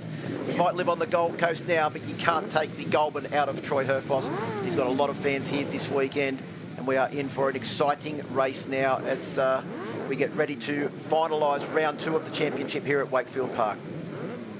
So Herfoss on pole, Maxwell and Crew Halliday join him on the front row of the grid. Kawasaki Superbike class ready for blast-off. Superbikes a go. Great start from Herfoss. Fantastic start from Herfoss. In fact, he will be a clear leader as they make their way down in towards turn 1. Maxwell's got a great start in second, and round the outside, Glen Allerton takes up the running in third. He's repeated again. They said that he doesn't always get good starts on the BMW. Well, he's had 2 crackers today. Absolutely. He looks like he's challenging at the moment, but what a start from Herfoss on the Penrite Honda up front. He really has already pulled out a bike link. Now, it's going to be interesting to see what tactics he plays. I'm sure he's going to want to stretch the field out a little bit at the start, but you know what? He sort of can't afford to drag Wayne Maxwell and his Boost Mobile Racing with K-Tech machine away from the rest of the pack. He needs to make it a close race. Just looking back in the pack there, it was a pretty good start too from Brian Starring, who's in 5th position. Remember, he was 4th early on. We said that he's usually a late charger in the races, but he's got 2 good starts as well. And he's got his race 1 protagonist, Mike Jones, right behind him as well. Better start too for Josh Waters on bike number 21, the 3-times Australian Superbike Championship winner from Mildura on the Nura Civil Construction Suzuki GSXR. He's back there in 7th place with Aidan Wagner right behind him. Yeah, Crew Halliday got a good start too, up there in 4th. Bit of a gap that he's got to catch up, but it looks like he's actually managing to close that gap down to Glen Allerton a little bit at the moment. It's what he needs to do. He had probably a wretched race 1 for his championship, so he knows that this race is really going to count. But I'll tell you what, it's a lot closer than it was in race 1. Yeah, well, and also to remember, it was only the first lap or the second lap that Herfoss made that mistake down at turn 10, the Yamaha Revshaart corner, and allowed Maxwell to get back into the lead. And that looks like he's trying to once again break them early on, is Troy Herfoss. Maybe you think he's trying to make Wayne Maxwell, he knows that Maxwell desperately wants to win, make him push maybe a little bit harder than he wants to try and go with him early on and force him into some sort of mistake. And he knows that Glen Allerton is also very fast as well. And look at Crew Halliday. I reckon he could be the fastest rider in that lead group after that race, because he looks to have clawed back a lot of distance. So the issue that Troy Herfoss has got is if he wins every race today and tomorrow, and Wayne Maxwell finishes second, he still will not be the champion because Wayne Maxwell has enough of a buffer. So Herfoss needs the other guys to mix it up with Maxwell. Maxwell's smart enough to know that too. So it's a bit of a game of cat and mouse out there at the moment to see how it all pans out. Well, to me, it looks at the moment like there are two riders that do have the pace to challenge Wayne Maxwell, and that is Glenn Allerton and Crew Halliday, who are now in line astern behind Maxwell's Boost Mobile Racing with K-Tech Ducati V4R, the machine prepared in Sydney by Craig McMartin, and doing a great job for a very small non-factory supported team they are this weekend as well. And just having a look there, Glenn Allerton's bike looks to be handling those bumps really well. I know that team's been working incredibly hard on the setup of the BMW as well, and it's looking the easiest to ride that we've seen it for quite some time. Well, when you've got a rider that's riding good, it can make anything look easy as well. And Glenn Allerton is back on form, and that bike is helping him ride well. But I'll tell you what, you can see there, see Herfoss looking over his shoulder. He is just checking the pace out, having a look, see where everybody is. And yeah, he is not, he's holding the pace back at the moment.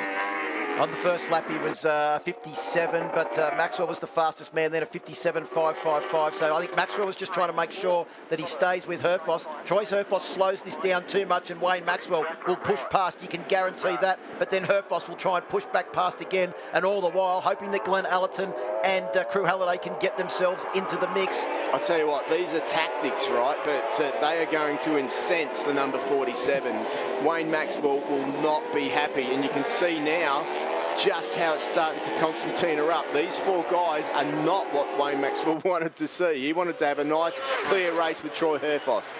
Well, the other thing is, though, too, that Herfoss in the past has had a bike that hasn't been as fast in a straight line as some of the others. Maxwell straight up the inside. Herfoss had to pick the bike up to not run into the V4R as it went up the inside. He comes back to challenge on the inside. Maxwell pushes in hard. This is exactly what Troy Herfoss is trying to do. Push him into maybe making a mistake, riding a little bit harder than he would like to at the top end of the circuit through Kawasaki. As you mentioned in your track preview, Steve Martin, very bumpy, tricky area of the circuit as they make their way down the bottom of the hill now. And this is Troy Herfoss' favourite overtaking place into the fish hook at the bottom of the hill at the YMI corner. Yeah, well, I tell you what, the Boost Mobile Racing with K-Tech rider Wayne Maxwell, he's a quick learner. He won't let him get through there so quickly now, and he's aware of what Troy Herfoss and the Penrite Honda is trying to do. Well, these two have been going head-to-head in the Superbike class ever since Troy Herfoss made his Superbike debut. It would have to be, 7 or 8 years ago now, after he graduated from the Supersport class as the champion there, Troy Herfoss. He's won 3 Australian championships, 2 of them in the Superbike class,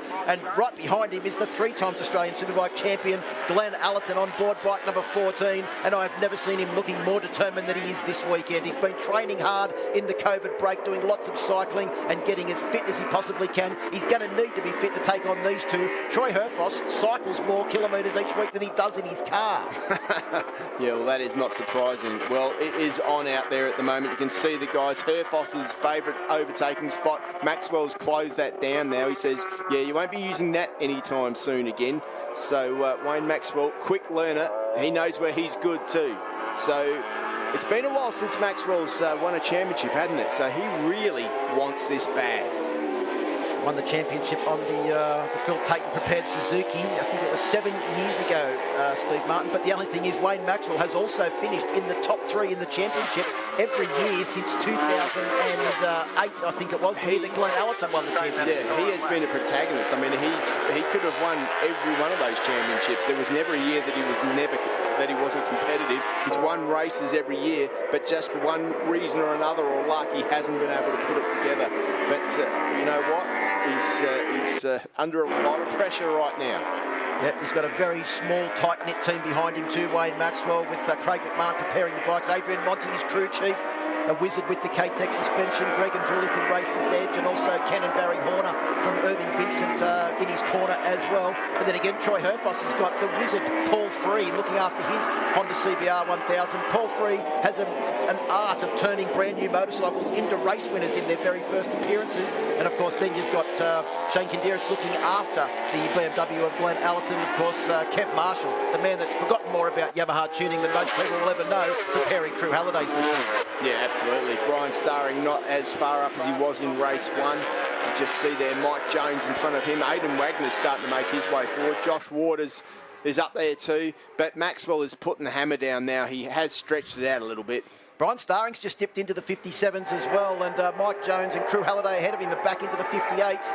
So Starring could be trying to find his way past those riders in front. Just a quick recap of the top 10. The lead group, of course, Maxwell, Herfoss, Allerton and Halliday. Then it's Jones, Starring in 6th, Aidan Wagner in 7th, Josh Waters in 8th, Arthur Cece's in 9th, and Glenn Scott rounds out the top 10, just ahead of Jed Metcher, Lachlan Epps in 12th, Luke Johnson in his Superbike debut, a very impressive one at that in 13th place. McIntyre, Giuseppe Scarcella, who's on a borrowed machine this weekend as well. Chandler Cooper making his Superbike debut. Michael Edwards and Nathan Spiteri round out the 18 bike field. A little bit wide there for Starring, but he manages to gather it up. Aidan Wagner on a tighter line, but look at Herfoss now. You're not going to get Maxwell there. He's too strong, way too strong on the edge of the front tyre as they head into the Motul corner.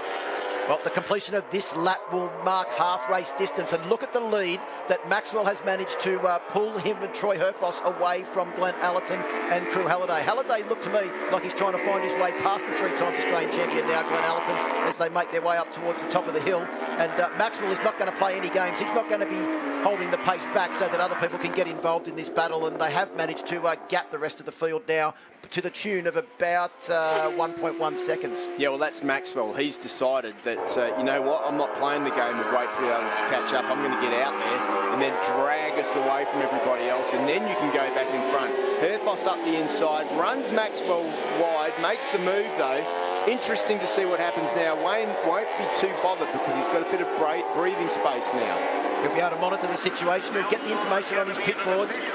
As Herfoss shows there how much confidence he's got in the front end of the brand new Honda CBR 1000. We know it's fast, we've seen that, but we've also seen how well it handles. It's kept that traditional Honda trait of having a sensational chassis that Herfoss seemingly can just put anywhere on the circuit that he needs to. Here's a replay, a GoPro replay of that incident. You can see there down the inside, very much a block pass in the middle of the corner. That's probably the slowest corner speed they've had through the Yamaha Revshahart corner all weekend. Oh, absolutely. But it is Troy Herfoss now. What will his game plan be? He knows now that Maxwell is not in the mood to muck around. He's stretched that lead out, which is exactly played into Maxwell's hands. There is those two guys behind. Can they catch up? That's the thing. The other thing we need to mention as well too, that Wayne Maxwell is on Pirelli's, and that's Chandler Cooper. Oh, Chandler Cooper, on board bike number 51. Maxwell on Pirelli's, Troy Herfoss on Michelin's, who weren't even in the championship last year. They've essentially come back to give a essentially championship winning tyre. Herfoss around the outside of Maxwell. Well, you can tell at these two now, there's plenty of rubbing. They've been going head-to-head for so many years. They know each other's riding style in and out, and they've got that confidence with each other that they can ride that close. Well, Wayne Maxwell will not be happy. Look who's catching up in the background. He's knocked the pace off. Troy Herfoss has knocked the pace off slightly at the moment. And you can see he does it right in the middle of the corners, making it hard for Maxwell to get through. But Maxwell tries to make a dive up the inside. 57.9 for both of them on the last lap. Glenn Allerton and Crew Halliday were both 58.1, so Troy Herfoss is going to try and slow it down that 0.2 of a second or so. And not too far behind Crew Halliday is the hard-charging, reigning Australian champion in the Kawasaki Superbike class, Mad Mike Jones, on board that Desmo Sport Ducati. He's bringing Brian Starring and Aidan Wagner into that equation as well. Herfoss slows it down a little bit over the next couple of laps. We could have a 7-bike battle. That is exactly what Troy Herfoss wants for this second Superbike race. He's having a look over his shoulder now, wanting to see how close they're getting. These two guys are playing a game of chess on this track. Herfoss knows exactly where Wayne Maxwell can pass him, so he's blocking those spots, and Maxwell vice versa. So whoever's showed their most hands at the moment is in trouble, because these guys are smart enough to know what to do in this situation. And look at that, Allerton now and Crew Halliday are right there. Who's got the most sacrificial pawns? That's what I think we need to know, because as we come round now to complete 12 laps, there will only be 6 laps left remaining, and Herfoss has managed to slow it down enough that we've got a 4-bike battle back with 3 just not too far behind. 58.8 last time round when Herfoss 1 led. second. Yeah, he's definitely slowing the pace, but look at Maxwell now. He's trying to blast back through. Can he go around the outside? You can see there that Maxwell is fast there, but he's taking a completely different line. He's going to try and blast up the inside. Herfoss is having a look over his shoulder. He looked the wrong way because Maxwell was on the other side. Now Allerton's there. And Crew Halliday's there as well. 58.5 last time round. That's 2 laps in the 58s now after a string of 57s. We know these guys can do 57s. They've been doing them all weekend. This is playing with fire. This is playing with fire. And I think all it's going to do is just light Wayne Maxwell up even more. I don't know if they'll be so cordial when they come into Parc Fermé after this race, if it all goes pear-shaped. Well, I don't think, not even the same restaurant. One will be eaten in Goulburn and one will be eaten in Canberra. That may even not be far enough apart between them. Look, I think Maxwell might be trying to plan something now to try and get the run on Herfoss, because you can see he went in there with a little bit of a different line trying to get the run, but Herfoss has been able to get out and maintain the lead. But what will Maxwell do down at turn 2? No, you watch him. He goes. Herfoss goes all the way to the wall, so he can't get the run, and then he goes all the way to the inside because he knows that Maxwell's fast into that into the Motul turn there. Yes, the boys are there, but you're going to have to try even harder than that because they haven't had a go at him yet. Maxwell is going to have to do something desperate if he wants to get past, and that is the plan. Down the hill we come again. We are on lap 14 of 18, so time is running out for the riders behind to try and make a challenge to these two that have, I think it's fair to say, had that 1/10 of a second or 2/10 of a second all weekend over the rest of the field. But they have been brought back into the equation by Herfoss slowing the pace down. He said earlier on the weekend, it's exactly what he had to do. He had to get others involved in the battle. And Mike Jones, Brian Starring and Aidan Wagner, in another lap or so, could very well be in this group as well. Yeah, well, got to say, and there's Crew Halliday just about trying to make a dive past Glenn Allerton there. As they head into the bottom corner, turn 1 Motul. Lap times have come down a little bit. They're into the low 58s now, but a 58.2 for Herfoss, 58.1 Maxwell, 58.2 for both Allerton and Crew Halliday, 58.1 for Mike Jones, 57.9 for Brian Starring. Look out for the BC Performance Kawasaki ZX10RR, the rider from Western Australia. He's pumped up and he's the fastest man on track at the moment. Well, yeah, they're banked up now, aren't they? They're nose to tail. Allerton's there, but what will he be thinking? Because he knows what's going on at the moment. He can see what's happening there. Has Herfoss put the hammer down now? He's pulled out a bit of a lead. Well, yeah, he will. He can't keep on doing what he's doing, surely. Like, he'll try and put Maxwell under pressure. But the thing is, Maxwell's got the speed to go with him. So Maxwell will also put the pressure down. You can see there, he's already pulled half a second a lap. Be interested to see if they're back into the 57s now as they come across the start-finish line. 57.8 for Herfoss, 58.2 for Maxwell. I reckon Maxwell will be back into the 57s on the next lap as well. If Herfoss maintains his 57 pace as they come around to complete this lap, this will be the completion of the 16th lap. We're at the top of the hill now, 15 laps down of the 18-lap journey. And Brian Starring is looking increasingly desperate to try and find a way past Mike Jones on board the Desmo Sport Ducati. Yeah, it's going to be difficult for him running out of laps with only a handful to go. Starring's close. Oh, he looks like he dives up the inside there, though. So as they come around, did Starring able to get past? I don't think he was quite able to get past, was he? No, in fact, Starring is coming under a fair amount of pressure from Aidan Wagner, the Queenslander on board bike number 28. Who has been having some recent racing at the Queensland Southern Downs Championship, along with Troy Herfoss, where he made the debut of that brand new Fireblade, Steve, and also Mike Jones. Herfoss won that meeting convincingly, and at the moment he's got a pretty convincing lead over Wayne Maxwell, who in turn has stretched it out over Glenn Allerton. Boom, back into the 57s they both go. 57.7 for Herfoss, 57.8 for Maxwell. But Allerton, Halliday and Jones can't dip into anything other than the low 58s. Yeah, so that's half a second a lap he slowed down there. Probably even a little bit more than that at one point. Well, it was second lap at one point, wasn't it? He tried, but I think that he's decided, you know what? It's going to be what it's going to be. Those guys, Allerton and Crew Halliday there, didn't really attack Wayne. They caught up to him, but there was nothing that they could do to attack him. Now Maxwell's made his way through and cleared.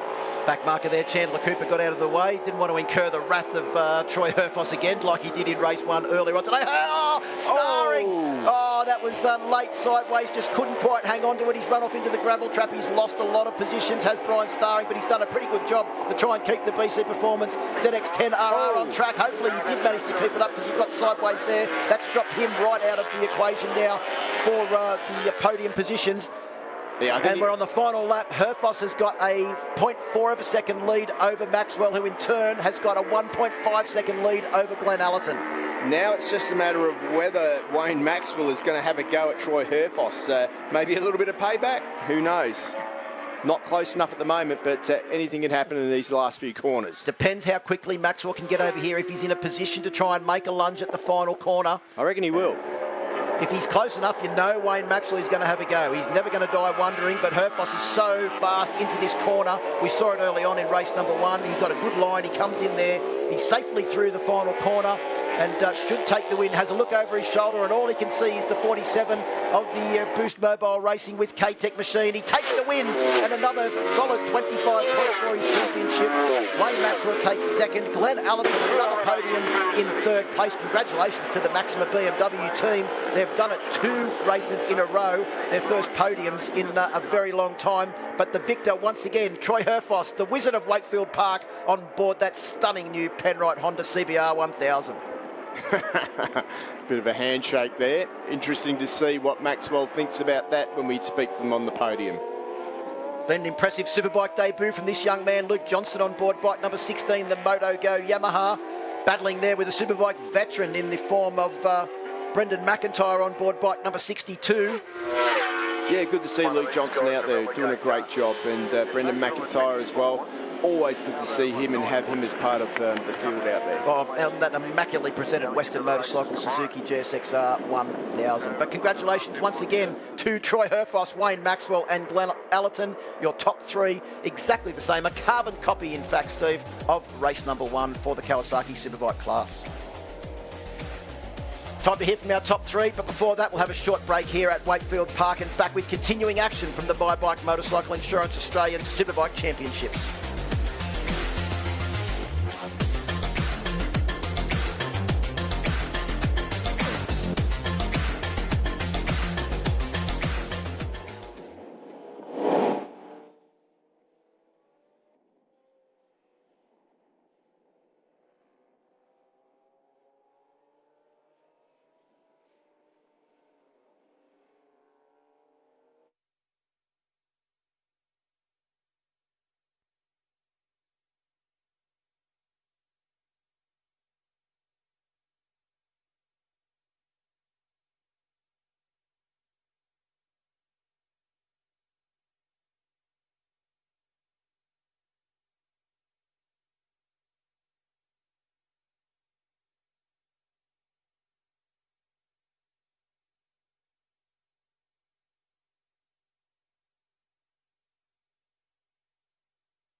Welcome back to Wakefield Park and the 2020 My Bike Insurance Motorcycle Insurance Australian Superbike Championships presented by Motul. We have just seen another fantastic Kawasaki Superbike class race with Troy Herfoss taking the win over Wayne Maxwell and Glenn Allerton. They're on the podium with Emma. Glenn Allerton, congratulations. What a great day for you. You're fast. Can you get them? Can you take it to those boys tomorrow? Yeah, look, you never know what's going to happen tomorrow. We changed the setting quite big then, and it helped the first half of the track and sort of hurt me in the last half. I don't know if you could see, but my bike was a wild ride down that back straight. But yeah, we're really close. We're searching for grip, and if we can find it, I think that we can challenge for a win. But you know, midway through that race, there's a few games going on there between these two, and it was helping me along. So yeah, it's going to be an interesting day tomorrow if that keeps up. Great work, well done, Glenn Allerton. And in second position, Wayne Maxwell. Some games. What are these games? Tell us about these games. We want to be in on this. Well, everyone wants to win, don't they? And you do anything you can do within your power to win, and that's racing. There's always a lesson to be learned. But you know, full credit to the guys at Boost Mobile Racing with K-Tech. They've done a fantastic job. You know, the V4 was good then again, so we just have to keep doing what we're doing and not get too carried away into the game. So I know what's happening, and I've been there before. I just want to say, I mean, no wins today, but you still lead that championship. Yep, perfect. That's all we need to keep doing. Good luck, get some rest tonight, and we'll see you tomorrow, and let's do it all again. And let's hear from our race winner. 2 race wins today, ladies and gentlemen. Troy Herfoss from the Penrite Honda Racing team. Hey, well done. That was exceptional racing and so much fun for us to watch. I'm sure you had fun out there too. Yeah, I'm glad. That was a really difficult race. Wayne had a lot of speed, and I couldn't break him, so we made some changes between the 2 races, and I felt really, really good with the bike. But yeah, Wayne's always such a tough competitor. So it's back to the drawing board for me today, because this just isn't going to cut it, him finishing second. So, yeah, I think tomorrow will be a new day. But it's a new qualifying session, and the conditions are going to be cooler. There's going to be some riders that will go really fast, and hey, I can just hope I'm at the front and keep the pressure on. Rest up, Troy. Thank you. Thank you. There you have it, your top 3, race 2 for Kawasaki Superbike. Thanks very much, Emma. Great to hear from our top 3 there. And I think there's going to be more games tomorrow. We may have seen some games then, but I think Herfoss is going to step it to a new level. What he did then was he stepped his start to a new level. He got a cracking start off the line in race 2. And the games between Maxwell and Herfoss started early when Troy Herfoss, who was clearly very fast, slowed the pace down. Maxwell wasn't going to have a bar of it and went past and led the race early on board that Boost Mobile Racing with K-Tech machine from the Penrite Honda. Herfoss went back past, and this was where he started to slow the pace down to try and bring Glenn Allerton and Crew Halliday, who were in 3rd and 4th position, back into the equation. It wasn't too long, and they actually managed to do that. Herfoss would come out of there every lap and have a look over his shoulder, and all he would see would be the winged Ducati V4R of Wayne Maxwell right behind. In the later stages of the race, Herfoss put his head down again and started to pull away, but Maxwell went with him. And Brian Starring had a very eventful ride through the final corner, which eventually robbed him of a lot of points from what he was on track to collect. So they came to the final corner, though. It was Herfoss that took the run through there and the run to the flag to take 25 valuable points. Maxwell in 2nd place, and Glenn Allerton his 2nd podium, and the Maxima BMW's 2nd podium of the weekend. And these two, the games will continue tomorrow. Herfoss wants to win the championship. Wayne Maxwell wants to make it 2 championships. And we've got 2 Kawasaki Superbike races tomorrow. Plenty more to come tomorrow. And now it's time to head that back down to Emma. Thank you so much, Phil Harlem, and thank you to you, Steve. I've missed you today. I haven't gotten to see you all day, but I got pretty burnt. It was hot out here. Yeah, we heard that. Slip, slop, slap, and sunglasses. Very wise words from Josh Waters, who, yeah, had a bit of a tough day, but how about these top 3? Carbon copy those 2 races for Kawasaki Superbikes. Always scintillating. Glenn Allerton, I wasn't expecting that, but you were the one that told us, right? We should listen to the expert. You know, I've been watching them all in the off-season, and, you know, Glenn is a rider that never gives up, and it's starting to pay off for the Maxima BMW team. They're up there now. A couple of podiums like today, and I tell you what, he's only a couple of tenths a lap off to run with those guys fair and square. So who knows what tomorrow can bring. fingers crossed for him. It'll certainly liven the championship up. But you know what? Crew Halliday as well, he'll be up there too. Okay, so what about these games? We're about to get sprayed with champagne. Let's hope that we get to taste some of it. So what about these games they're talking about that they're playing? This sounds fun between Troy and Wayne. 17 points in it now with only, you know, there's 10 up for grabs if Maxwell finishes second. So Herfoss has got to do something a little bit special. You know, he's got to slow the pace down, which is what he did. We saw him slowing it down. He was doing 57s, getting in front and slowing it down a second lap, hoping that, you know, the other guys could mix things up. But Maxwell was smart. He knew that. He got in front. He stretched out the lead.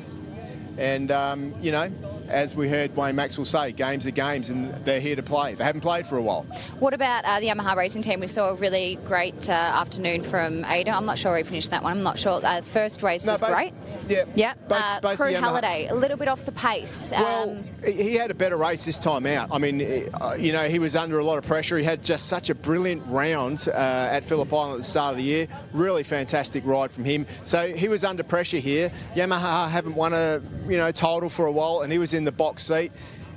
Had a bit of a run-off in race 1, but he made up for it here in race 2. He got a bit of that confidence back. Hopefully they can change something. And, you know, tomorrow's a new day, new qualifying positions and everything up for grabs. So who knows what he can do. He needs the front two to have a really bad day tomorrow. But, yeah, as you say, different day tomorrow. Lots of variables. I thought it was going to rain before. I'm happy that it didn't. But we're talking about really high winds and possibly a lot of dust tomorrow, maybe a tiny bit of rain. So that could change things up again. It'll change things up a lot because I don't know if you've had a close look at a lot of these bikes now, but they've all got wings on them and different aerodynamic packages that just as a road bike, mind you. So that all affects bikes different ways. Different riders perform differently as well in different conditions. And, you know, whoever wins this championship is the one that toughs it out the best. Well, cannot wait to see how it all pans out. Of course, Kawasaki Superbikes and 4 other big categories. We're going to wrap up all these championships. We're going to come back again and do it all tomorrow. Why not? It is round 3 of the My Bike Motorcycle Insurance Australian Superbike Championship presented by Motul. And we start at 1 p.m. Do not miss it. All of the action. Cannot wait. It's going to be an absolute ripper day. And don't forget, in the meantime, you can head to asbk.com.au for all the details. Live time is going to be on CompuTime, of course. We wish that you could be here at the track with us. But yeah, make sure you stay up to date. We've got you covered with all of our live coverage. Steve, I've had a great day. Thank you so much for joining me. Let's have another one tomorrow. Let's come back and do it all tomorrow. Thank you so much for joining our coverage. We've had a fantastic afternoon here at Wakefield Park Raceway. We cannot wait to do it tomorrow. Emma Francesco here. See you then.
Well, bikes are back out on track now for the Blue Crew Oceania Junior Cup.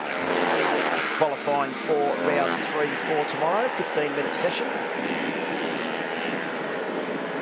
Interesting to see if the same riders that qualified on pole position for the round was held today can do the same for tomorrow. The Blue Crew Oceania Junior Cup has provided some sensational racing today, with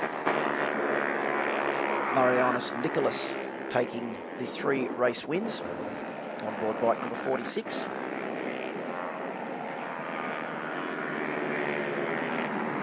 After 1 lap so far, it is Levi Russo on board bike number 72 that is at the top of the timesheets. 12.5 minutes roughly to go in this session. There's bike number 65 making his way around the circuit. That's Nate O'Neill, been very impressive this weekend on board both his Blue Crew Oceania Junior Cup machine and also his Supersport 300 bike. But, I think it was Angus Grenfell that we just saw in his machine. So it's the first flying lap now for these competitors. Tom Drain towards the top of the timesheets. That's exactly what you'd expect after some great performances so far here this weekend.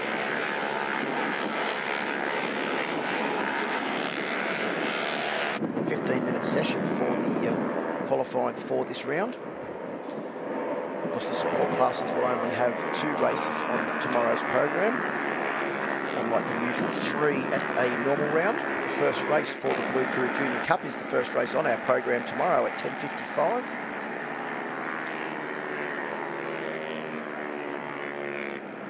And they will be on again in the afternoon after lunch at 1:30. So just quickly run through tomorrow's program for those people that are interested in tuning in.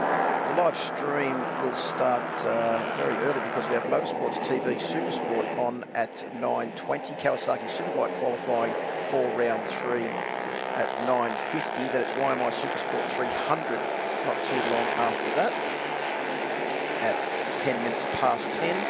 And then the final Kawasaki Superbike qualifying 2 session will be on at 10:35. So very important to try and make your way through the Kawasaki Superbike 1 session, especially for riders like Glenn Allerton, who had his qualifying 1 time removed, or time practice time removed, and had to go through qualifying 1. But he's shown this weekend that he certainly does have the pace to run at the front of the Kawasaki Superbike class. Then we get underway with racing at 10:55 with the first of our Blue Crew Oceania Cup Junior Cup races at 10:55. Then we have Motorsport TV Supersport, race number 1 for round 2, Yamaha Supersport 300. Kawasaki Superbike, race number 1 for round 3 at 12:15. And then R3 Cup just before the lunch break. And then, of course, we repeat the afternoon. But this is qualifying for the Oceania Junior Cup for round 3 tomorrow. Yeah, and it's good to see. Boy, these young guys have had a lot of track time today, haven't they? It's going to be interesting to see how they perform in the conditions out there. Not that long of a session with just the 10 minutes, 9 minutes 45 left to go. And as you can see there, they treat this qualifying just like a race, but it is Marianos Nicholas who was leading over the line so far with a 1:16.1, which his name has been at the top an awful lot this weekend so far. Well, it's actually, I posed the question, Steve, while I was waiting for you to come back from finishing up the live TV stream, whether the same riders would be at the front of the field as what we saw in the round 2 action today. And the answer to that is yes, with Marianas, Cameron Dunker, and also Tom Drain being up there at the front. The good news is that Angus Grenfell, who is a regular front runner in this class on board bike number 36, didn't have the best of round 2 efforts this weekend. A little bit further back than what we normally expect, but the good news for him is that he's back up into 4th place now with 8 minutes 50 to go in this session. Yeah, it's a pretty good effort for him. I mean, he needs to be up there, doesn't he, if he wants to get some good results and bode well in the championship. He can't be down in 10th place in this class because it's very, very hard to make your way through. The field with these bikes being fairly similar. Looks like Jamie Port's out there as well. Good to see him. He was sick yesterday and couldn't compete. Yeah, he was a bit ill yesterday. Good to see he's made a recovery. Yeah. Tom back out there on track. Tom Drain just moves up into 3rd position at the moment as well, Phil. Good to see him up there. Cameron Swain in 5th position. Of course, these positions will be changing lap by lap, won't they? Well, at the moment, the only thing that hasn't changed is that Marianos has got a very handy lead over the rest of the field. You have a look at that time. Marianos Nicholas's time of 1:16.1 is 0.8 of a second faster than second place Cameron Dunker, who in turn is 0.4 of a second faster than Tom Drain. Now, we know that doesn't necessarily translate to race pace because what we saw today was an extremely big pack that was trying to fight it out for about 4th position back as the top 3 managed to get away in the races. Yeah, keep an eye on Tom Drain, though, because he's on a really hot lap at the moment, just heading for that pole position. He's 0.2 under the time that Marianos Nicholas has set, so keep an eye on the number 59. Just gone through a minute ago, but he is on for it to take that top spot. I should be coming through intermediate anytime soon. There he goes, across the start-finish line. And Tom Drain does go to the top of the timesheets, as predicted by Steve Martin. 1999 Australian Superbike champion and 2009 World Endurance champion, and Steve Martin. I thought you were going to jump in and tell us 2019 International Island Classic champion. No, I forgot. I mean, I'm pretty old now, so I've sort of forgotten all of that. But no, thank you, Phil. You actually did miss a few, but nevertheless. What, championships? Oh, sorry, your Australian Trials Championship. No, others. We'll talk about it another time. Let's get back to these young guys on ancient history. Yeah, Tom Drain in 1st position at the moment, 0.3 ahead of Marianos Nicholas. It'd be interesting to see what Marianos Nicholas thinks of that. I know he likes pole position.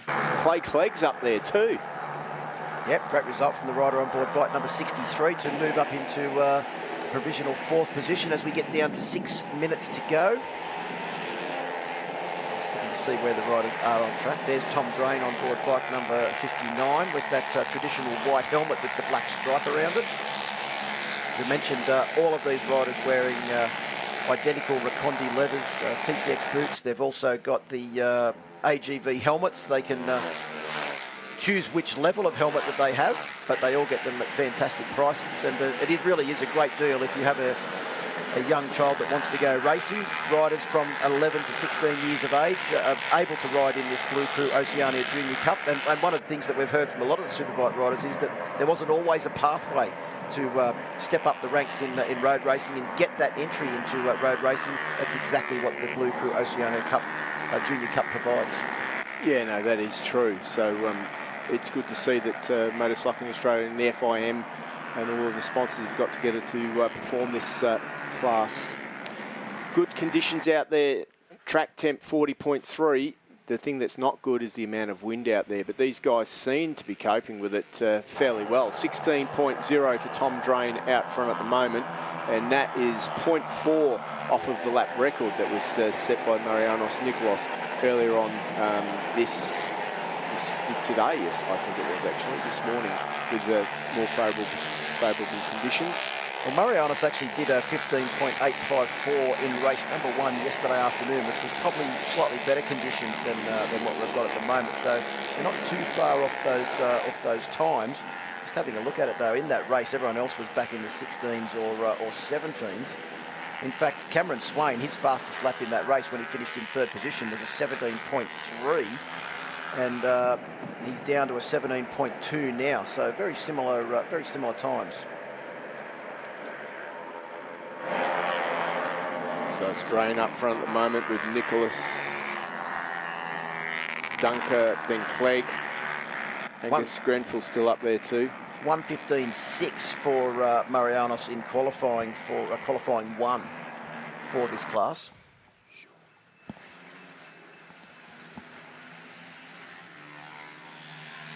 looking there at bike number 50. That is Cameron Dunker, who had some visits to the podium over the round 2 events that were held yesterday afternoon and today.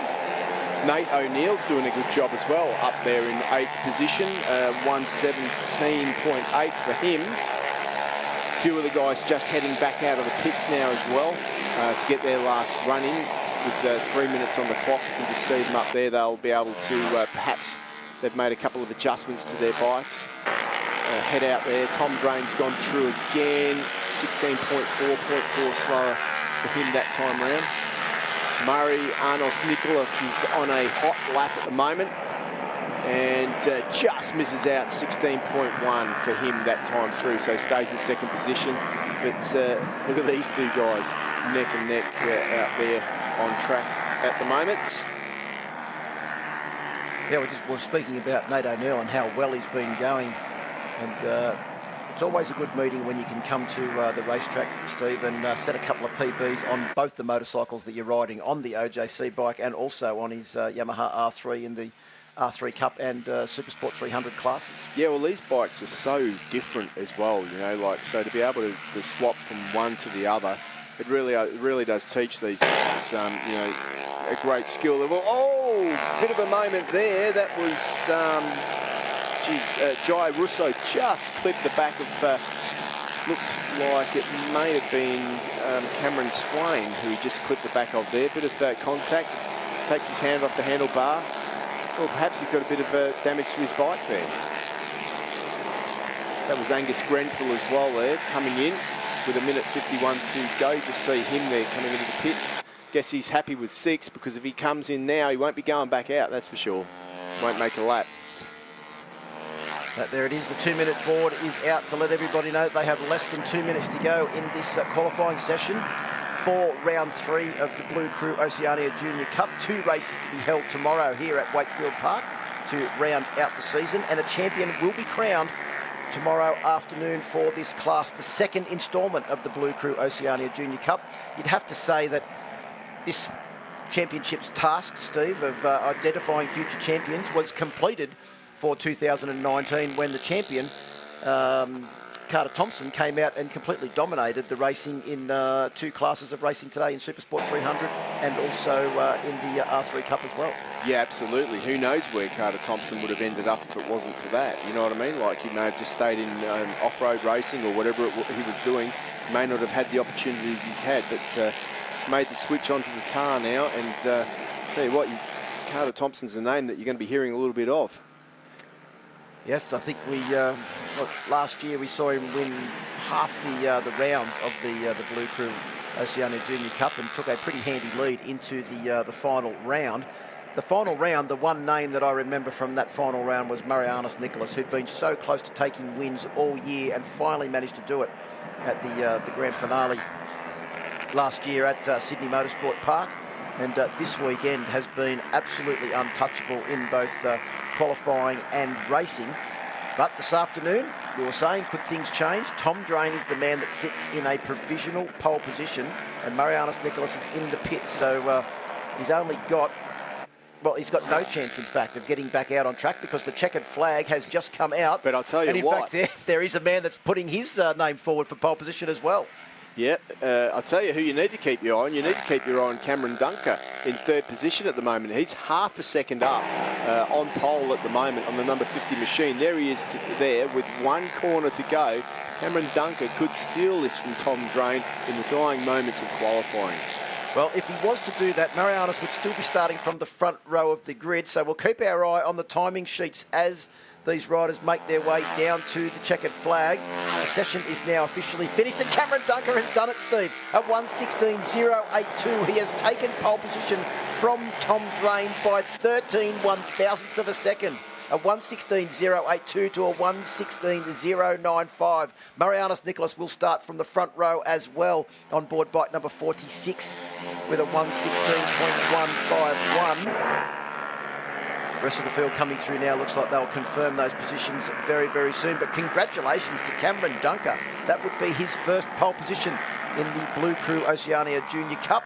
and he will be very, very happy with that effort. He probably isn't aware of that pole position as yet, as he makes his way around through the circuit to come back into the pits, but I'm pretty sure as soon as he makes his way into the pits, he will start receiving congratulations and realise that he is starting to start tomorrow's 2 races from pole position. Yeah, what a feeling that'll be for him if it's his first pole position, to be able to just start the race from there. All the limelight's on you. It's a good feeling, good experience for him, and he's well deserved. Cameron Dunker, what a great result for him to be up there. Give him some extra confidence as well. Do you remember your first pole position, Steve? Oh, that was a long time ago, Phil. A long time ago. But I've had some good pole positions in the time. You would have done pole position for World Superbike back in the old Super Pole days, where it was the one attempt, the one fast lap. Yeah, I've had 3 poles in 3 pole positions in World Superbike like that, from the Super Pole, the old Super Pole. Started from pole position in Le Mans as well, with the Le Mans start.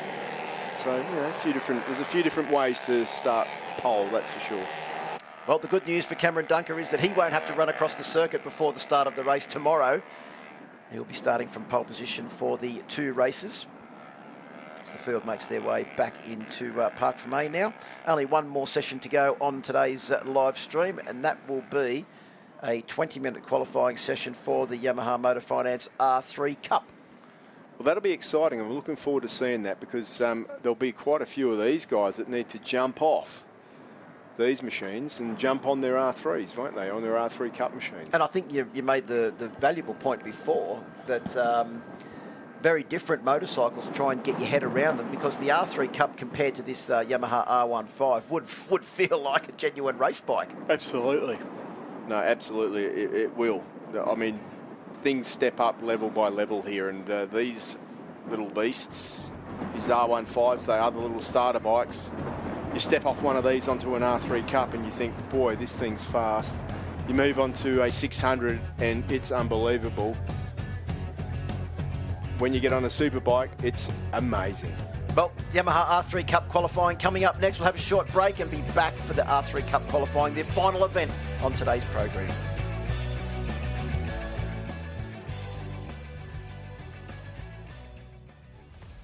We are the innovators, the specialists, the ones who power the wheels of progress.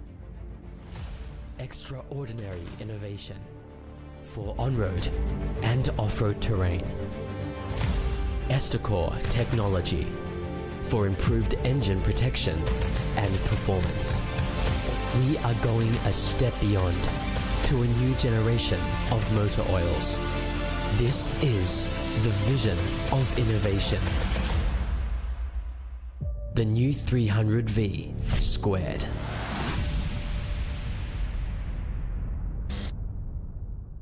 AMMF can help power your passion. We offer flexible, tailored finance solutions to motorcycle and marine customers Australia-wide. Our motorcycle and marine specialists can help you finance your motorcycle, scooter, personal watercraft or boat package with quick and easy approvals, fixed rate terms, flexible finance options and competitive rates. Call AMMF on 1300 263 123 or visit the website today.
operators, the specialists, the ones who power the wheels of progress.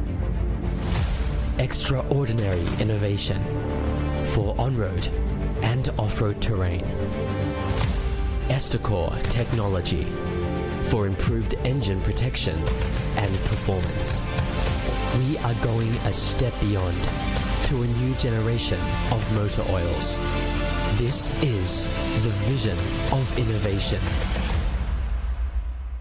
The new 300V squared.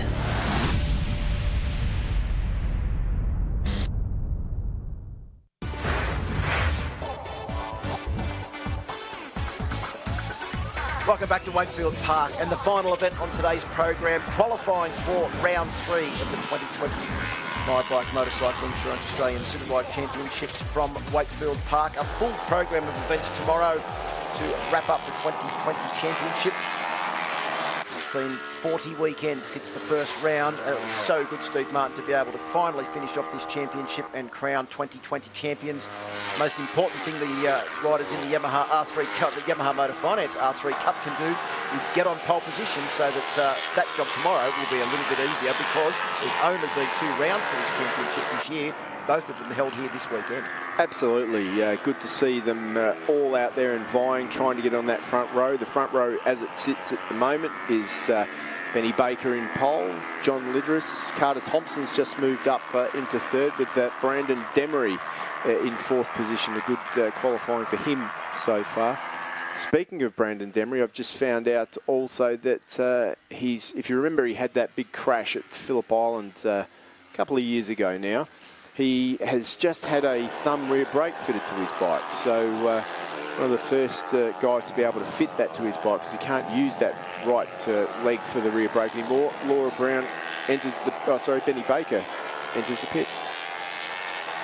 Early on, I'm not sure what the problem is. Well, he's already got that good lap, 106.4. Time to come in, perhaps make a change, head out, because this is not about being consistent. This is about being fast. So, you know, if you can come in and make a couple of changes, or perhaps he's not comfortable with something, there's time to come in and sort that out.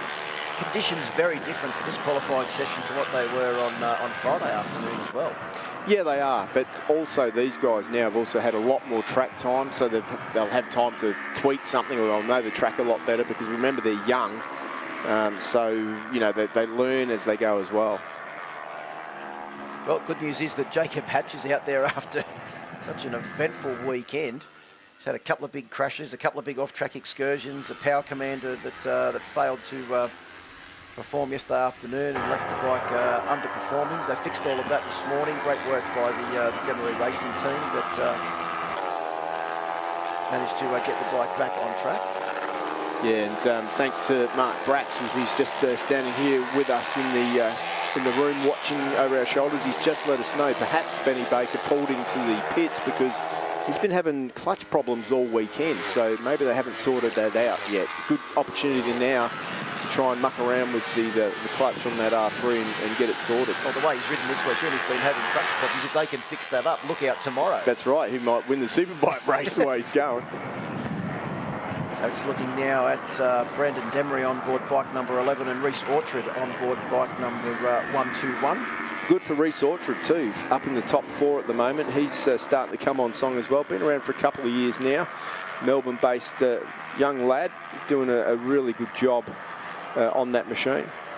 His dad's a pretty handy motorcycle rider as well. Well, still is a handy motorcycle rider. Owns his own motorcycle shop. There's Dean Orchard, of course. And, you know, like father, like son. You have to say Laura Brown's had a pretty impressive debut on the Bike Biz machine as well this weekend, board bike number 355. Well, when you look at the times, sure, she's down in 9th at the moment, but 107.4, if she could find a couple of tenths, it'd move her right up onto that front row just about. The front 2 guys, Carter Thompson, of course, has done a Carter Thompson and done 106.2, absolutely flying. Benny Baker has put in a flyer as well at 116.3. But then the rest of the field at the moment, pretty much in that low 107 bracket.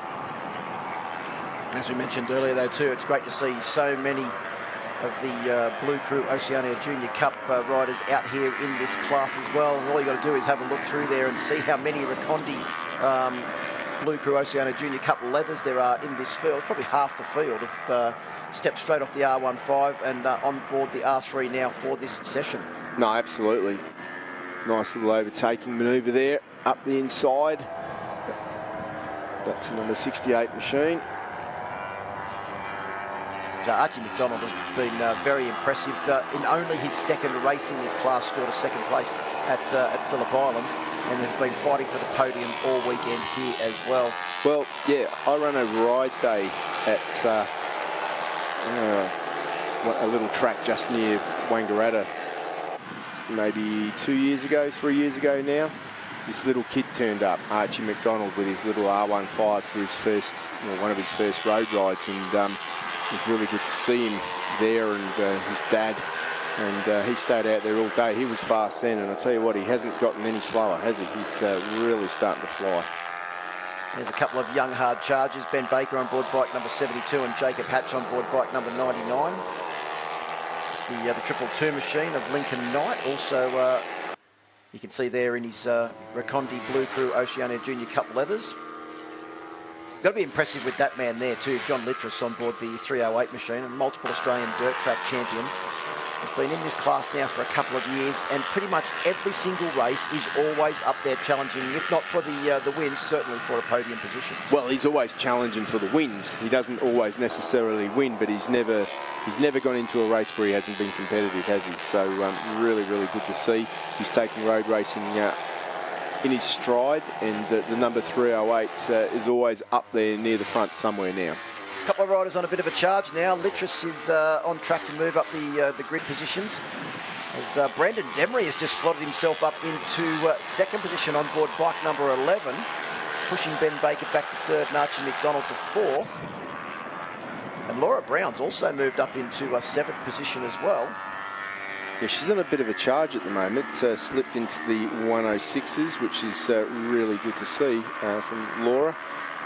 In fact, Brandon Demery is not happy with finishing in second position, and as he went through intermediate number 1, was actually on track to move up onto the top of the timesheets and overtake Carter Thompson. When have you ever seen Brandon Demery happy when he's in second position? He always likes to win. When he's winning, you can almost get a smile out of him, but when he's not winning, watch out. But he never gives up, and that's what we like about him. There's Laura Brown on her R3 machine, the Bike Biz. Lovely paint job and presented bike. Yeah, painted exactly the same as the machine being ridden by Tom Edwards in the Supersport category as well. So great work in the presentation there by the Bike Biz team.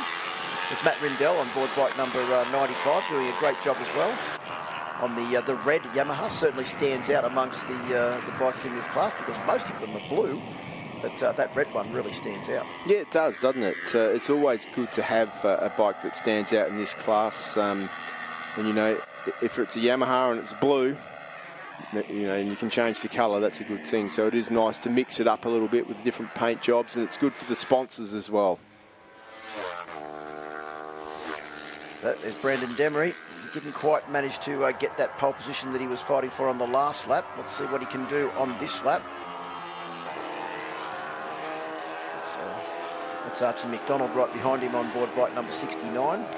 Yeah, I misread his number. To me, I need glasses, because that 69 looked like a 68 to me before. But looks very much like a 68. Yeah.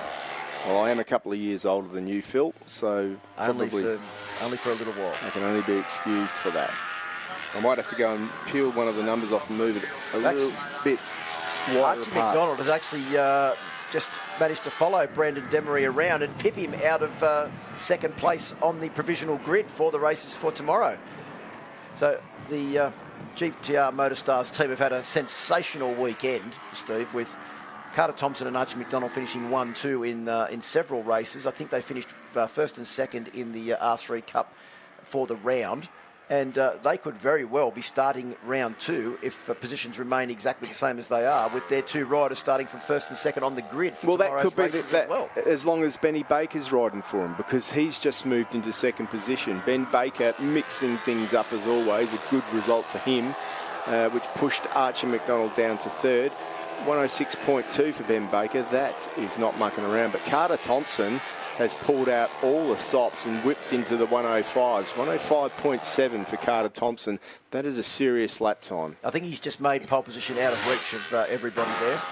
But obviously, Archie McDonald's gone back up into second position now with a 106.0, taking a couple of tenths of a second out of it. Ben Baker's now back third. I was going to say, obviously, Ben Baker didn't read the script that had been prepared by GTR Motorstars for this qualifying session, but the script has been rewritten with Archie McDonald back on track now. Well, there he is on screen at the moment, on board that immaculately prepared machine. There's still 8 minutes to go in this qualifying session for tomorrow's races, and I tell you what, anything can still happen.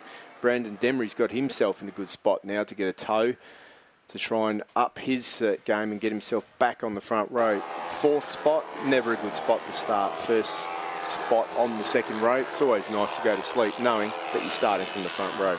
There's Zach Patendi, just a bit of a wobble there from the front end. You could just see his suspension there, not really absorbing the bumps that well, but not a bad qualifying for him in 14th position as he goes through 107.8. There's Angus Grenfell on board bike number 36. You can see that Jack Miller replica helmet there. Yeah, Angus struggling again. He's down in 12th. Not used to seeing him down there, are we?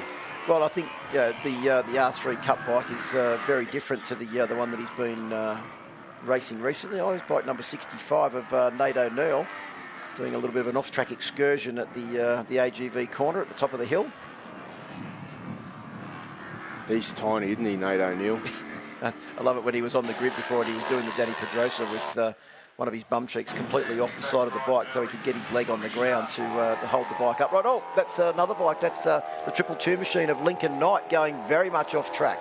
Yep. Manages to hold it together. Good to see. Should be able to come round and get back onto the track with just coming down to 6.5 minutes to go. We'll recap the current provisional grid.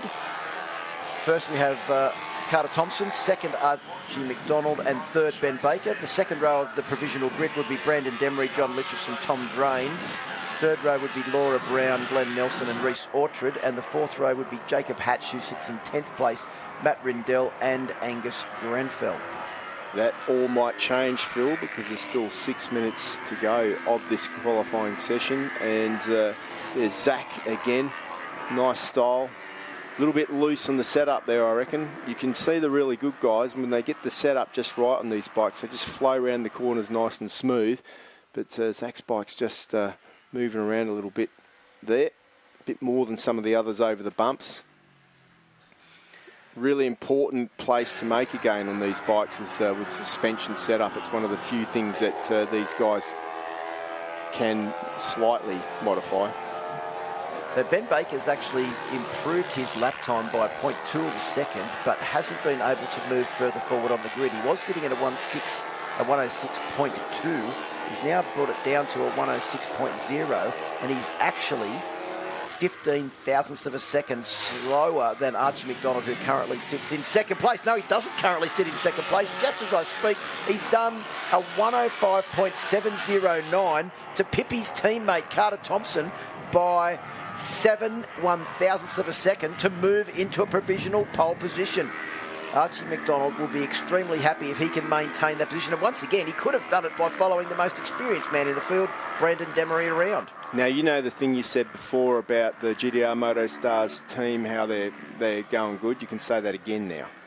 Well, they are going really good. And I tell you, one person's not going to be happy with the rewriting of the script is Carter Thompson, because he was the star of the show in the script that he read, but he's been pipped by his teammate, Archie McDonald, who's rewritten it, and now he is the star of the show on board bike number 69. And considering where he was yesterday after the first race, discussing with Jamie Stoker how to make the bike set up better, looks like whatever they've been doing on that bike over the last couple of days has improved it considerably, because that is an impressive performance from young Archie McDonald. No, it certainly is. It's a really, really impressive job by him to do that. Just tucked in there, takes his hand off the handlebar, gives the thumbs up. He reckons that's a pretty good lap time. He's going for another one too. And Brandon Demery sitting in the background, being the sly old dog that he is, bearing in mind that he's probably only 21 or 22, he's going along for the ride with Archie McDonald. So good thing to do. 106.1 for Brandon, so that's a pretty good lap time for him too. Let's have a look at the qualifying for round 2 of the championship. That pole position was a 1:15.6 set by Marianas Nicholas. And the improvement for the R3 Cup bike is around 10 seconds. So 10 seconds different. I'm just trying to get my head around the guys that are jumping off one bike to another. 10 seconds, Steve Martin, that would feel like an absolute eternity in a lap around the Wakefield Well, Park. it'll feel like an eternity when you get to the braking marker 2 times as fast. That's the difference. That's where they've got to react. You know what I mean? But it's good for their judgment. It does teach them different judgment skills to jump from one bike to the other, but you don't want to get it wrong. So with 3 minutes to go, it is Archie McDonald that still leads from Carter Thompson, with Ben Baker also joining them on the provisional front row of the grid. Baker is back out on track now as well, so those positions may be disputed somewhat over this final 2.5 minutes. Well, if you've got anything left, now's the time to use it up. With a couple of minutes, it's enough time to get out, do a warm-up lap, perhaps get one flyer in, and hopefully put yourself on the front row of the grid. Another good lap coming in there from Carter Thompson. 106.1 for him, but not good enough to knock Archie McDonald off the top spot. Well, Laura Brown's actually made her way up onto 7th place on the grid. And Ben Baker's looking like he's all pumped up. He's actually following Carter Thompson around. Carter's, I think, knows that Ben Baker was there and let him through. So Baker is on a charge. It's not the style of Benny Baker. He's full MotoGP, isn't he? Elbows out, elbows down. Leaves nothing. If you're going to be full anything, full MotoGP is not a bad thing, is it? I think it's good. I do. I love the way that he sits on the bike. You can see him shaking his head there. He was a little bit ruffled, but he knows now that he's on to his last lap. He's got one more lap that he can complete if he heads across the start-finish line, and then that will be about it. He might get lucky and do one more after this, but in the next minute and a half, or 2 minutes, it's going to be his opportunity to try and get that pole position off of Archie McDonald. Got to be a hard task to do. Well, John Litchis was on a bit of a charge to intermediate number 1. He was on track for pole position, but he'd lost half a second by the time he got to intermediate number 2. So there's a bit of Moto 3 action going on out there at the moment, with everybody looking over their shoulders waiting for a tow to appear. Plenty of them doing the old caravan thing, Steve, and trying to hook up and get a bit of a tow. There's the 1 minute board coming out now. So Angus Grenfell will get one more lap in. Looking to try and move his way forward. But it's strange that he's back there in 12th position. I think the only thing that we can put it down to is that it's his first year riding the R3. So he stepped up from the Blue Crew Oceania Junior Cup, and this is an extremely hard-fought championship. You have a look at the times. Oh, totally. From Ben Baker in 3rd place, there is 1.4 seconds back to Angus Grenfell in 12th. Like 1.4 seconds around this little track on an R3. Nothing. Not that much time. I wish that I could go that fast, as do you, Phil. Yes, I'd need a much higher specification of motorcycle to get anywhere near a 105 round at Wakefield Park. Ooh, that was close between those two guys out on track. Zach Petendi there. So checkered flag is out. There are 3 riders that are all on a charge, but let's keep our eyes on them as they come down to the line. Can they improve on their lap times? Letchis comes across, confirms that he will start in 5th position. Demery in 4th. Archie McDonald has still held on to pole position. I think he may just do it. Steve, as they come around now, most of the riders will have greeted the checkered flag. It doesn't look like there's anyone that is in a position to better the time of Archie McDonald, and with a 105.709 on lap 13 of the 18 laps he did in that session, he could very well be starting from pole position. That would be his first pole position in the Yamaha R3 Cup class.